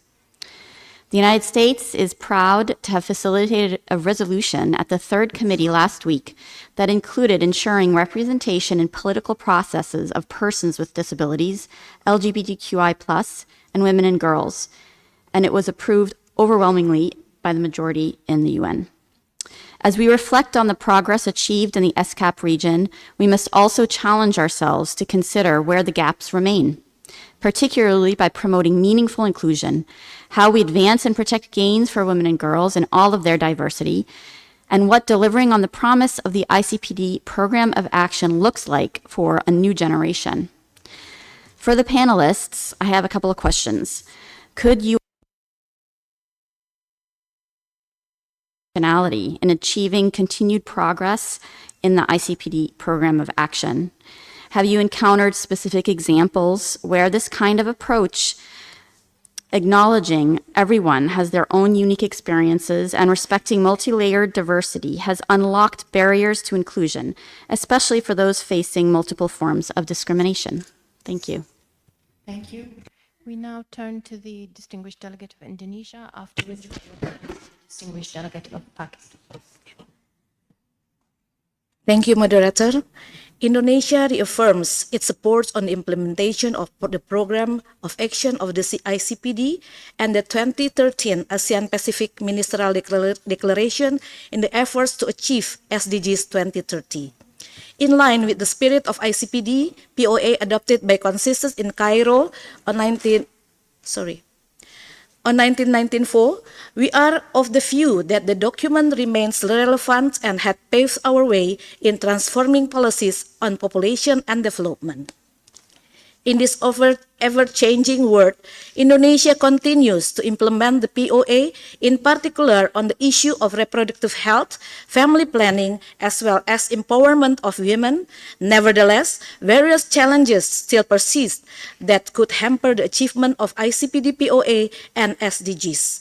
Moderator, ladies and gentlemen, allow me to share 3 points. First, the role of women as agents in development and promotion of rights of women as well as their welfare remains priority.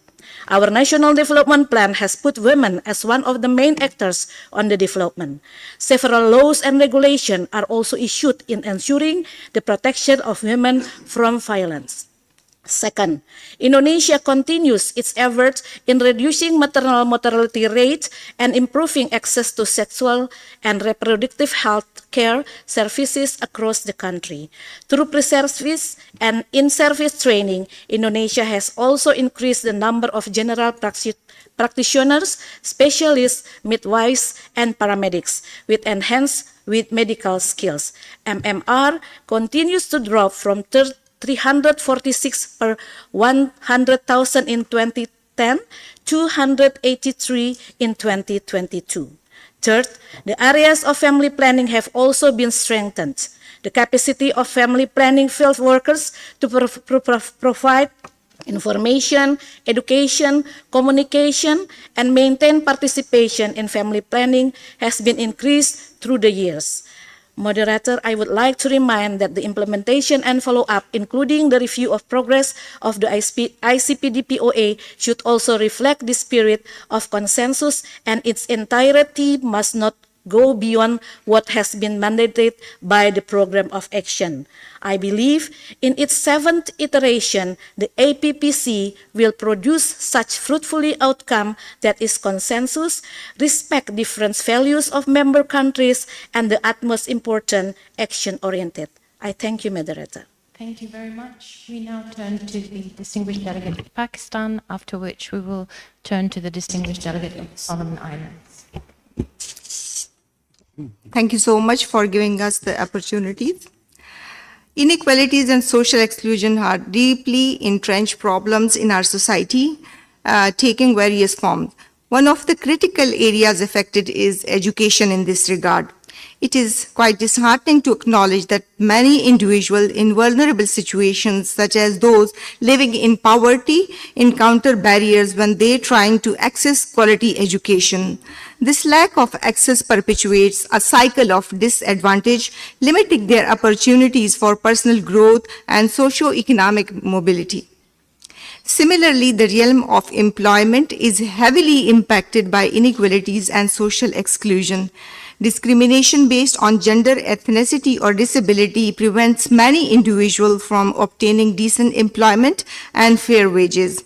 Job seekers in vulnerable situations often face prejudice, hampering their ability to secure steady income and provide for themselves and for their families. Furthermore, the overall living condition of individuals in vulnerable situations are compromised. Insufficient access to basic services and inadequate housing contribute to their marginalization and exacerbate social disparities. These individuals often struggle to meet their basic needs, hindering their ability to thrive and make positive contribution to their communities. Gender discrimination are of paramount importance in this regard when we address inequalities and social exclusion. Women and girls in a particular face unique challenges and are disproportionately affected by these issues. Gender-based discrimination and cultural norms continue to limit their opportunities to education and employment, due to which they are unable to positively contribute in the development of their society. Now, if we talk of the technology, so technology presents both opportunities and challenges in addressing these issues. On the one hand, technology can be an enabler, providing access to education and employment opportunities online, breaking down physical and geographical barriers. But on the other hand, the digital divide persists, with many individuals in vulnerable situations lacking access to technology and the skill necessary to navigate it effectively. In conclusion, addressing inequalities and social inclusion require a multifaceted approach, and we are fully committed to adopt such policies and implement them to create awareness regarding accessibility. We must prioritize access to quality education and employment opportunities while also addressing gender disparities and the broader issue of living condition. Harnessing technology and ensuring equal access to data and statistics are essential to inform our actions and track our progress. We are committed that we will work together and create a society where everyone, regardless of their vulnerability, can enjoy equal rights and opportunities. And it is our firm belief as Pakistani nation that if we do together, we can achieve. Thank you. Thank you for your statement. I now turn to the distinguished delegate of the Solomon Islands, who will deliver a joint statement on behalf of the Pacific Island states, after which I will turn to the distinguished delegate of Sri Lanka. Madam Moderator, I'm delivering this intervention on behalf of the Pacific Small Island Developing States, and I thank the panelists for the invaluable contributions. Our region acknowledges that our women and girls continue to be subjected to violence, exclusionary, and discriminatory practices. COVID-19 lockdowns have found them in intimidation, violence, abuse, discrimination, and other gender-related pressures. Children, including elderly, patients living with disabilities are also subject to the same negative impacts. However, the Pacific Leaders' Gender Equality Declaration and the Pacific Island Framework for the Rights of Persons with Disabilities outlines our region's ambition. which ultimately will contribute to the success of the Asia-Pacific Ministerial Declaration and the 2030 Agenda.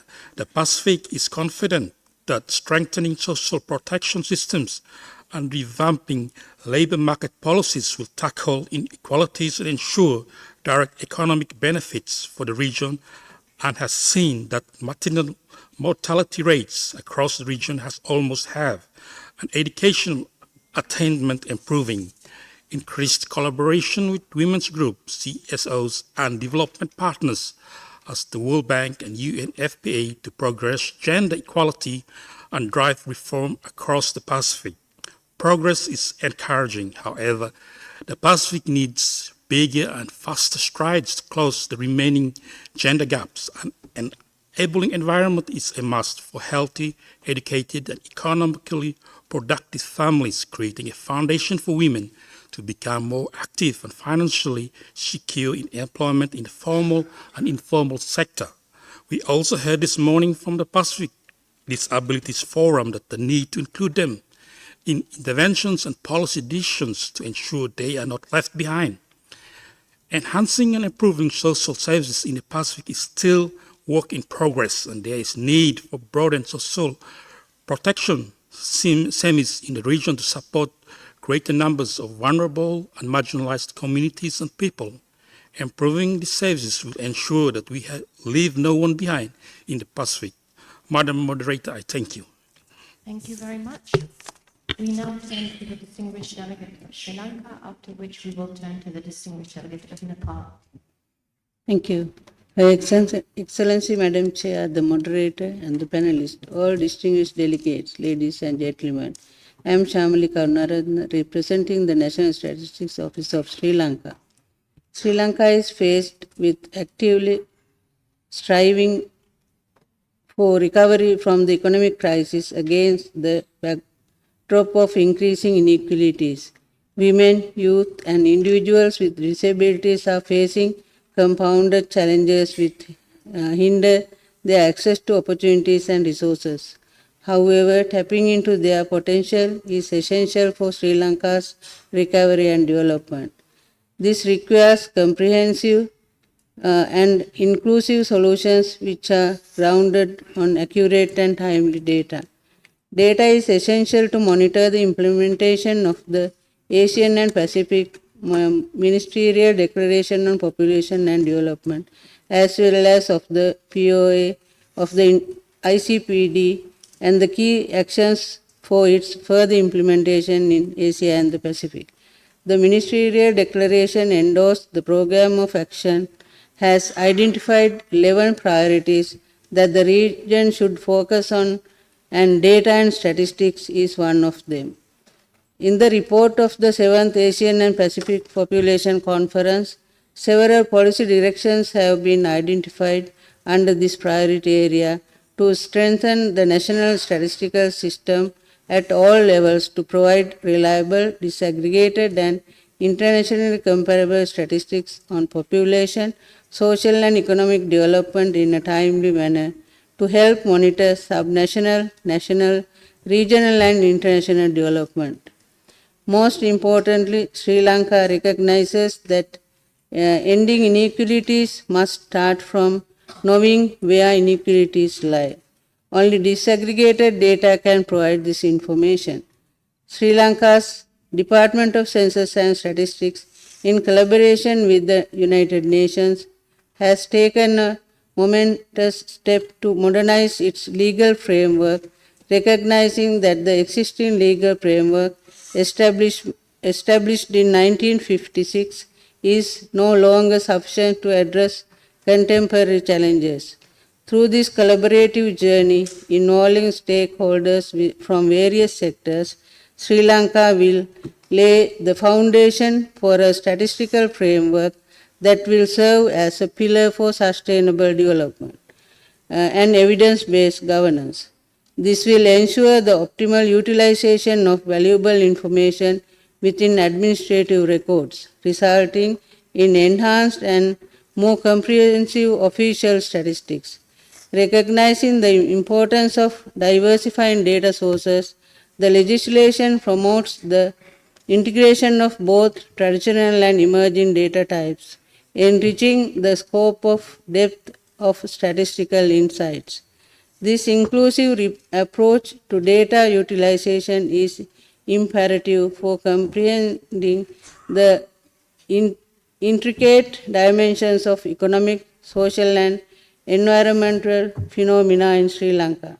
This achievement will be a pledge to a future where data is not merely a resource but also a guiding light, leading the nation toward informed decision making and for policy formulation to reach the most vulnerable people and ending inequalities in our rapidly evolving world. Thank you.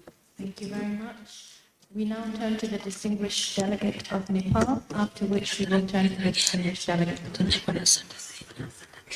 Thank you, Madam Moderator. I'm proud to share some of our experiences on inequalities and social exclusion and rights in this regard. The commitment to sexual and reproductive health is embedded in Nepal's constitution, providing a strong legal foundation for the protection of and promotion of these rights. Furthermore, Nepal has made significant strides in advancing sexual and reproductive health rights, firmly establishing itself as a champion of International Conference on Population and Development ICPD vision since the Cairo Conference 1994.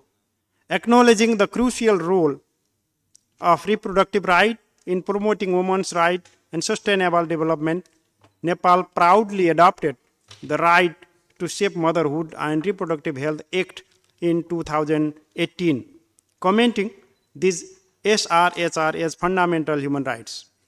This landmark legislation reflects Nepal's commitment to equality, non-discrimination, ensuring that all citizens, regardless of factors such as caste, ethnicity, religion, sex, age, disability, sexual orientation, and gender identity, can exercise their fundamental right.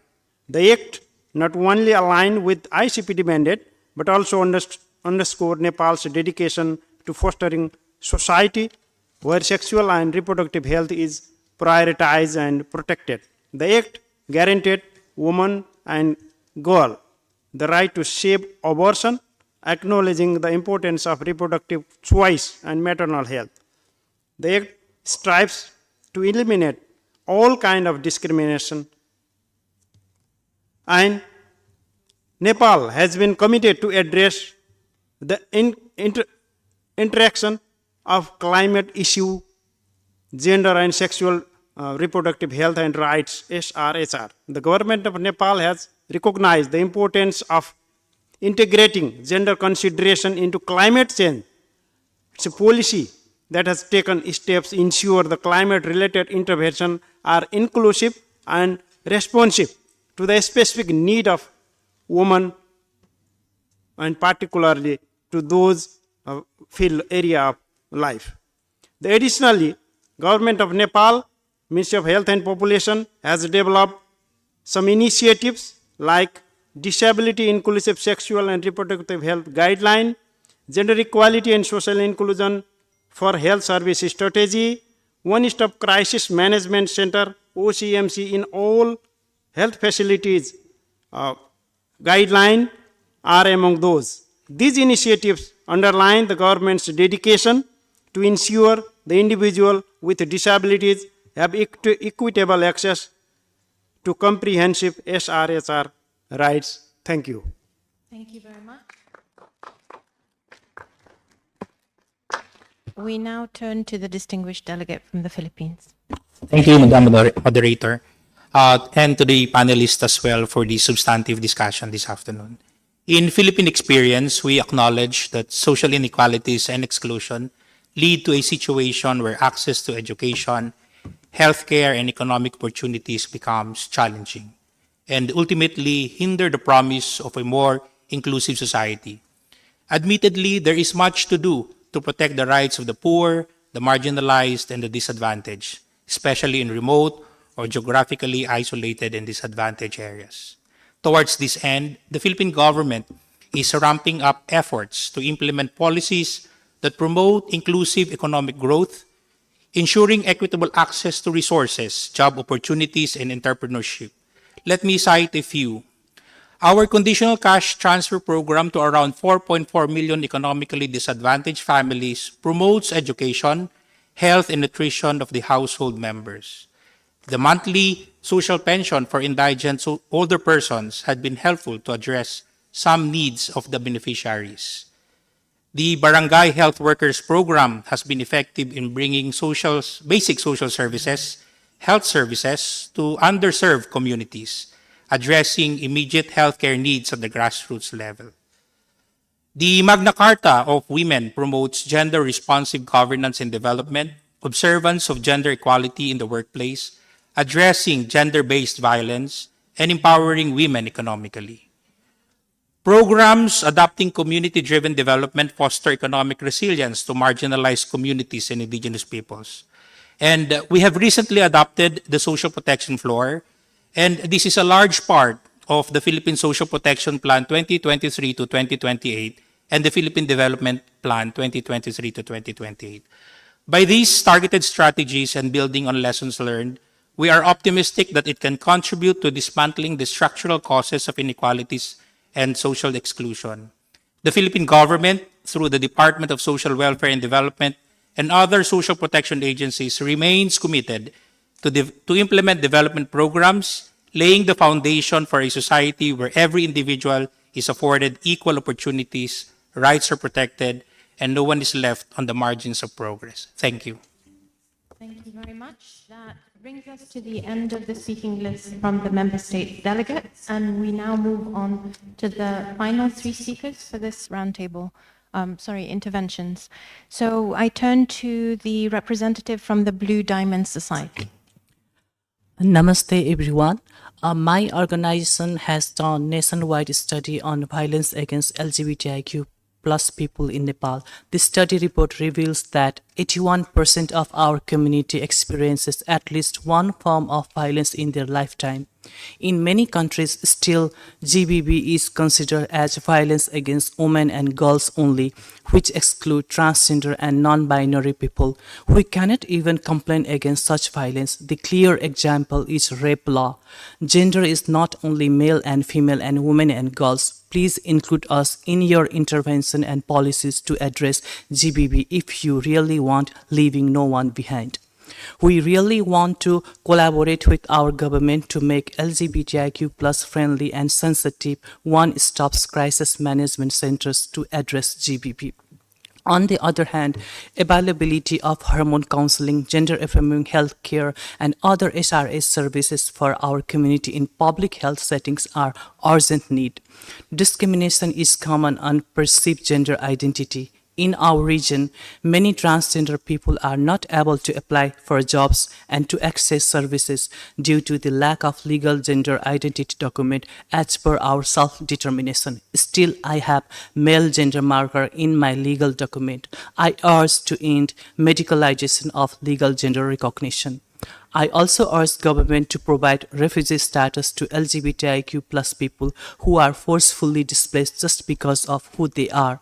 In addition, my call to action is to decriminalize and legalize same-sex relationship and marriage, and to protect the rights of LGBTIQ plus people, to end any inequalities, exclusion, and discrimination on the basis of sexual orientation, gender identity and expression, and sex characteristics. Lastly, I request all to invest to generate the data information, as many part of our region we do not have the information on LGBTIQ plus issues. Thank you.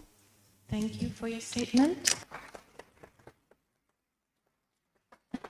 I now turn to the representative of the UN Youth Advisory Panel in Mongolia. I am Narun Zaya from Mongolia. Thank you for giving me the floor. It is crucial to acknowledge a staggering issue, suicide. Every 40 seconds, someone takes their own life, mostly in low and middle-income countries, especially putting marginalized groups at risk. What's even more troubling is how deeply it affects young people. Suicide ranks as the fourth leading cause for death for those aged 15 to 29 years old. As a young person myself, I have lost peers to suicide. Every life lost to suicide is one too many. What about our right to life? Talking about suicide is still considered as taboo. In this conference, there was limited focus on this critical issue, so I want to bring it to the forefront.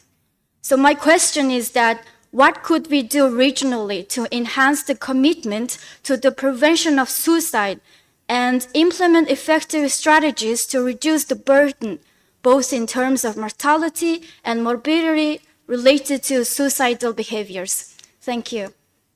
Thank you very much. And we take note of your question for the rest of the program for this meeting. I now turn to the final statement in this roundtable, which I would like the representative from the Youth Interfaith Forum on Sexuality in Indonesia to take the floor. Dear people, I'm Ail from Indonesia.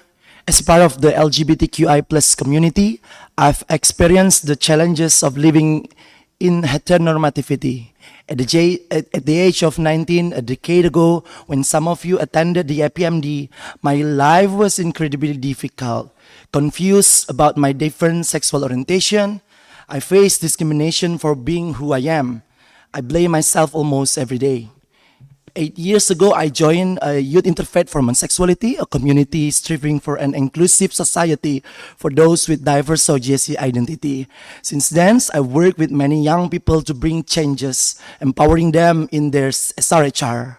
I recall why I decided to volunteer back then. I was tired of discrimination and self-stigma and wanted to make a difference. Now, at 29, I realized that my identity as a gay and the discrimination I face in my adolescence age have significantly impacted my mental health.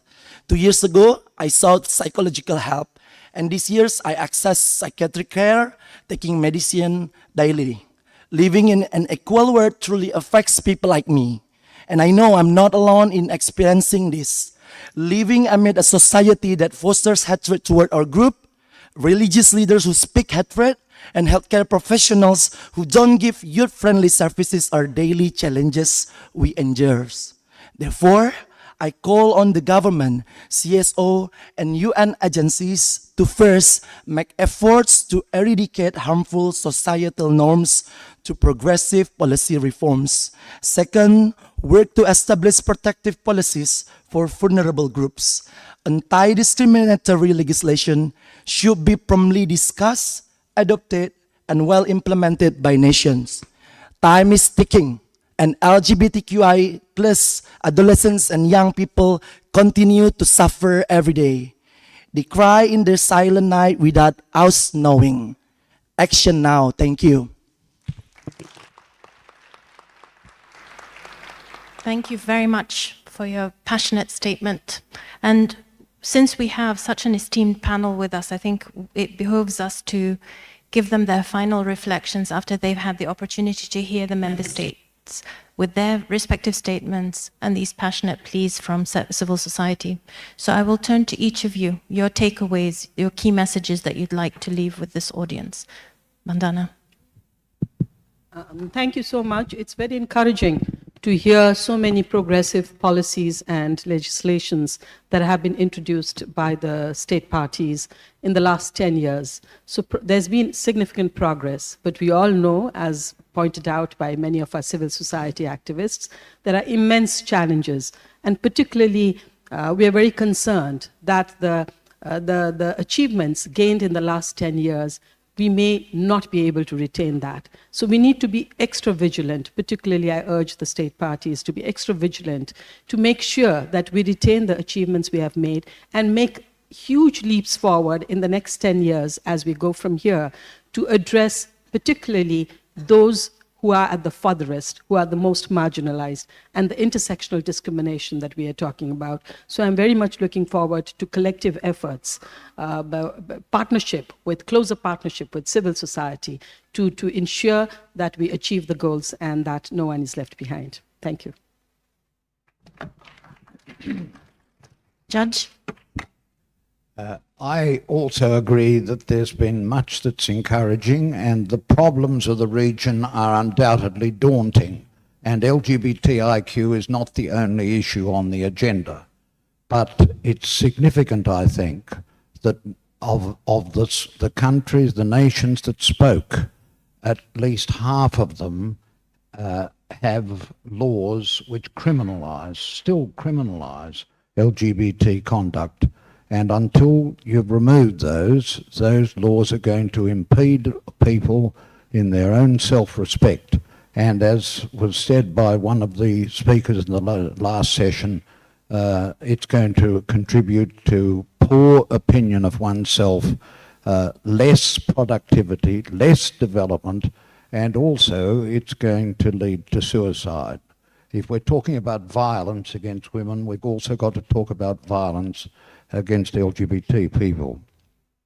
Now, in one of the questions from the United States representative, we were asked, what are the examples in intersectionality?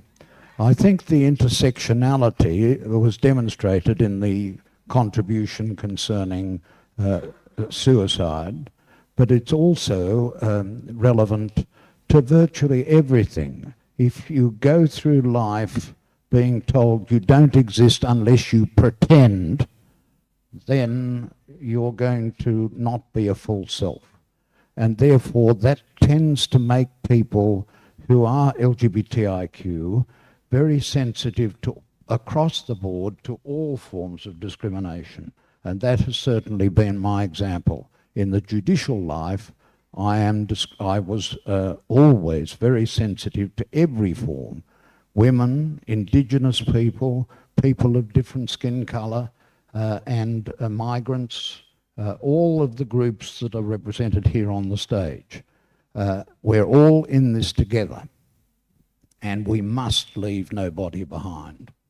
Thank you very much. Okay, I just want to quote John F. Kennedy. He once said that there are no problems of human destiny that are beyond human beings. So together, I think we can solve the global toughest challenges. And if you were to ask me what are my key takeaways, I believe in universal benefits and universal coverage. If we pursue universal benefit and universal coverage as espoused by Sustainable Development Goals 2030, there will be no one left behind, whether you're of any race, any gender, nationality, age, color, as well as other things, or persons with disabilities. So universal benefits and universal coverage will not deny people of access to services that they need when they need it. So number two, in terms of my other takeaway will be we require a whole of nation approach, and therefore the Ravazi, I think a researcher once said that solutions must be done by the public sector and government, whether it's at local or a national level. Number two, we need the households themselves to rise to the challenge and embrace those difficulties and manage their own livelihoods. Number three, we need the civil society organizations to play their part. And number four, we also need the businesses, the corporations, organizations to do their part. But of course, the biggest burden, I think, lies on the public sector, because only government can scale, only government can do programs that are universal and nationwide. So with that, I thank you for inviting me to this forum.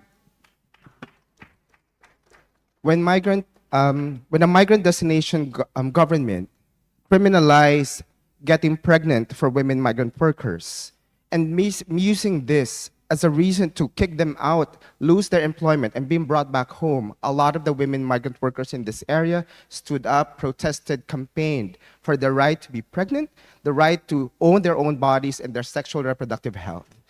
This, I think, with this honest conversation that we have here, I do hope that in the 8th APPC, we will have civil society, LGBT, migrants, and other marginalized sectors not getting in fear, not being fearful to have a conversation, and that we have made strides in challenging laws, changing laws that criminalize, discriminate people of various insecurities, of various inequalities, I hope that we are many steps forward in challenging and as well as resolving inequality in our society. Thank you. Thank you.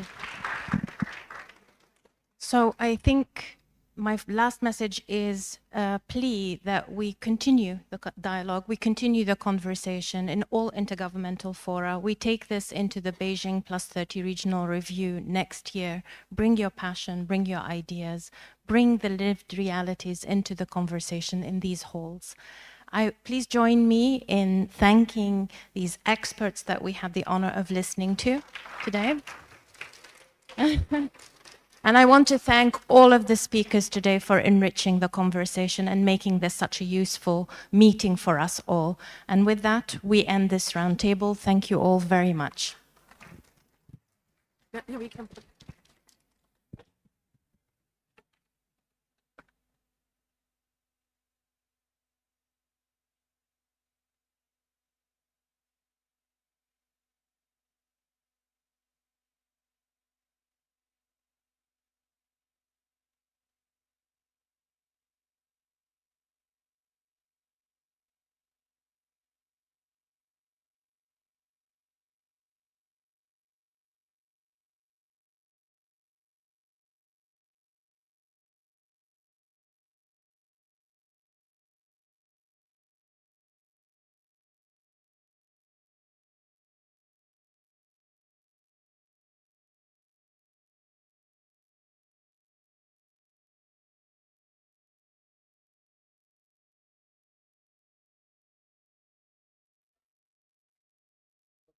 The names are there.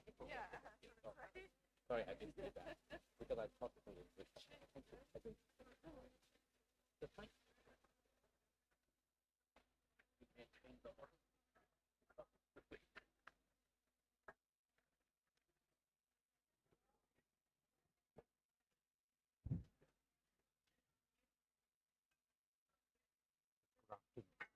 Yeah. We're ready to start with Roundtable 4. Can I request everyone to settle down, please? We had an incredibly stimulating and inspiring discussion under Roundtable 3. Madam Moderator and panel members, I think that you have given us a very tough act to follow, but I promise that we will do our best to make it equally satisfying. Well, Roundtable 4 focuses on the important issue of partnerships and regional cooperation. We all know that partnerships and regional cooperations lie at the heart of the implementation of the ICPD and the Asia-Pacific Ministerial Declaration. And this is one of the key objectives of this conference, to really explore this area. How we partner together and build cooperation frameworks will decide how effectively we are able to build on the outcomes of the APMD as well as the ICPD program of action. We're also going to focus on something very important, which people maybe think it's dry, but the most important. We are going to also look at reliable data, comparable data, as being an important issue within this. And I think a lot of the discussions in Roundtable 3 really segues very well into Roundtable 4.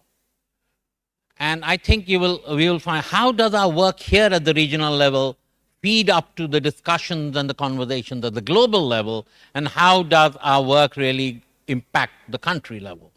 And then we also have to talk about interlinkages with other processes. Already earlier referred to the Beijing Plus 30.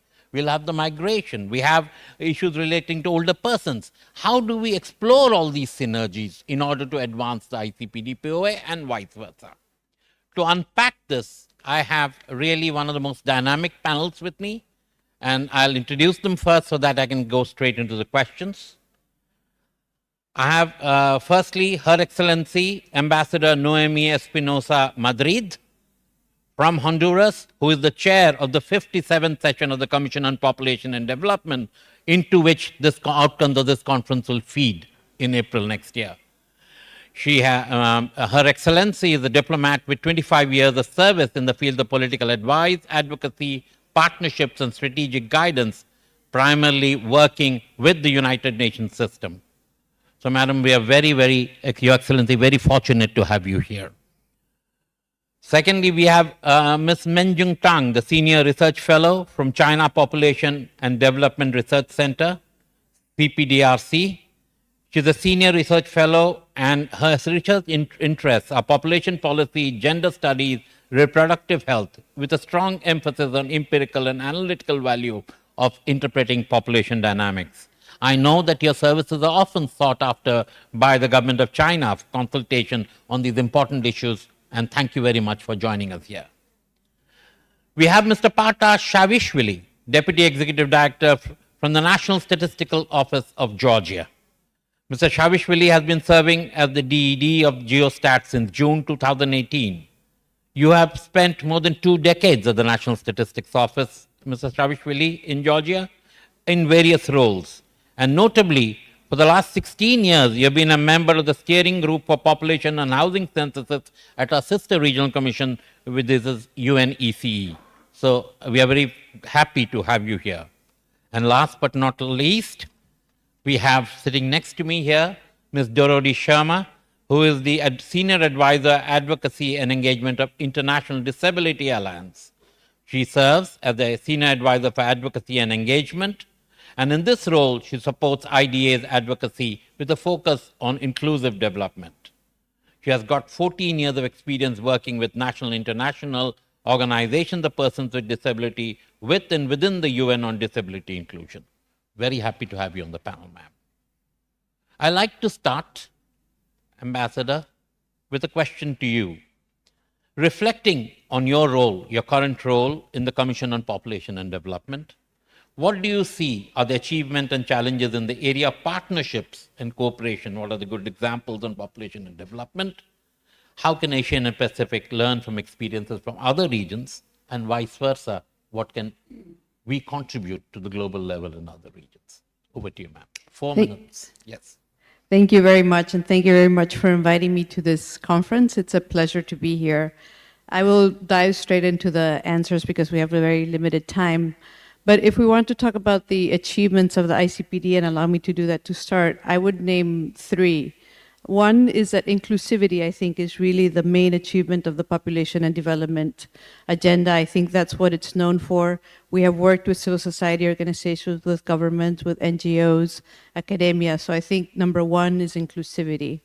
Number 2 for me would be the ICPD itself. The ICPD Program of Action, which is turning 30 next year, is one of the greatest achievements that we have. It was a landmark conference. It was a landmark agreement. As it has been said over the past 30 years, it really put human beings at the center of population and development. So I think we can't forget that. And then the second related to that one is that I think the 2014 review that was done of the ICPD at 20 years was really one of the landmark reviews that has been done. It was very inclusive. It had regional conferences similar to this one. We're celebrating the 10 year of that. We had civil society participation, member state, global level. So I think the 2014 review process is something that we can be very proud of. And again, the most important outcome of that is that the regions came together and developed and defined their own priorities, which is what we're reviewing here in Asia Pacific right now.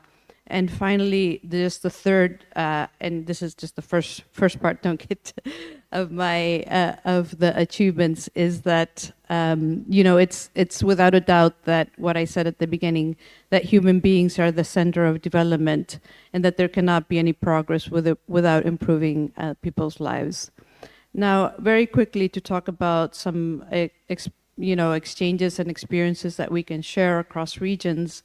I will focus just on demographic transition because I think it's relevant to this region.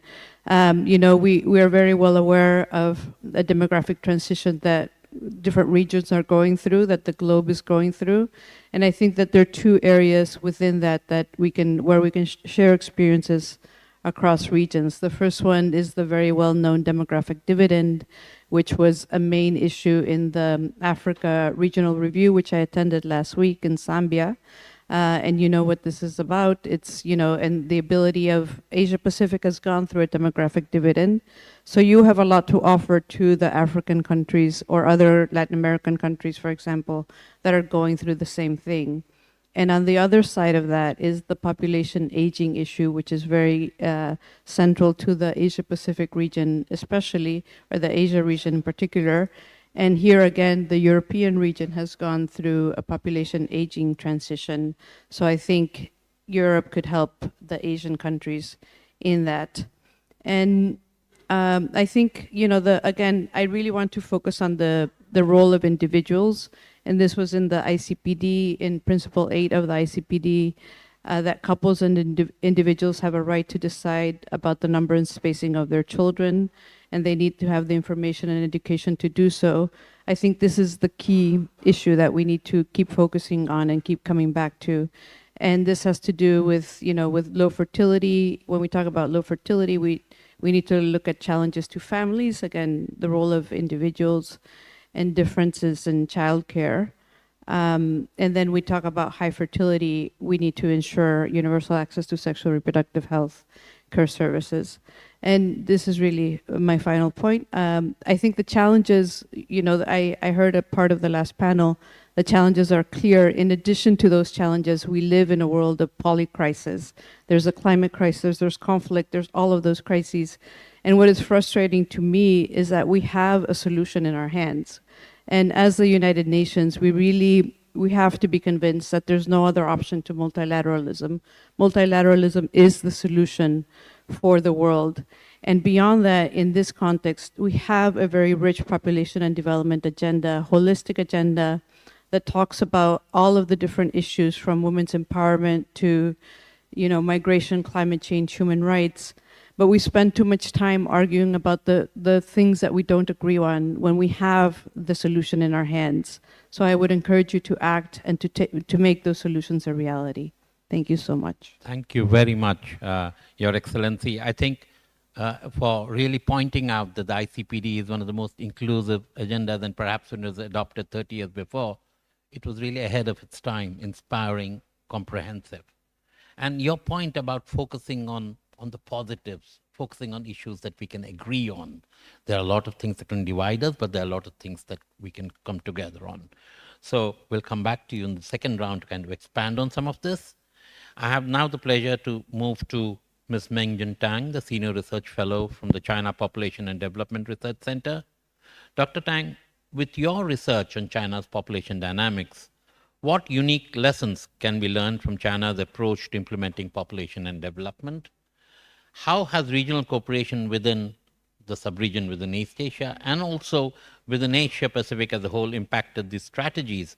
And how can China's experiences be leveraged by other countries in the Asia Pacific region?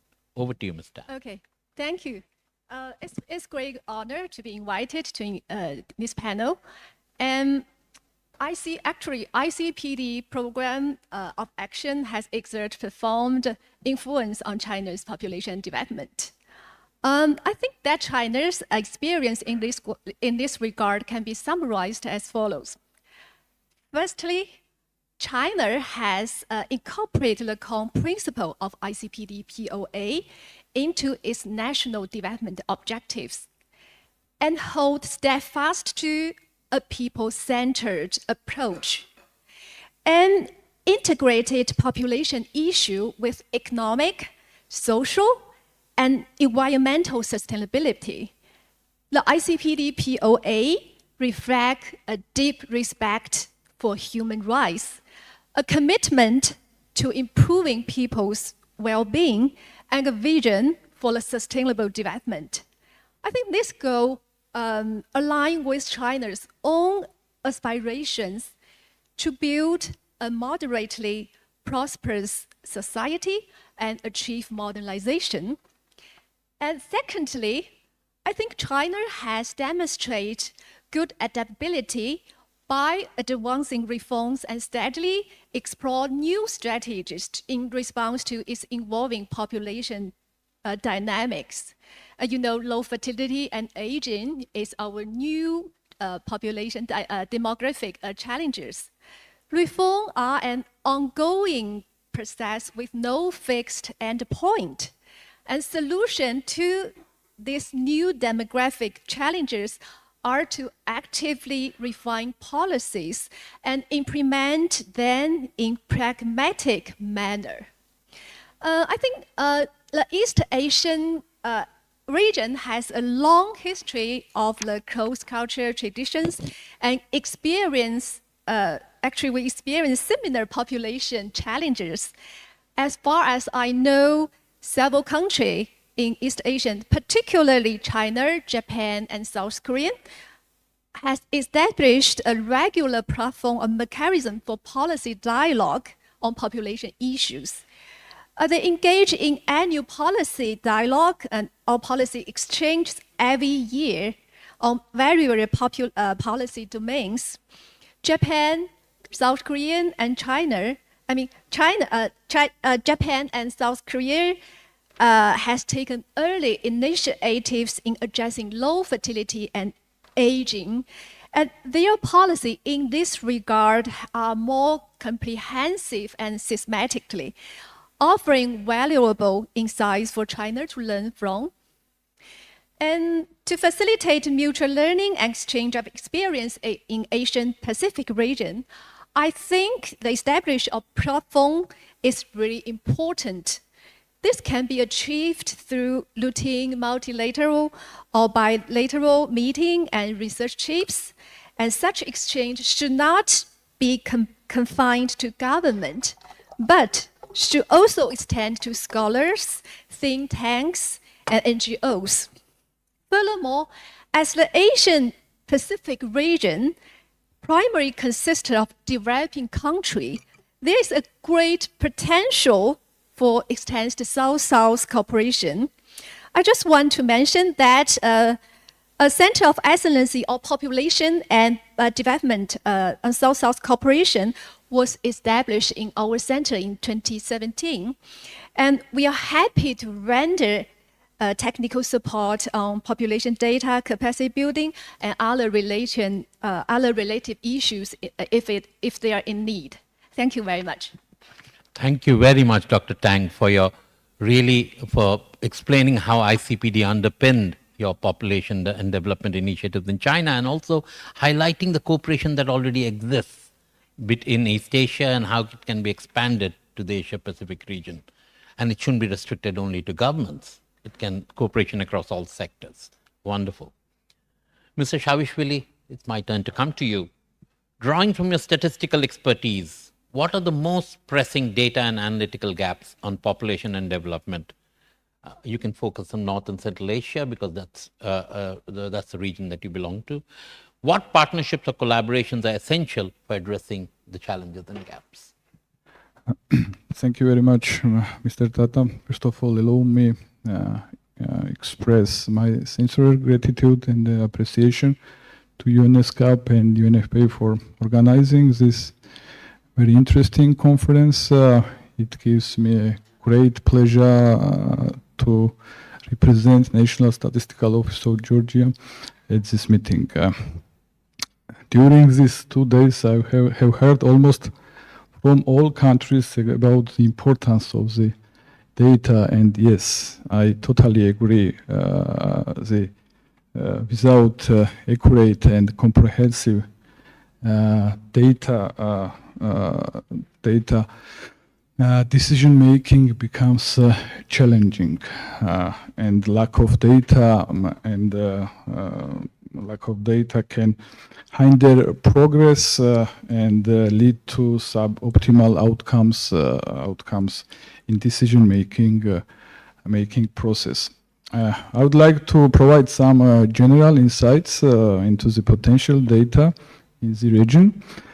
From my point of view, there are some important data which is crucial for population and development policies. Accurate and up-to-date data on migration patterns, including internal and international migration, is often lacking. Understanding migration trend is crucial for assessing impact on population and development. With increasing urbanization in the region, there is a need for detailed urban data, including information on infrastructure, access to basic services in rapidly growing cities, reliable health data, including maternal and child health, infection disease, non-communicable diseases can be limited in some areas. This data is essential for health system planning and development. Education data on access to quality of education, literacy rates, educational outcomes can be incomplete or outdated. They are crucial for assessing human capital development. Gender disaggregated data, one of the important data that specifically breaks down information by gender, is often insufficient. Gender disaggregated data is essential for understanding gender disparities in various aspects of development. One of the important data also is environmental data, given the vulnerability of the region to climate change and environmental degradation. Comprehensive environmental data, including air and water quality, deforestation, and biodiversity loss, is important for sustainable development planning. There can be also gaps in economic data, such as income inequality, poverty rates, and employment data that are essential for economic development and poverty reduction strategies. Limited access to data and transparency can be hinder research and analysis. Improved data sharing and open data initiatives can be addressed this gap. Also, in areas with the ongoing conflicts or security challenges, obtaining accurate and timely data on this issue can be difficult, but is crucial for understanding the context of which development efforts are taking place. And one of the important issues is also aging population data. As population age, there is a need for comprehensive data on the elderly population's needs, healthcare and social support systems, infrastructure data, information infrastructure such as transportation network, energy access, broadband connectivity is essential for assessing development opportunities and challenges. And one of the important also is to identify data on informal economies. In many countries in the region, a significant portion of the economic activities occurs on informal sector.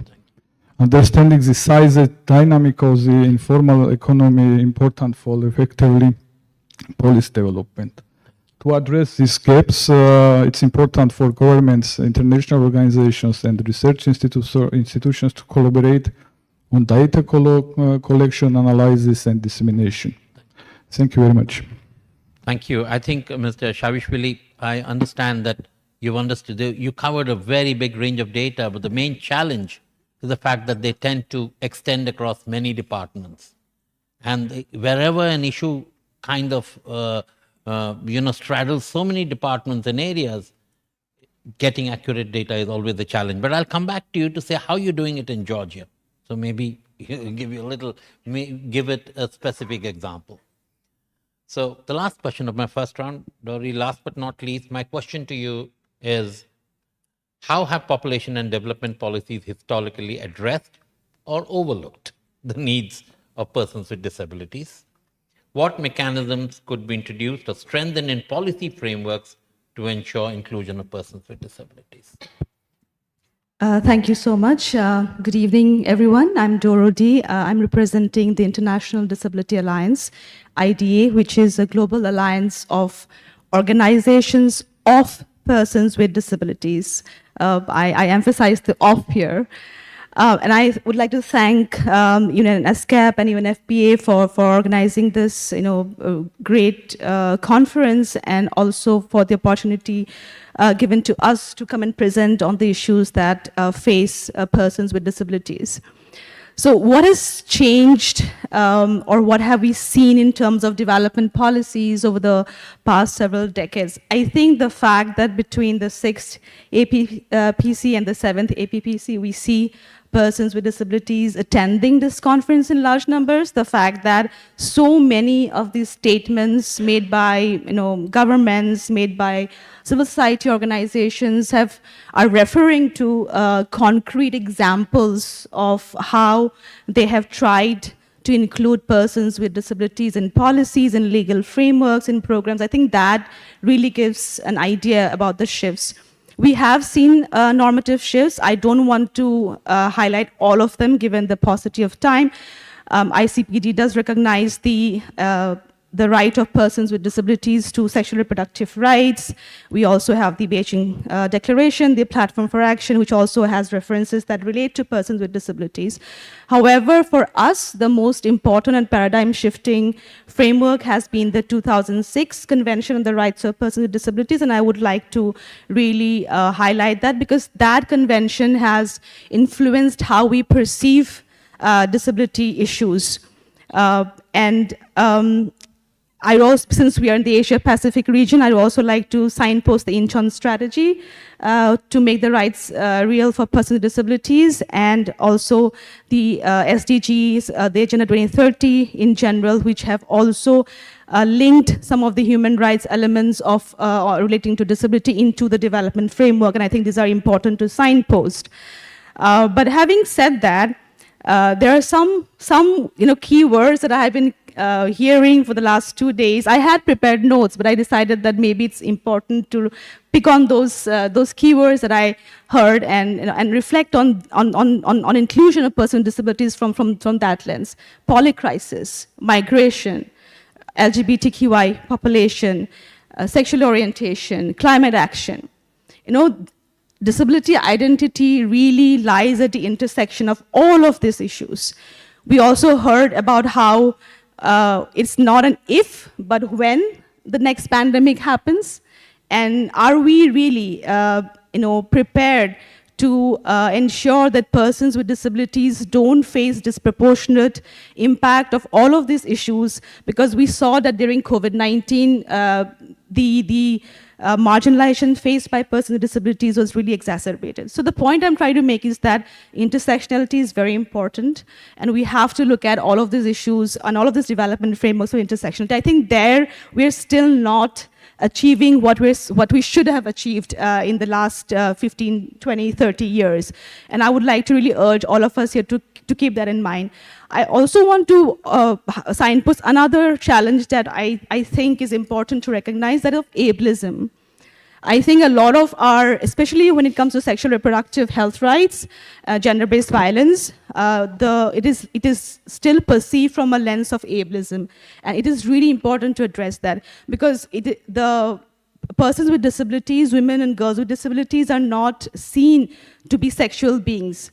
Or if they're not, if their sexuality is recognized, it is not from a lens of autonomy, agency, or is always viewed with stereotypes of asexual, being asexual or being hypersexual, or sometimes not considered fit to be mothers, fit to be parents, and all of these, what it ends up leading to at the grassroots is that we see forced sterilizations, we see forced abortions, we see forced contraceptions. So really want to signpost some of these, and I know that we are short on time, but happy to take questions later. Thank you so much. We'll come back to you for a second round, Dorodi, for your very passionate espousal of the rights of persons with disabilities and the issues that they face.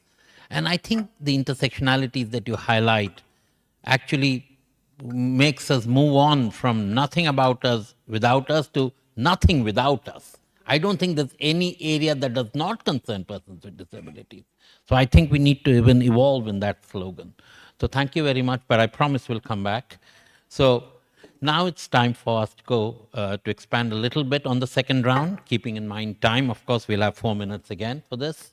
And Ambassador Madrid, my question to you, Your Excellency, is how can the deliberations in this meeting, and I know that you're aware it's been very rich, they've been really comprehensive, and how can the discussions here inform effectively the 57th session of the Commission on Population and Development?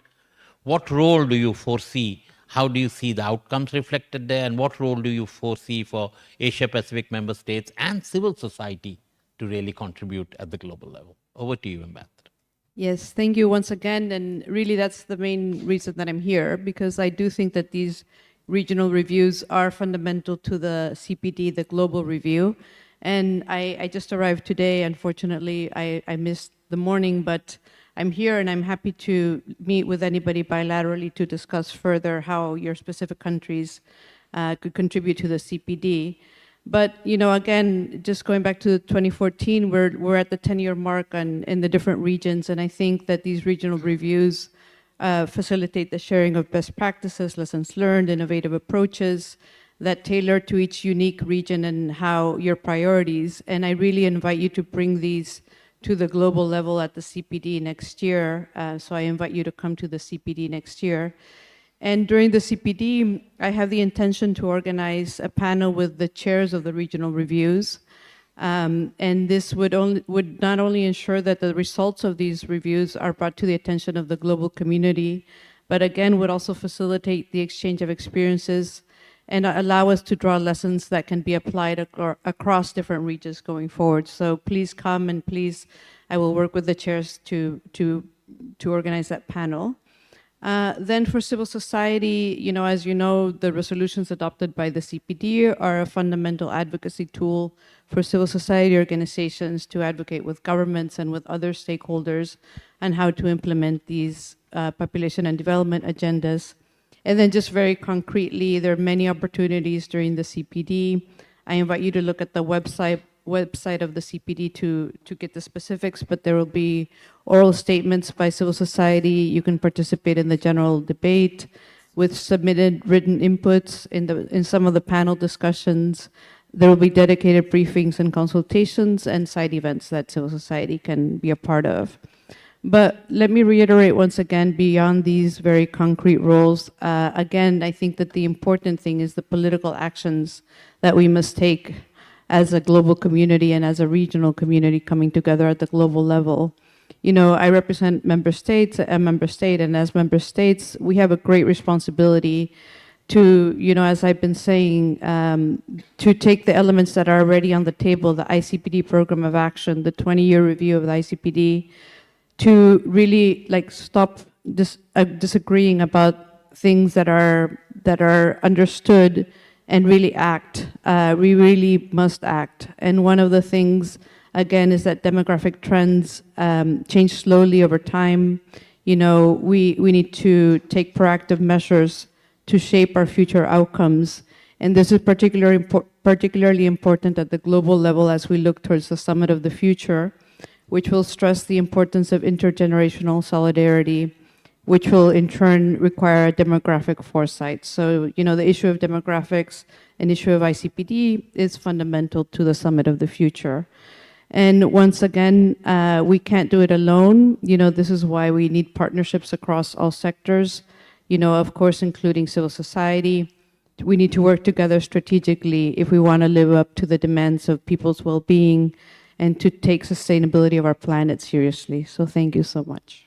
Thank you very much, Madam Ambassador, for your very clear outlining of the ways in which we could contribute and how this could feed into the global level, but also your point about how to really build consensus around areas that we have agreement on and look for a positive way forward. Thank you very much, ma'am. We wish you all the best, and we'll come back to you for a wrap-up. We'll after hear the member states too. Dr. Tan, reflecting on technological advancements in data collection and analysis, how can countries better utilize these data collection and analysis tools to inform policy and enhance cooperation?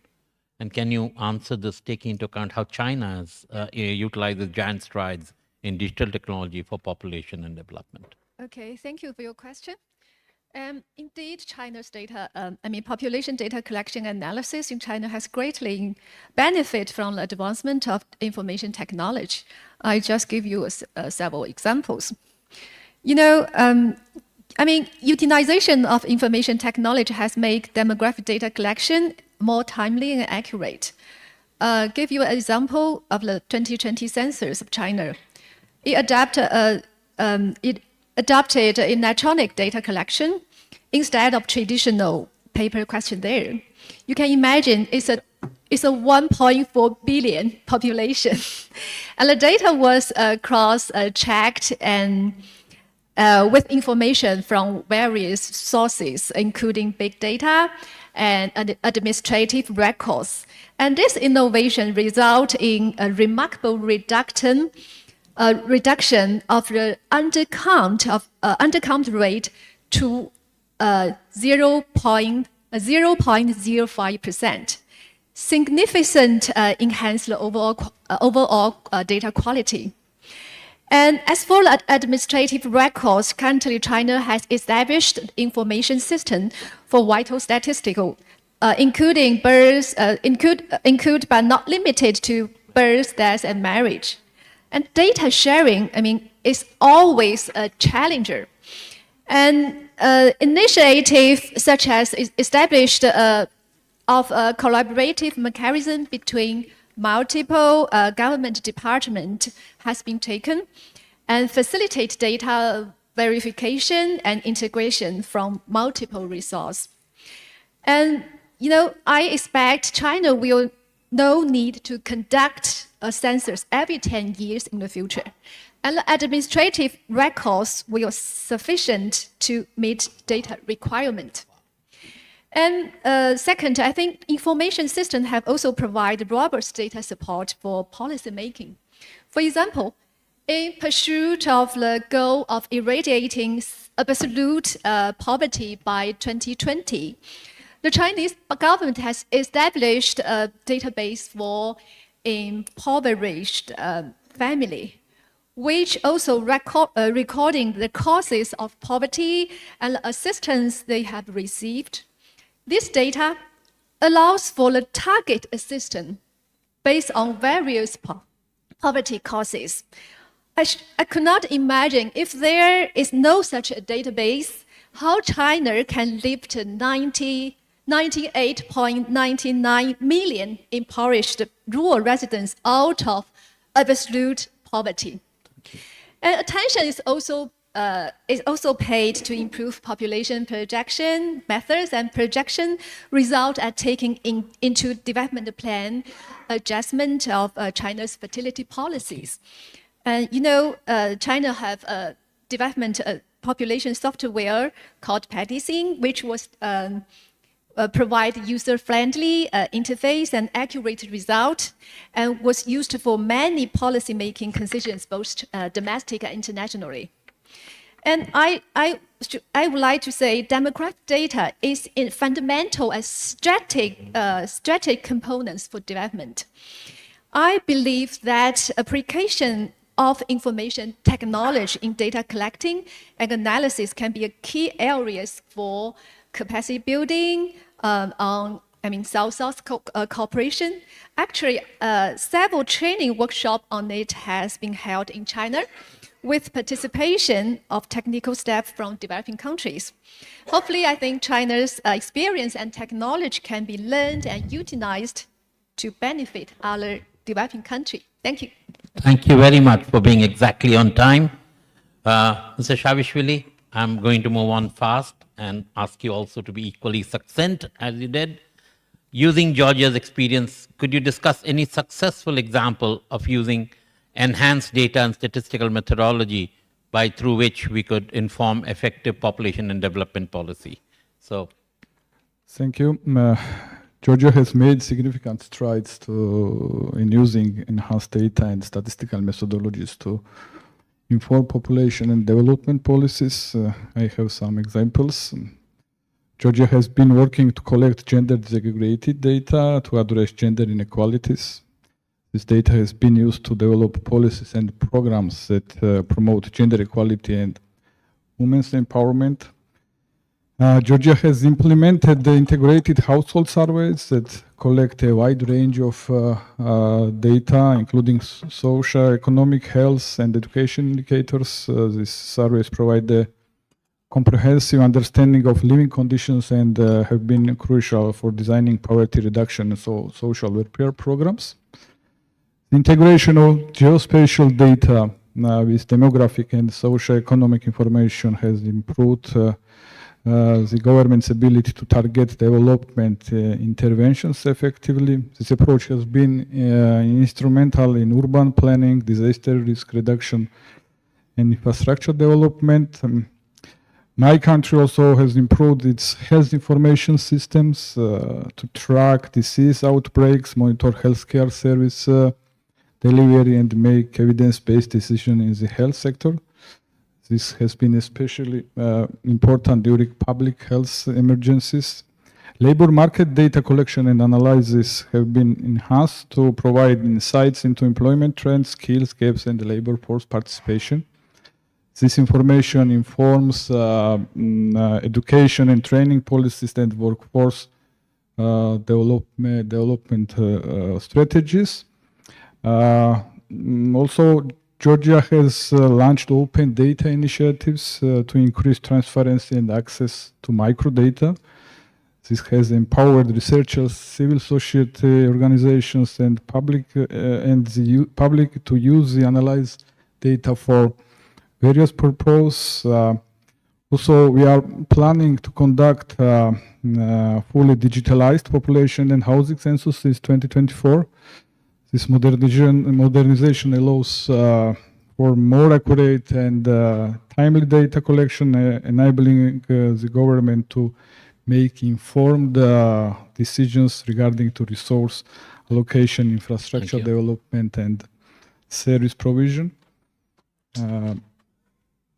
International cooperation. Regarding to international cooperation, Georgia has collaborated with international organizations such as United Nations, its agencies, with World Bank, European Union, to access technical assistance, financial support, and expertise in data collection and analysis. These partnerships have helped improve data quality and capacity building.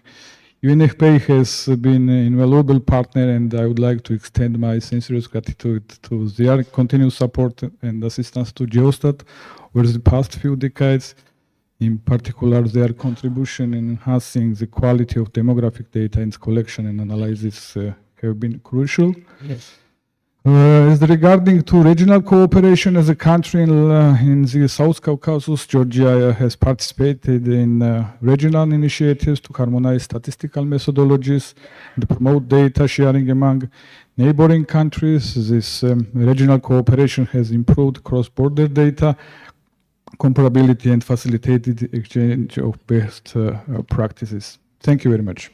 Thank you very much, Mr. Savishvili. It's very clear from both your response and that of Dr. Tan that it was incredible that you may not need a census anymore, which takes 2 years and 3 years to complete. That administrative data can provide the answers. And to us, I mean, it can really, technology obviously has big benefits. Of course, AI coming out, there are discussions on how to use it and how to guard against it also, so at the same time. Coming back to you, Dorothy. Very simple, straight question. Can you tell us how specific examples of how partnerships have benefited your work on disabilities? I think this is something that is at your heart of your work. Thank you. I think before I go into specific examples, I do want to mention that commitments have to be matched by actions. And in that regard, partnerships are critical. And when you talk about partnership, I again go back to the Convention on the Rights of Persons with Disabilities, Article 4, which talks about the fact that organizations of persons with disabilities must be meaningfully engaged in the implementation of programs and policies that relate to them. So wherever we have seen that there are established mechanisms for OPD engagement, their partnerships have worked really well. And if we talk about the Incheon strategy, for example, I think a reason why it has had such a huge uptake is also because of the fact that OPDs have taken ownership of it. So unless we involve OPDs, which is organizations of persons with disabilities, I think partnerships tend to not sustain beyond the life of a project or a particular activity. I also want to, because we're talking about data, I think we really have to start collecting reliable and comparable data on disability. I think it's a huge gap, and the lack of data itself speaks to the marginalization. Unless we have data, we don't have matching investments. And we have some studies which shows that between 2014 and 18, for example, only 0.05% of the ODA really targeted persons with disabilities. So you can see that even though there is a commitment, that is not really matched in terms of the availability of data, in terms of availability of investment. So we really need to look at that. One concrete example I can give from our work is the Global Disability Summit, which is where we have commitments made by governments, made by multilateral, bilateral organizations, and it is we see representatives from the highest offices of countries, and we have noticed how commitments made at the Global Disability Summit has led to concrete actions on the ground. It has led to changes in international development, international cooperation policies in many governments. I don't want to name countries here, but we have been involved in a lot of those discussions, and I think wherever we have seen political will matched by the intent to engage representative organizations meaningfully, we have seen change. Thank you so much, Dorothy. It's so much about political commitment. It's also about the engagement of organizations of persons with disability. Nothing without us. I think that has to be the principle that guides us. Thank you so much. I think we've come to the end of 2 rounds of questions with the panelists. We have a long list of speakers who want to intervene from the floor.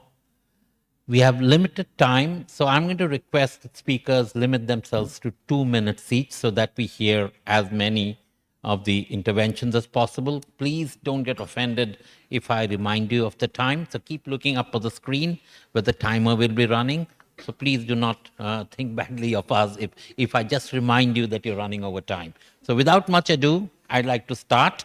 I'd like the first speaker on the list is Cook Islands, who will be issuing a regional statement on behalf of the Pacific, followed by Bangladesh. Cook Islands, the floor is yours, sir. Thank you, moderator.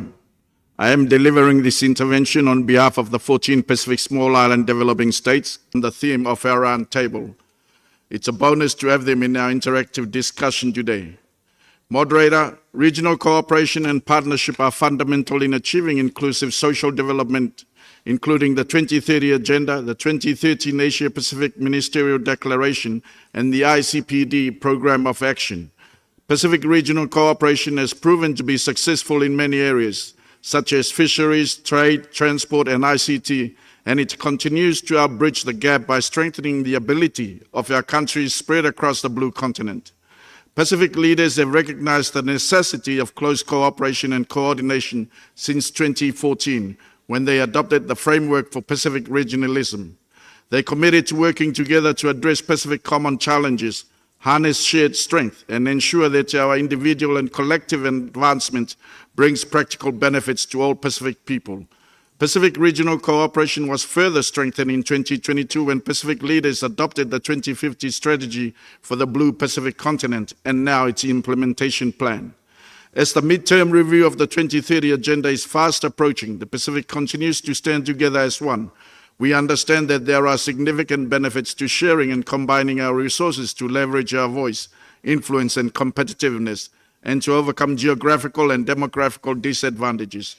Majority of the challenges the Pacific faces transboundary. Therefore, the Asia-Pacific region must stand together in cooperation and in partnership to address the shared population and development challenges the Asia-Pacific region is facing. A wider regional cooperation can enhance the capacity of developing countries to meet emerging challenges, including the application of new technologies. The region can once again encourage South-South cooperation and the possibility of revisiting the triangular cooperation. The Pacific has been grappling with structural vulnerabilities such as persistent social and economic inequalities, forced displacement due to natural disasters and climate change, the impacts of climate change, the environmental fragility. The region lacked the resources to scale up health interventions and the fiscal space to implement support measures and minimize disruptions. The Pacific urgently needs support from international community, developed countries, international organizations, UN agencies, and donors to form genuine and durable partnership to address the host of population and development challenges. Noting that our Pacific leaders... Please wind up now, sir. Yeah, noting that our Pacific Forum leaders agreed to the Pacific Partnership for Prosperity, which comprised current and new regional collective actions aimed at attracting new funding, investment, and partnership that offer transformative benefits for the Pacific communities.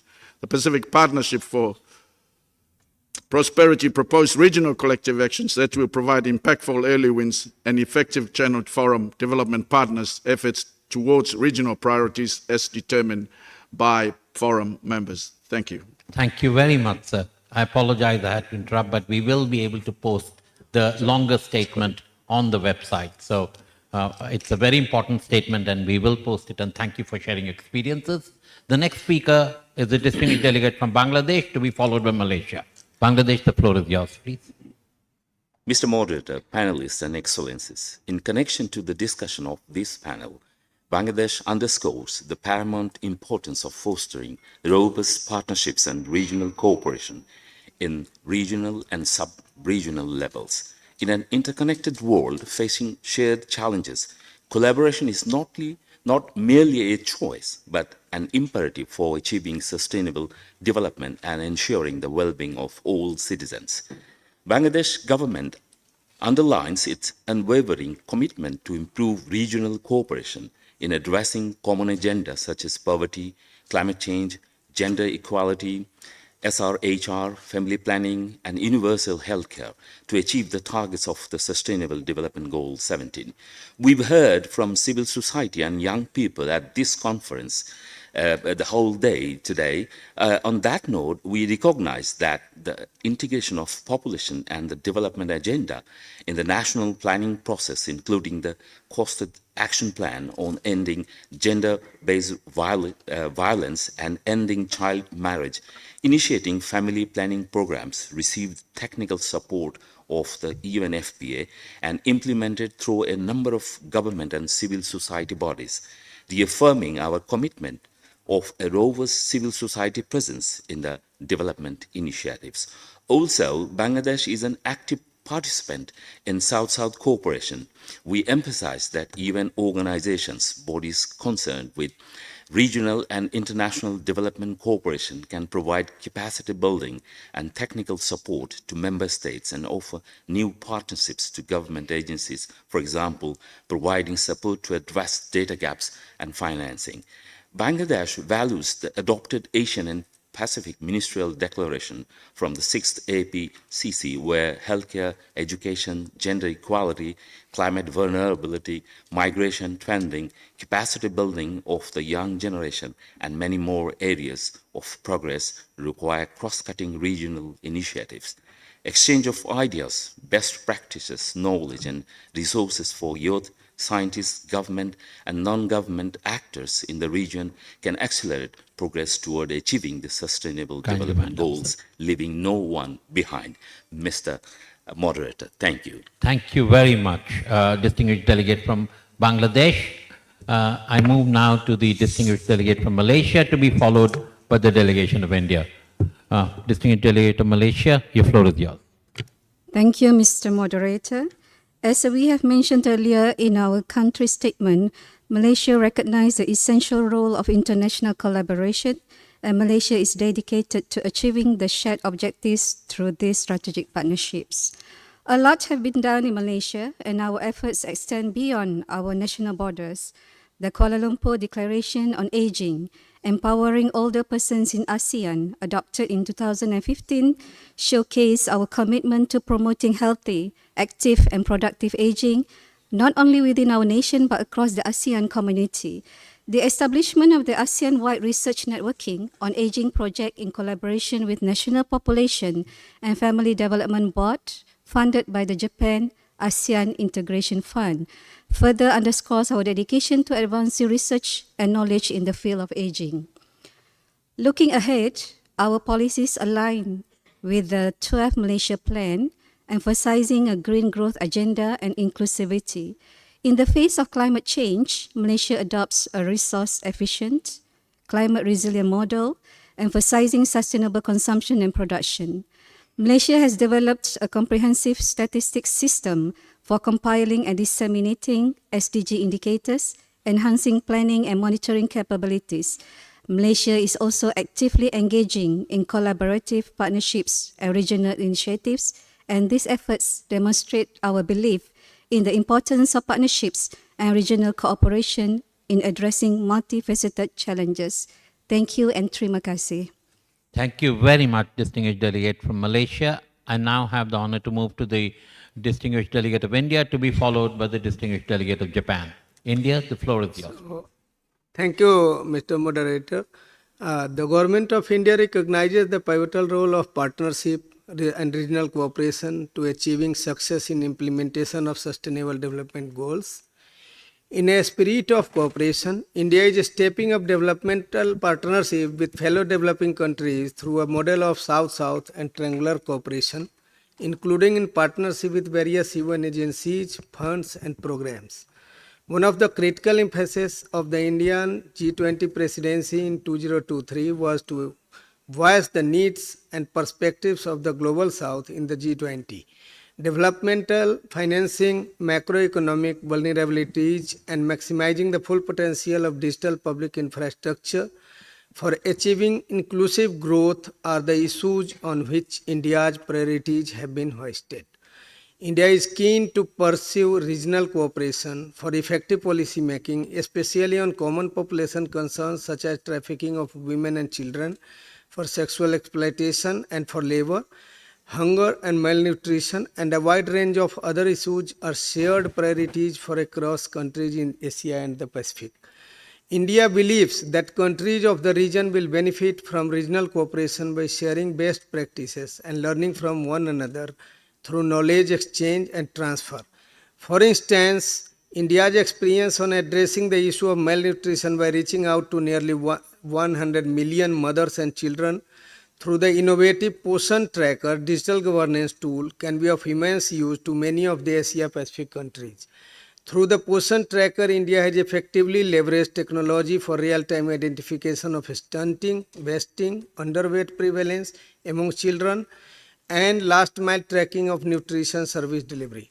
Let me conclude by saying that India reiterates its support to regional solidarity and cooperation towards an inclusive, innovative, and sustainable approach to population and development. Thank you, sir. Thank you very much, distinguished delegate of India. I now move to the distinguished delegate of Japan, to be followed by the distinguished delegate from USA. Japan, the floor is yours. Thank you very much for giving us the floor. Regarding the regional cooperation, I would like to add one issue which connects all issues of population and development, which is the care workforce migration.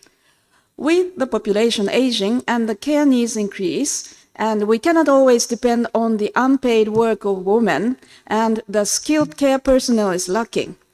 And facing this situation, we support the Asia Health and Wellbeing Initiative conducted by AREA, the Economic Research Institute for ASEAN and East Asia, in which, while circular migration for care personnel is promoted with proper training system and also promotes the circulation of long-term care techniques such as robots and IT technologies. And this initiative is going to improve the system of long-term care system in the region at large. Thank you. Thank you very much, distinguished delegate of Japan, for sharing those experiences. The next speaker is the distinguished delegate of the United States of America, to be followed by Nepal. Distinguished delegate of US, the floor is yours. Thank you so much, and thank you to all of our distinguished panelists. And I wanted to give a special thanks to Ambassador Espinosa Madrid for your leadership. We're particularly excited to be in your very capable hands ahead of a very important anniversary year. And I wanted to ask you a couple of questions touching on the critical points that you made as well, particularly given the ongoing challenges we're seeing in the CPD. And I thought you brought up the really important point, which is looking at points that bring us together versus points that divide us. And I have to say, over the last 2 days, I am very encouraged at all of the statements that I've heard here. And I hope that delegations here will also be in close touch with their New York missions as well. And I think there's many opportunities for collaboration. So what do you see, how do you see each of the regional conferences really playing a role, especially for the outcome document? And then also very happy to hear that you'll be doing a meeting with all of the chairs, but just in terms of especially overcoming some of the challenges that we've seen in recent years, and especially in a critical year for a political declaration. And then also just wanted to, again, touch on a few points that my colleague Doherty made as well. Indeed, I think in just about every session, both on the panelist side and on the member state and civil society side, the rights of persons with disabilities were really highlighted. And I have to say it's probably the most cross-cutting in any recent conference that I've been to. And so I wanted to ask a couple of questions when it comes to the issue of ableism and sexuality for women and girls with disabilities. How can we look through the ICPD plus 30 process? How can we look to make that more front and center, especially women and girls with disabilities facing multiple and intersecting forms of discrimination, maybe looking at the nexus between LGBTI, indigenous people, and persons with disabilities. And then also on the data point, both for Dorothy and our other two distinguished panelists as well, how can we leverage the existing data mechanisms that we have to ensure that persons with disabilities are included more? And then also, what do you all see as the biggest challenges in disability inclusive data, and especially in a cross-cutting manner as well? Thank you. Thank you, distinguished delegate of USA, for raising some very valid questions. We'll come back to the panelists at the end of this discussion for their reflection. So please do reflect on the questions.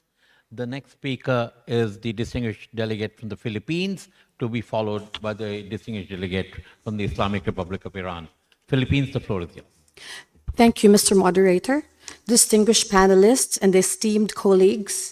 The Philippines actively espouses the importance and essential role of international partnerships and cooperation in advancing integrated population and development agenda, not only at the regional and global levels, but at the national level as well.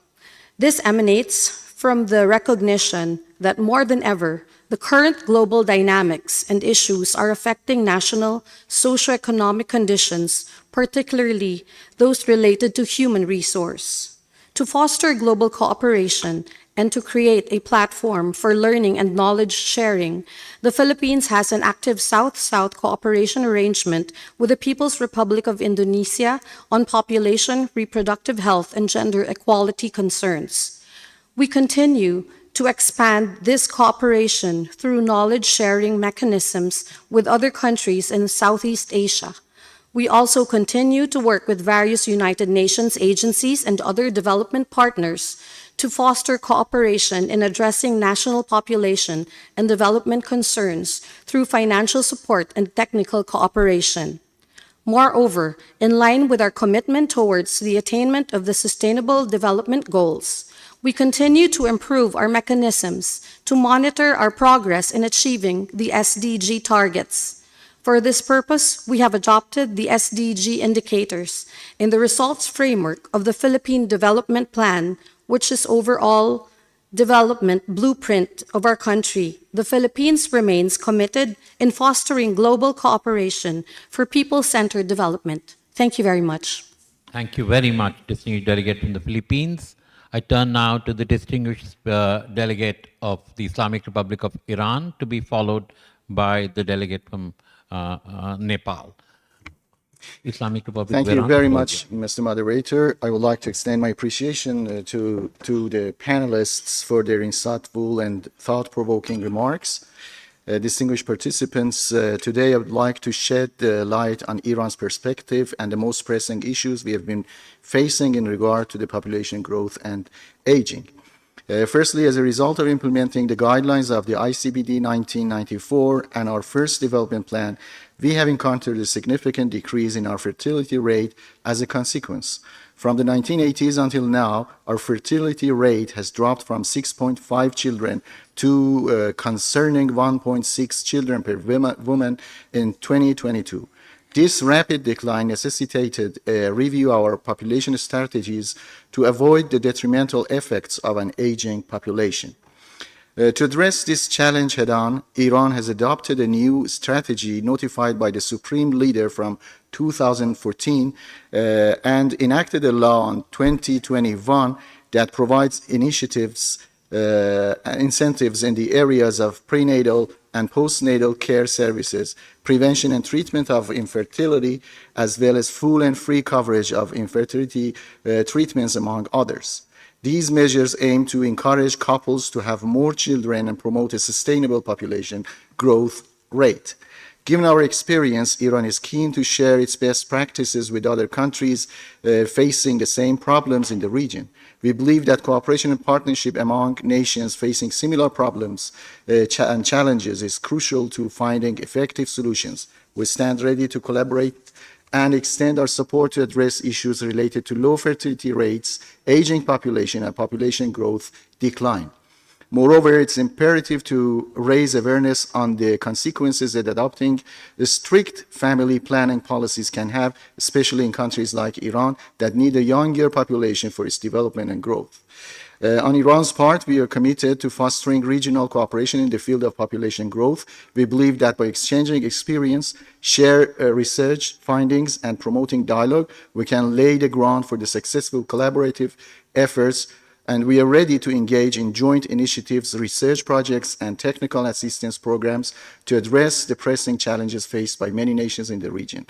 Let us seize this opportunity to work hand in hand, harnessing our collaborative wisdom to overcome these challenges together. Thank you. Thank you very much, distinguished delegate of Iran. The delegation in Nepal had registered its intention to speak, but I do not see them represented behind their name board. I think we'll move on to, we now have exhausted the list of speakers from member states. We would like to move on to speakers from IGOs and civil society organizations. The first speaker is from the International Federation of Red Cross. The floor is yours. I will come back to the other speakers later. The floor is yours, Ayapat. Thank you, moderator. Your Excellencies, ambassadors, and distinguished participants, I am pleased to address you today on behalf of the International Federation of Red Cross and Red Crescent Societies and our 53 member societies in the Asia Pacific. As we deliberate on the challenges and gaps and emerging issues in the implementation of the Asian and Pacific Ministerial Declaration on Population and Development, we acknowledge that partnerships are essential to achieving the goals of the ICPD Program of Action and to ensure that people lead healthy and safe lives, particularly in the context of multifaceted crisis. As people face increasing complex crises, including the ones caused by climate and conflicts, the AFRC urges governments in Asia Pacific to work with their local Red Cross and Red Crescent societies through their auxiliary role to be able to reach the vulnerable people and prepare them to be more resilient with crisis and promote inclusion and access to health services. Our IFRC network in Asia Pacific has 20 million volunteers, youth members, and staff coming all from and within communities. And we are committed to working with all partners to ensure that people can have a healthy and safer lives. Finally, we have been strengthening our partnerships in the region over many years, and including with governments, with the ASEAN, with the UN ESCAP, and others humanitarian and development partners. And we look forward to contributing and continuing this collaboration, particularly as humanitarian needs are increasing. As today we all gather for the 7th Asian and Pacific Population Conference, this is our opportunity to ensure we always act in the interest of the vulnerable people and with full respect for fundamental humanitarian principles. So thank you for your attention, and we look forward to our continuous cooperation. Thank you very much, distinguished delegate from IFRC. We do have one last request from the distinguished representative of Sri Lanka.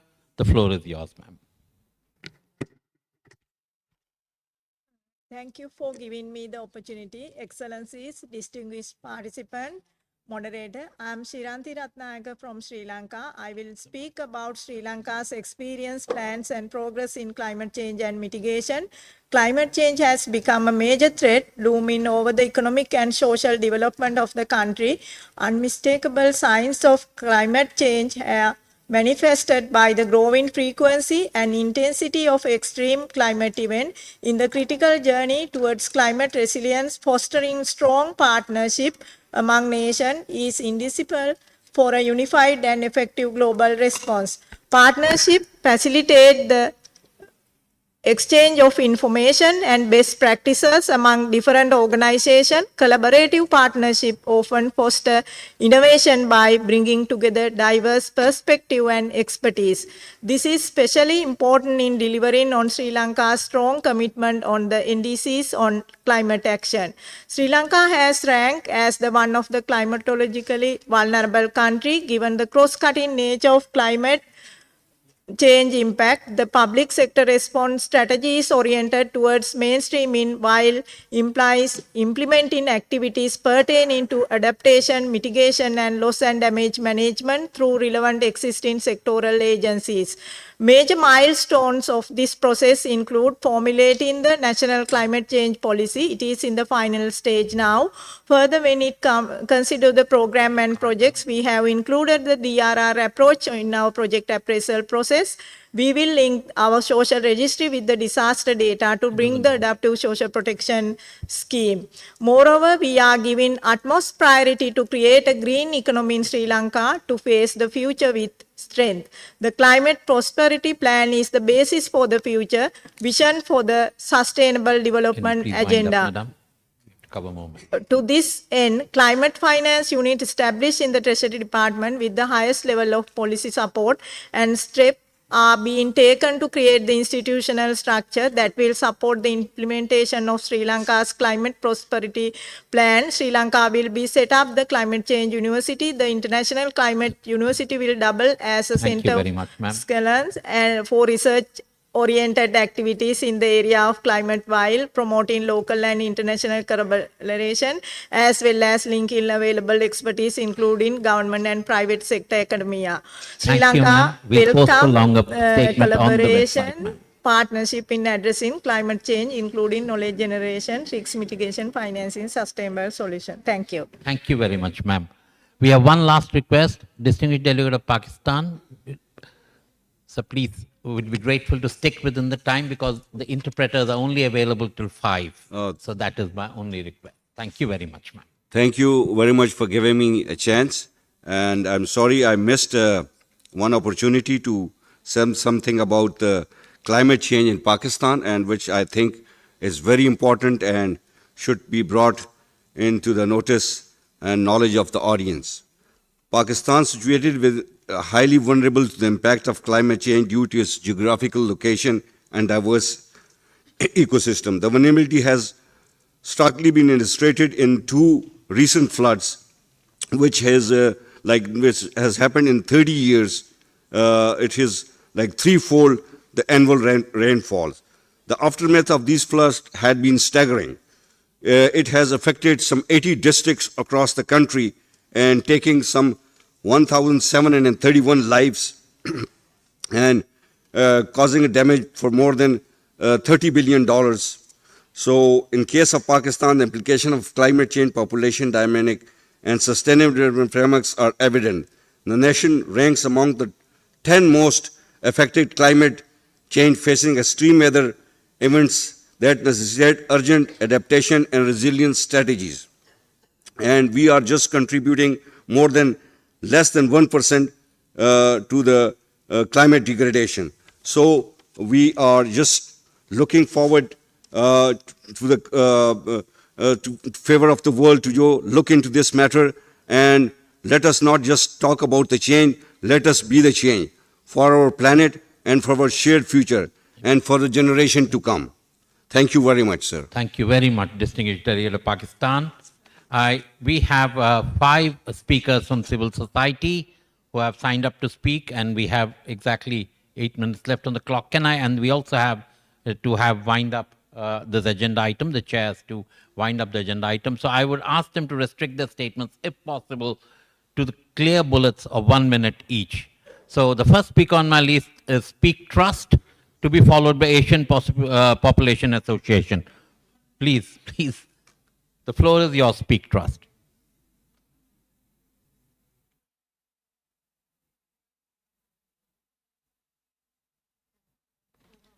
If they don't seem to be in the room, then we'll move on to the Asian Population Association. Please, the floor is yours. My name is Fatema Torabi from Iran. I'm representing the Asian Population Association, which is an academic organization for assembling demographers in the region to get the correct understanding of population dynamics based on statistics and data. As many presenters have already mentioned, the region faces diverse population issues such as below replacement level fertility, population aging, and internal and external migration flows. We need to accept such diversity and look at regional population trends to inform policy and program implementation. We can exchange experiences and good practice through regional cooperation. Measures to realize work-life balance, including flexible working hours, provision of maternity leaves, and provision of childcare services at the workplace will empower women and the population. In terms of population aging, the growing demand for long-term care should not become a burden for women, and the new care provision framework and healthcare technologies should be leveraged to reduce the burden of care on women. In this UN decade of healthy aging, active older persons are sources of the silver economy, and that will create social innovation. Older people, especially women, are often disadvantaged in terms of employment, financial security, and social inclusion. The development of integrated person-centered approaches to health, social, and long-term care that deliver quality of life with dignity will be crucial to society that can add meaningful life to years. These activities should cover primary, secondary, and tertiary healthcare for the well-being of older persons. We will be organizing the 6th Asian Population Association Conference in November next year in Kathmandu, Nepal, and we hope to continue this regional conversation together with you. Thank you. Thank you very much for your cooperation and understanding, ma'am. I believe Speak Trust is back in the room. Speak Trust, the floor is yours. Please take the floor. Thank you, moderator. My name is Bilal Ahmed from Speak Trust, Pakistan. I represent CSOs and youth organizations and networks from 25 countries that convened for the forum on 30th and 14th November ahead of 7th APPC. Speak is committed to eliminate public health inequities, promoting gender equality, and advancing human rights. CARIM Asia, which is a regional network, together with Speak, are a strong advocate for the protection and promotion of migrants' health and labor rights while promoting safe and regular migration. Partnership among and within countries and regional cooperation are crucial to achieve the objectives of ICPD, Program of Action, and the Agenda for Sustainable Development. Accurate, accessible, and disaggregated migration data is therefore necessary to understand the complex migratory patterns in the region. Migrants' health are largely being ignored across the migration continuum. To protect migrant health rights and to ensure their access to quality healthcare services require a holistic and collaborative approach from sending, transit, and receiving countries. My recommendations for the member states are: ensure meaningful and effective participation of CSOs being part of decision-making at all levels, subnational, national, regional, and global. Ensure that CSO recommendations are made part of the UN reports and document. Labor sending countries in the Asia and Pacific should collectively negotiate with the government of receiving countries across the globe to protect and promote the health and labor rights of migrants. Last but not the least, there is a need to remove the discriminatory health policies in receiving countries and enhance migrants' access to health services regardless of their HIV, SRHR, and legal status, and provide universal health coverage for all migrants, especially workers and refugees in sending and receiving countries. Thank you. Thank you very much for your very passionate and very clear recommendation. Thank you very much. The last two speakers are from Women's Rehabilitation Center, to be followed by UN Youth Advisory Panel Mongolia. Please stick to your time. I need to come back to the panel for the wind-up, please. Okay. Yes.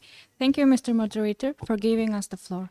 I am Haliot Basanson from Mongolia. I extend my gratitude to all the panelists and the moderator for the insightful overview. As you may know, to prevent the most severe climate damage globally, net human-caused emissions of carbon dioxide need to decrease by approximately 45% from 2010 levels by 2030, reaching net zero around 2050. I will ask you the simplest question. On the subject of climate change, I am curious about, are we currently assessing the carbon emission of the 7th Asian and Pacific Population Conference? If no, perhaps we could contemplate planning for a carbon neutral event in the future. If yes, I would like to kindly ask you about, please provide us the more detailed plan for it. Are you going to use carbon credit to offset all the carbon emissions? If yes, what type of carbon credit are you planning to use to offset all the entire emission? How is the United Nations supporting sustainability in this? Furthermore, is there a possibility to scale up and exemplify a commendable environmentally conscious event? Why I am raising this during the partnership panel discussion is that we all need to unite to become carbon neutral. Thank you. We will definitely respond to you offline. We have a full initiative on how this entire UNCC is carbon neutral. So we will definitely have a conversation with you. But I think we had asked the Women's Rehabilitation Center to take the floor. If they're there, please go ahead. Yeah, thank you, respected moderator, respected dignitaries, distinguished participants. I'm Renu Adhikari from Nepal. I represent CSOs and youth organizations from 25 countries that convened for a forum on 13th, 14th November ahead of 7th APBC. Evidence suggests that our region hosts the majority of the globe's missing women and girls, young brides, and accounts for the largest number of intimate partner or family-related femicides, hosts millions of conflict and climate refugee migrant workers. As first contact person, WHRDs are instrumental in breaking the silence, strengthening community resilience, and building solidarity movements for the human right. Yet, WHRDs face serious risk. WHRD are the second most targeted group of defenders with over 400 cases in 21 Asian countries between 2019-21. Worse, the numbers remain conservative as many cases are not reported and documented despite harassment, threats, and even killings by state and non-state forces. WHRDs continue to do critical work in ensuring access to SRHR for all. We call on all governments to foster regional cooperation to stop the criminalization and attack on women human rights defenders, including those working on gender, sexuality, CSC, SRHR, and right to work. Investigate and prosecute all acts of intimidation and reprisal against WHRDs, all forms of harassment and GBV, including technology, facilitated violence, and misinformation.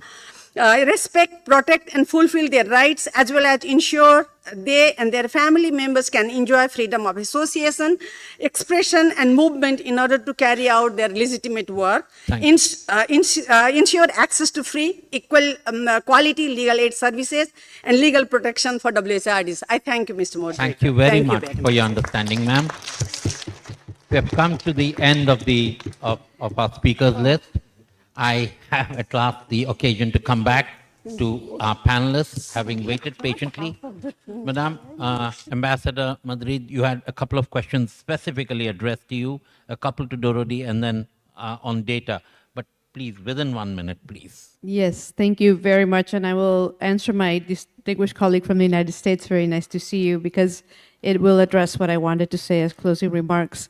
My desire would be to have an input from each of the regional meetings as part of the outcome of the CPD. However, that's something that needs to be agreed on by member states. So a couple of things. One, I need a vice chair from this region. So please, if there's any country that wants to be my vice chair, please put your name forward through your mission in New York. And then I will start to have consultations in New York with member states starting in December and then again in February. And that's where we can decide what the outcome would be. But yes, my desire would be to have the reflections of this meeting as a concrete outcome of the CPD. And very quickly, I also intend to commemorate the ICPD at 30 in the General Assembly during the week of the CPD. So it gives me great pleasure to invite ministers and all of the governments here to attend that commemoration. And now you have 2 reasons to come to New York during the week of the CPD, to attend the CPD and to attend the commemoration in the General Assembly. So having you there at the highest level is what will ensure that these deliberations are reflected in the CPD. Thank you very much. Thank you very much, Your Excellency. Dorothy, your questions, please. Thank you. And my question also came from the distinguished delegate of United States. I think community inclusion is the ultimate goal of all that we're discussing here. And I think that begins when we see more and more persons with disabilities in the mainstream. And I also refer to the report of the Special Rapporteur on Disability from 2019 on ableism. I think we have to start valuing the lives of persons with disabilities, and that won't happen without legal frameworks. That won't happen if we continue to look at disability only from the social welfare and disability affairs departments and ministries. It has to be cross-cutting. There has to be awareness raising. And there's a lot of conditioned biases that we also have. And I was also catching up on some remarks even during the conference, if I may say that, living with disability is not a curse. So when we talk about aging and we talk about, the quality of life, about longevity, we have to ensure that our words are not dehumanizing persons with disabilities. And I think it starts with every one of us, awareness raising definitely, and legal frameworks, and also a lot of work in ensuring that every department, every ministry at the government level has disability as one of the areas of their work. Otherwise, we'll continue to look at it in silos, which won't lead to any societal change. Thank you. Thank you very much, Dorothy. Ms. Tang and Mr. Sakashvili, quickly on disaggregated data. Okay. I think our practice are aim up data driving and evidence-based policy making and better serve people's livelihood and well-being. And as you might know, China has preferred the Belt and Road Initiative and Global Development Initiative, and hopes to jointly build a community with shared future for humankind. In the field of population and development, countries are even more closed linked by their fate. And it's hoped that in the future, countries in the Asian Pacific region can further increase exchange and cooperation and jointly promote the realization of ICPD, PON, and SDG 2030 agenda. To emphasize, I think the path of population and development has no shortcut. It's a long-term endeavor. If there is one, it's the need to focus on consensus on prioritizing investment in people and to ensure the national commitment translated into national action. Thank you. Thank you. Your quick last Thank you very takeaway, much. Mr. Regarding two questions on disability data, based on my past experience on working on disability data, obtaining disability data has challenges due to factors like stigma, lack of standardized assessment tools, and verifying definitions of the disability. Accessibility uses issues may hinder data collection in some individuals with disabilities, may be marginalized or face barriers or in participating in surveys. Additionally, there might be a lack of awareness or resources for comprehensive data collection method, and to address the challenges in obtaining disability data, it's essential to have inclusive approaches, design surveys and data collection that are inclusive, collaboration, work closely with the disability advocacy groups, standardization, advocate for standardized definitions, trainings with data collectors, and by addressing these aspects, stakeholders can work towards overcoming challenges and improving the quality and inclusivity of disability data collection. Thank you. Thank you very much. Can I request for a big hand of applause for our panel members and for our wonderful audience? My apologies for cutting short a lot of interesting discussions, but I have a difficult job as a moderator to keep time. So I now hand the chair back to the chair to lead us through the closure of the agenda, ma'am.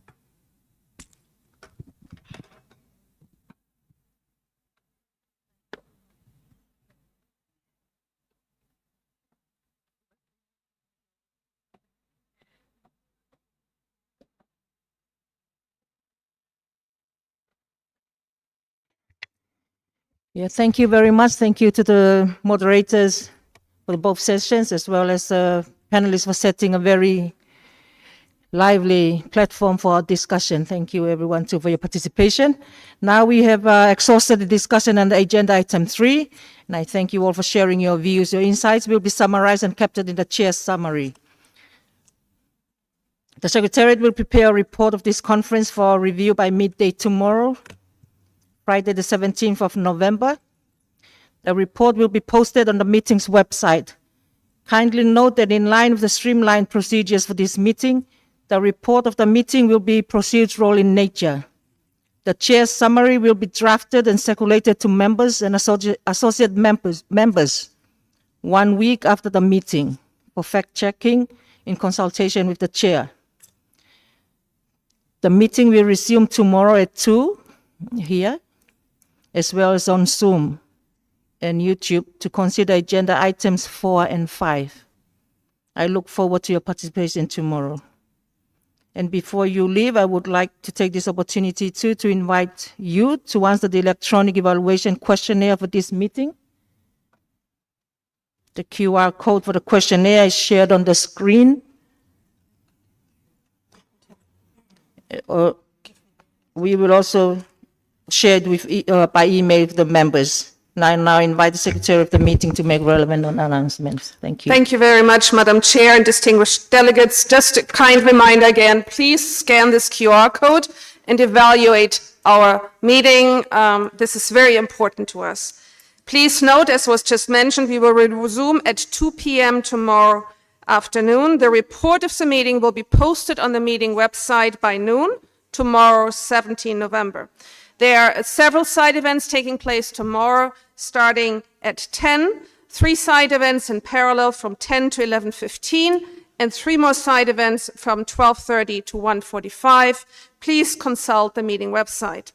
And we would also like to remind delegates again that the agenda items 4 and 5 will be discussed tomorrow at 2. Last but not least, please ensure that any valuables are taken home. Don't leave them here. And with that, I will hand it over to the Honorable Chair.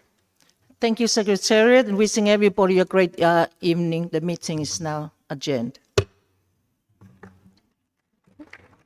Thank you. I know you cut very nice of here. Thank you so much.